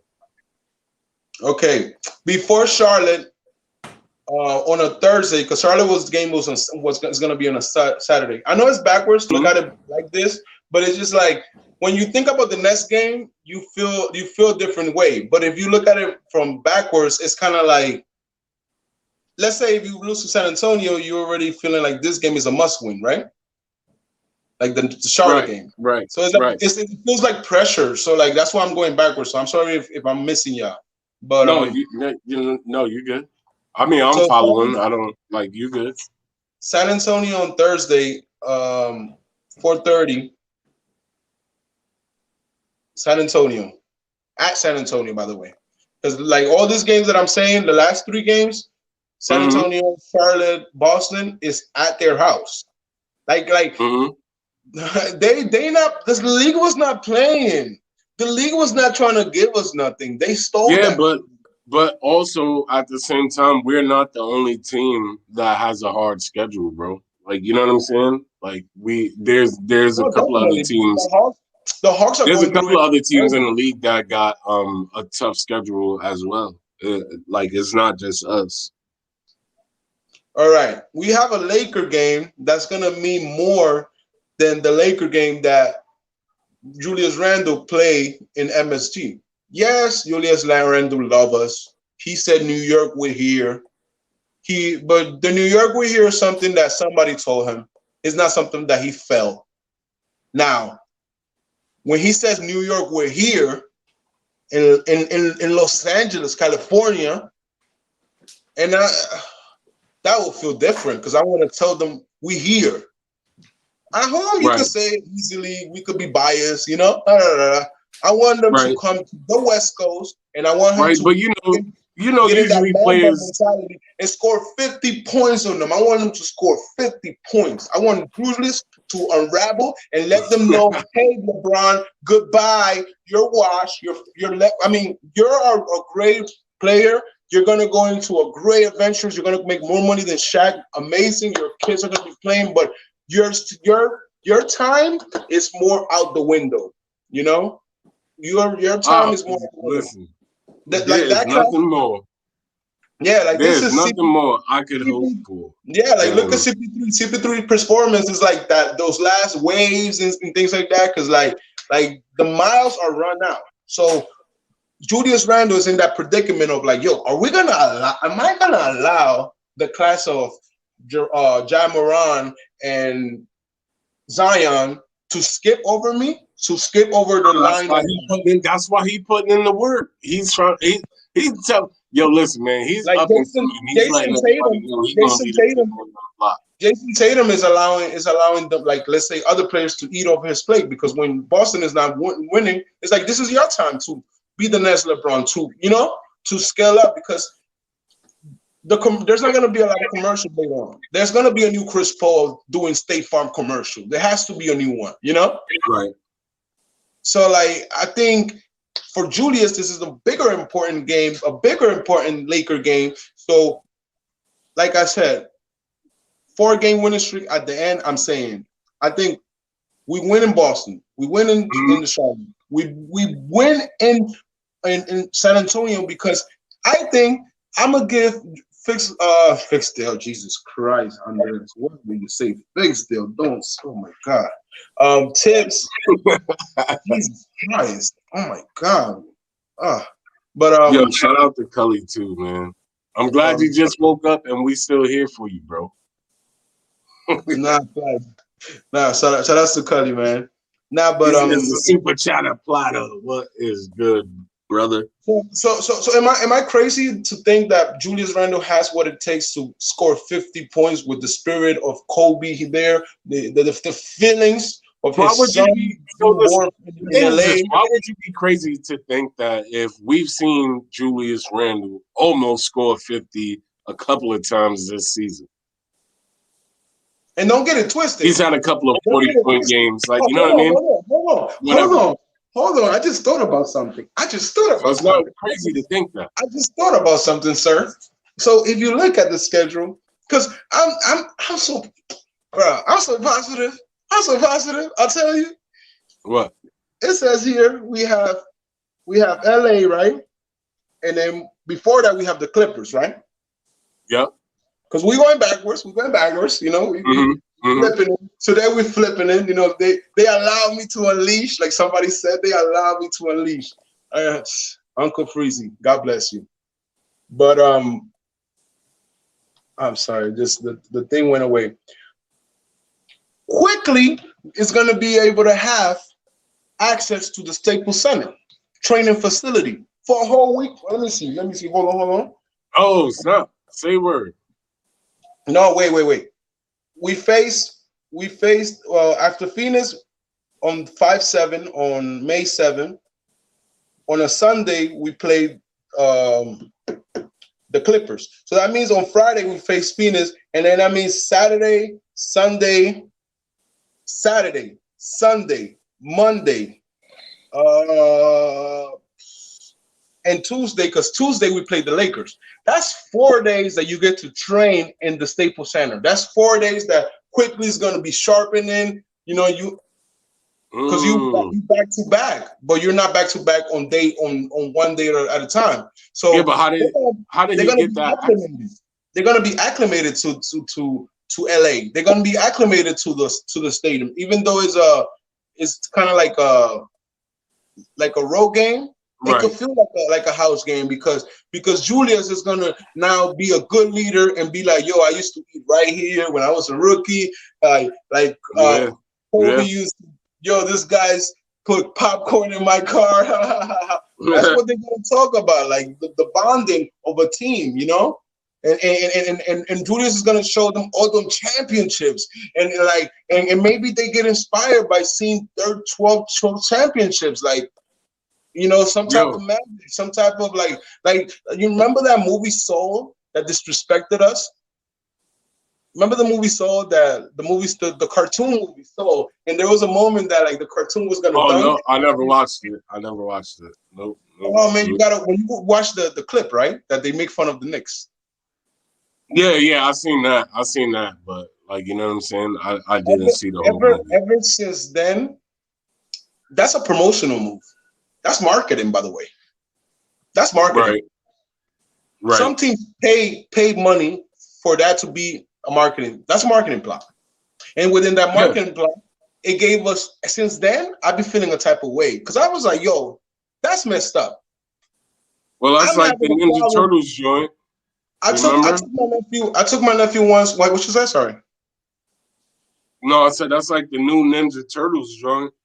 Yeah, but what I'm trying to say is I didn't like that because I have a nephew that I'm me as an uncle is trying to like I used to live with my cousin and then like my nephew grew up, so like I feel like you live in the house with this kid, so this kid like you try to teach him because I don't have kids, so I'm like this kid is like this is the future of the house. So I took nephew to a few Knicks game, his birthday, he had fun.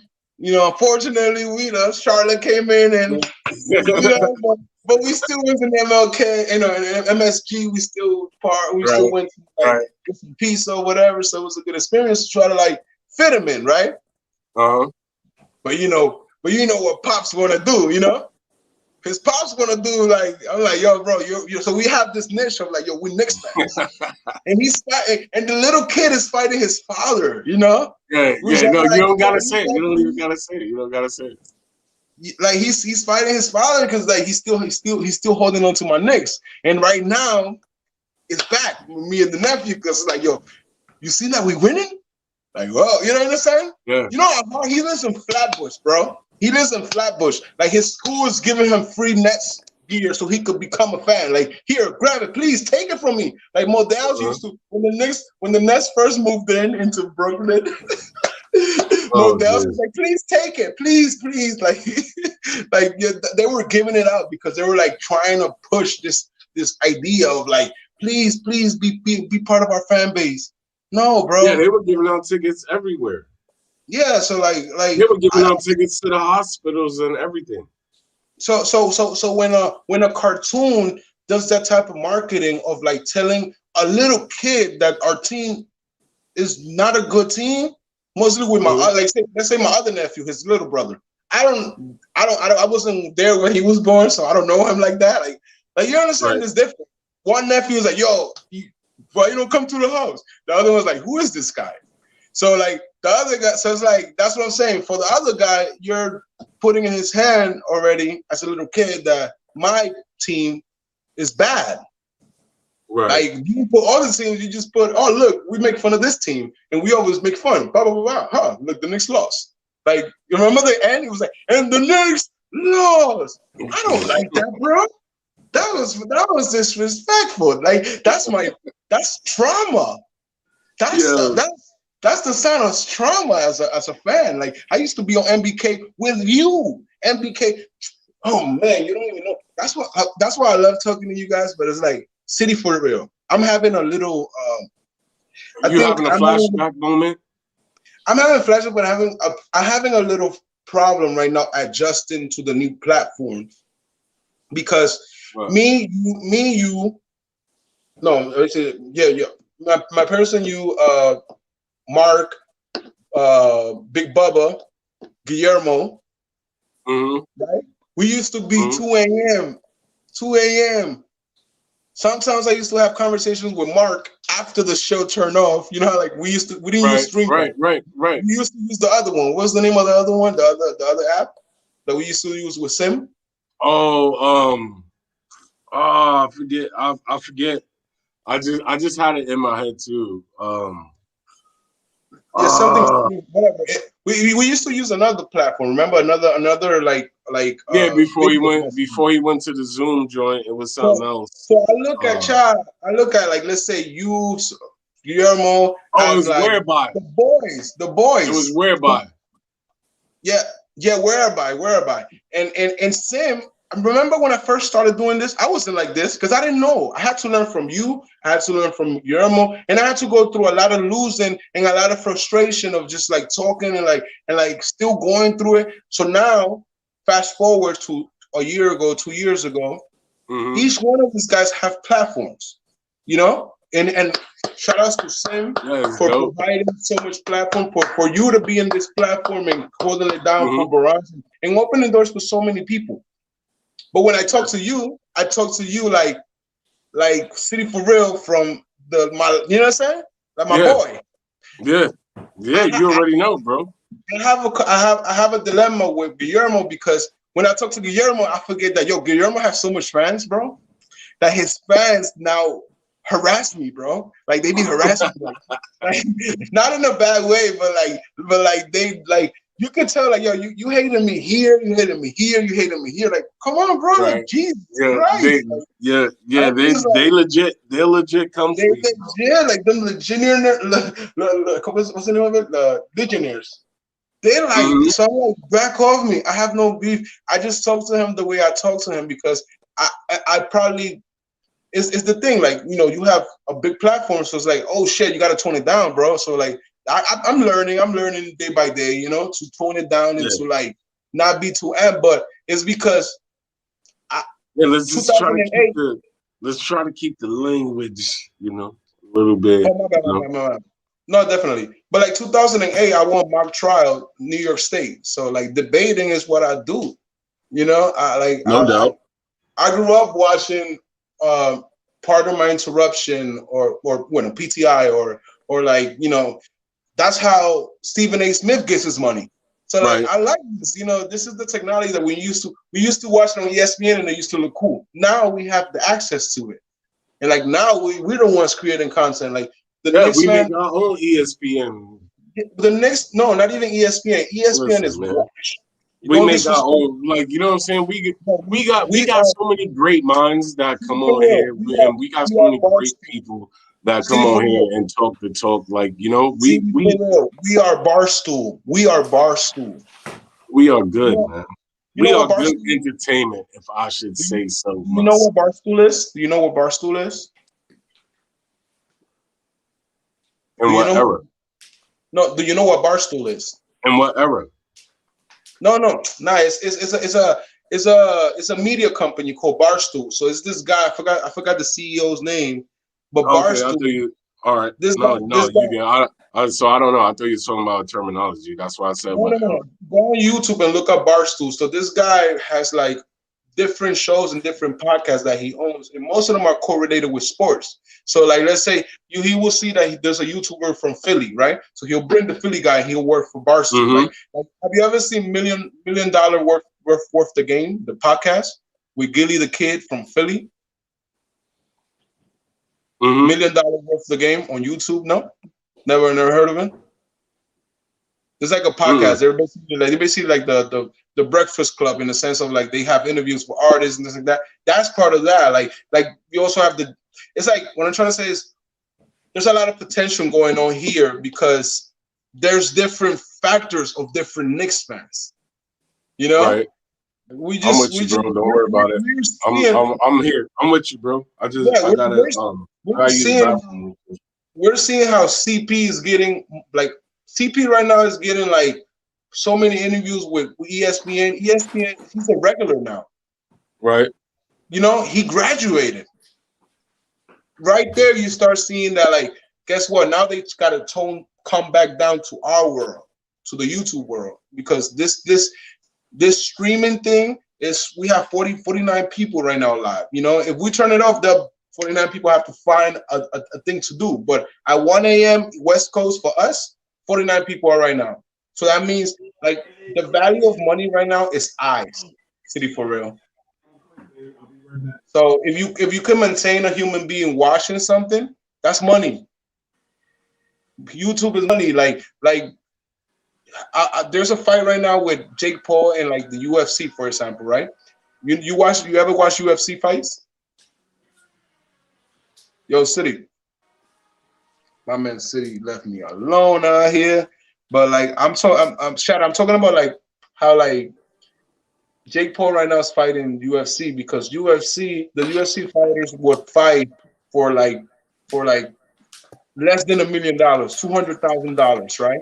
And then like hey, shout outs to whoever's there, what's up? And then like some of them they get broken legs, broken arms, broken nose. Like it's just like bad for your whole body. Like with concussions, like some of them die young.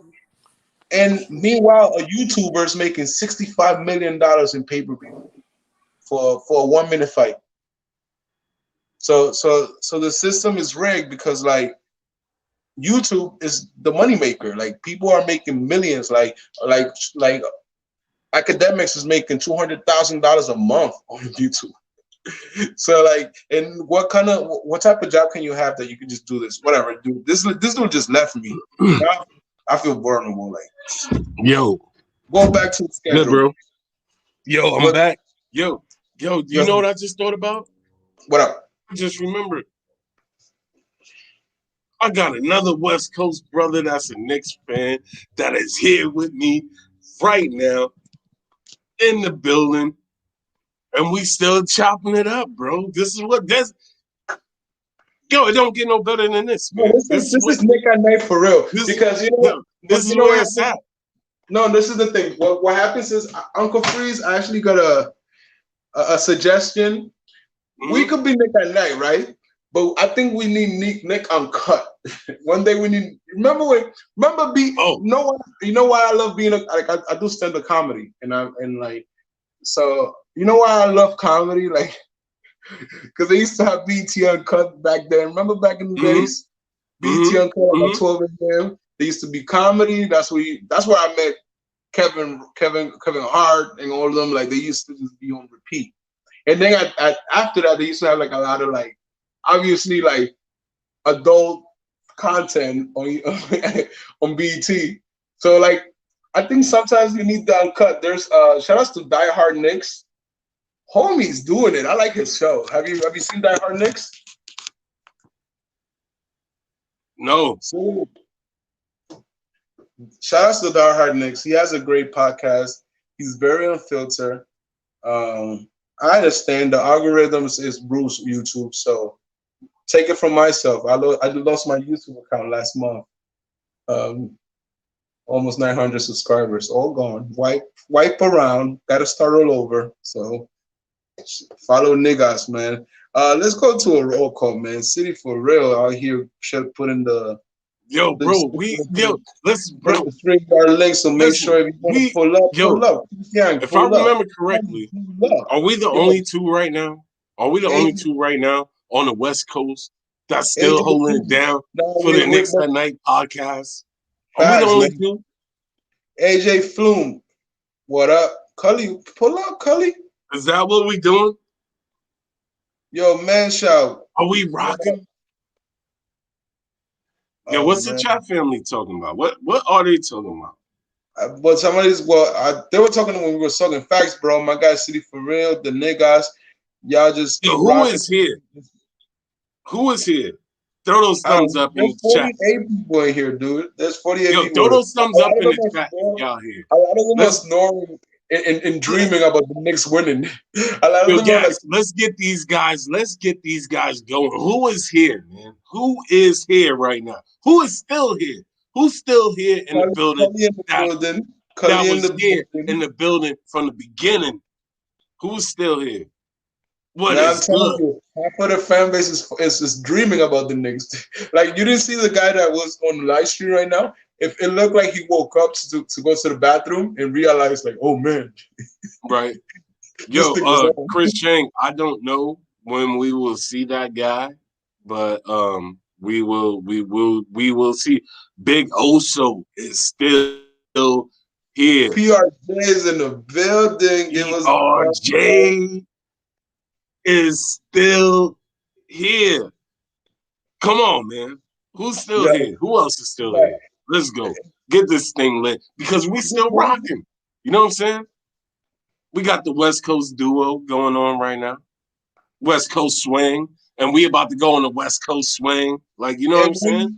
We are officially the first platform to talk about the Knicks today on Friday, April 30th. You know, so good morning, everybody. We're the first one to actually start a recap of the next game that we're facing the Houston Rockets in their house. We're going on a West Coast trip. we legit can tell the people good morning, good evening, and good night. But reverse. So we're facing the Houston Rockets on Sunday. So the guys are gonna have a lot of rest. So hopefully there will be no visiting of the strip clubs on Houston. There will be just full gym. Julius is playing I'll tell you what, yo, in Tibbs his look stadium like, in yo, Texas. So Julius yo, has Tibbs look family like in the the type building. of guy, right? Yo, Tibbs look like the type of guy, right? That, like, you know what I'm saying? Like, he looked like the type of guy that, like, when he knows that the players' hotel is across the street, like, you know what I'm Yeah, saying? He looked yeah. like the type of guy that he's sitting in the room with the binoculars like this, Like Jackie watching Chan, the front door. Like, you know like what I'm saying? Jackie Chan, like in Chris Rock on Rush Hour, like Like, Snoopy. yo, yeah, when he was looking at the chick, when she had the Snoopy Like, tattoo or whatever. Yeah. it's like Yeah. RJ, what are you doing? No, you're gonna be like Obi, what are you doing? Obi, I told you, you cannot allow this little girl to go into that room. Obi, remember what happened to Alec Burks? He like, yo, I'm just watching Snoopy. Yo, but Yeah, no, exactly. bro. Listen, but Tibbs looks like that type of guy. Like, he looks like that guy that's just gonna be like, yo. Soon as somebody step out the hotel, he like, boop, boop, boop, boop. You know, Tibbs is interesting because then it makes me respect those gym teachers you have. Like, you ever seen your gym teacher and you're like, why does this man has this job?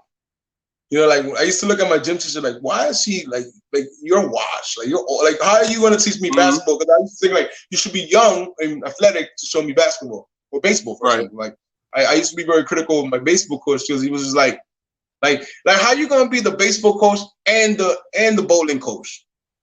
And have the same motivation. Yeah.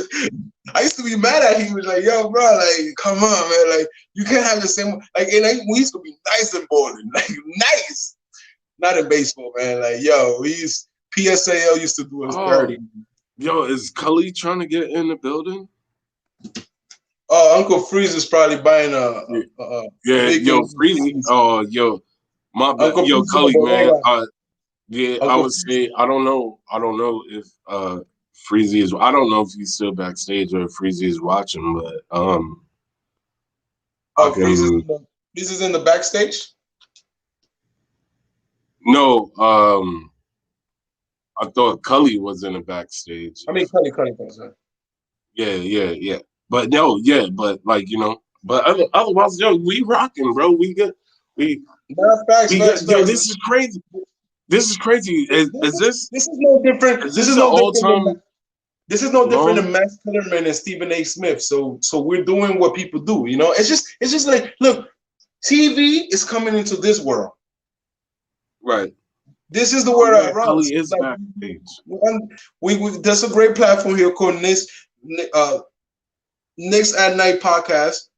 Shout outs to Uncle Freeze for providing this platform. I love the background. I believe what part of the city, if you could, I think that's Tribeca. No, that's Soho. That's Soho by, let me see. I could tell you exactly what part of New York is that.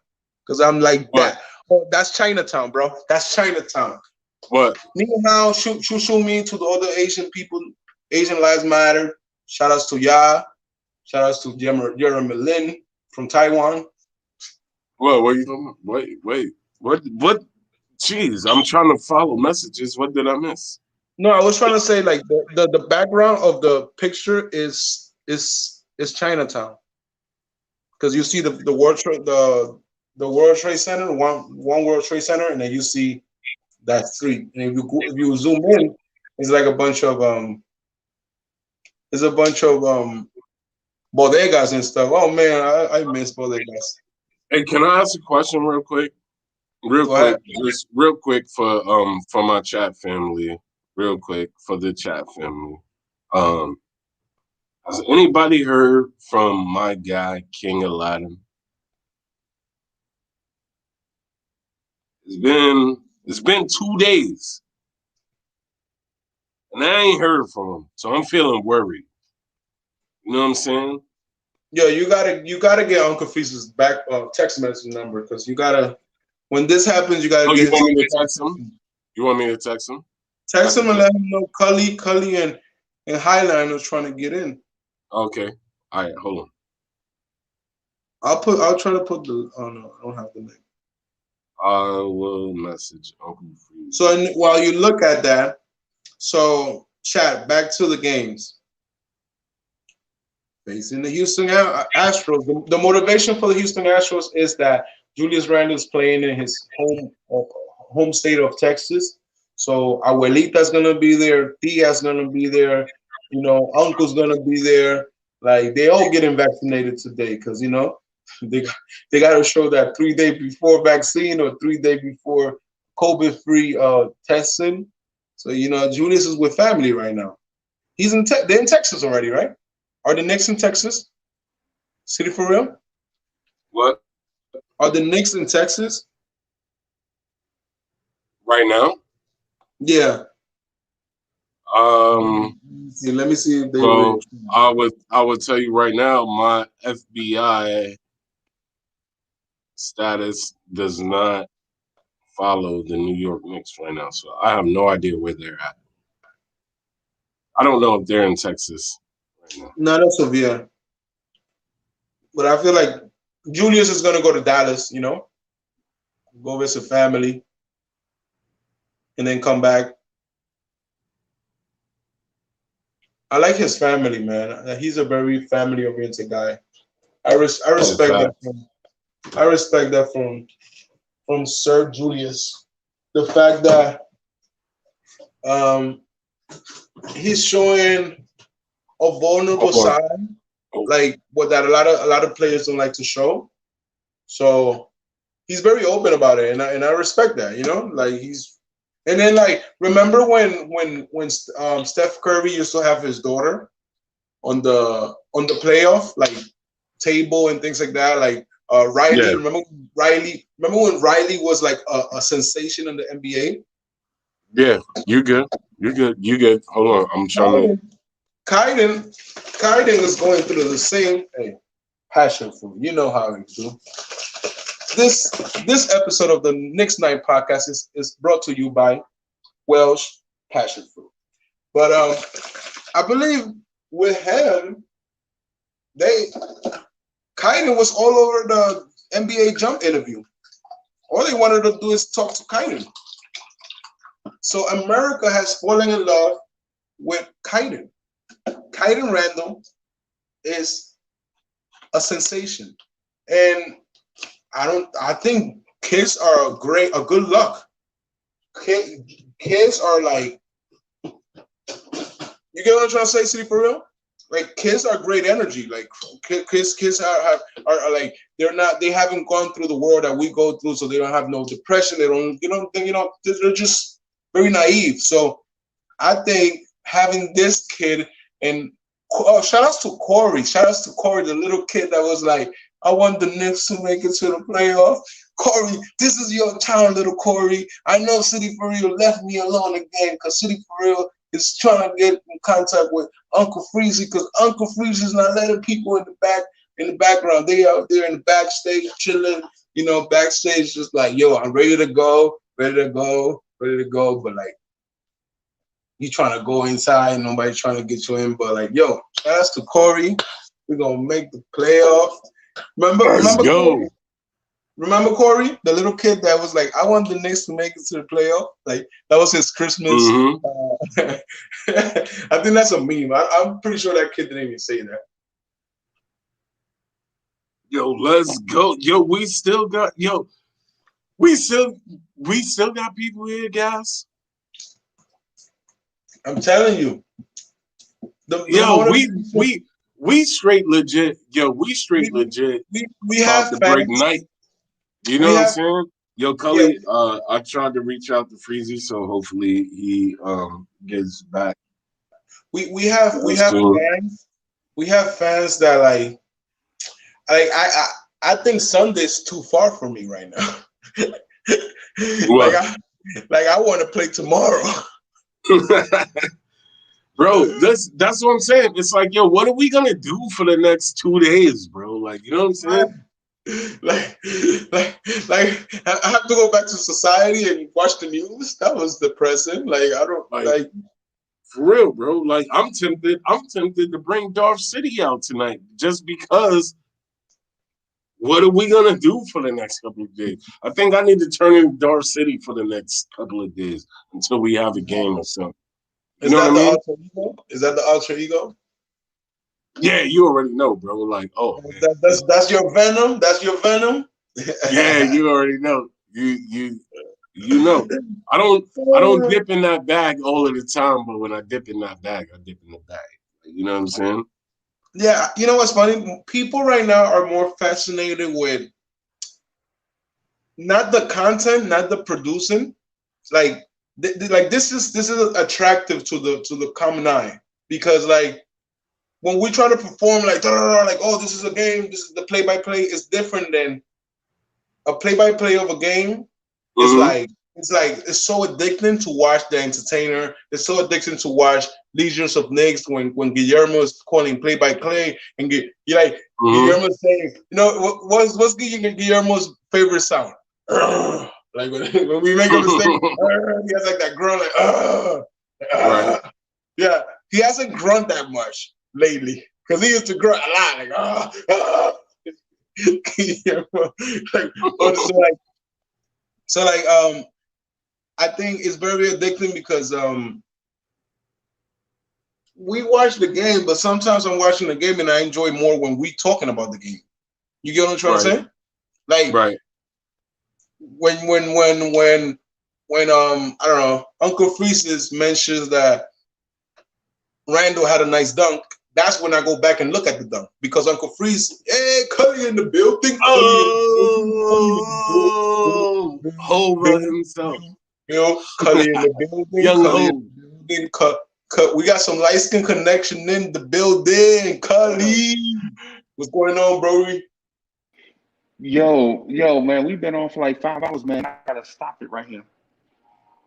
Oh, yo, I gotta cut it right here, yo. Hey, so Gas and Cully. So I want to get up with y'all on something else. Gas, can you hit me up on Twitter? I want to talk to you about something. Definitely, sir. Definitely, sir. DM me on Twitter. I'm gonna stop it right here, yo. No, yeah, definitely.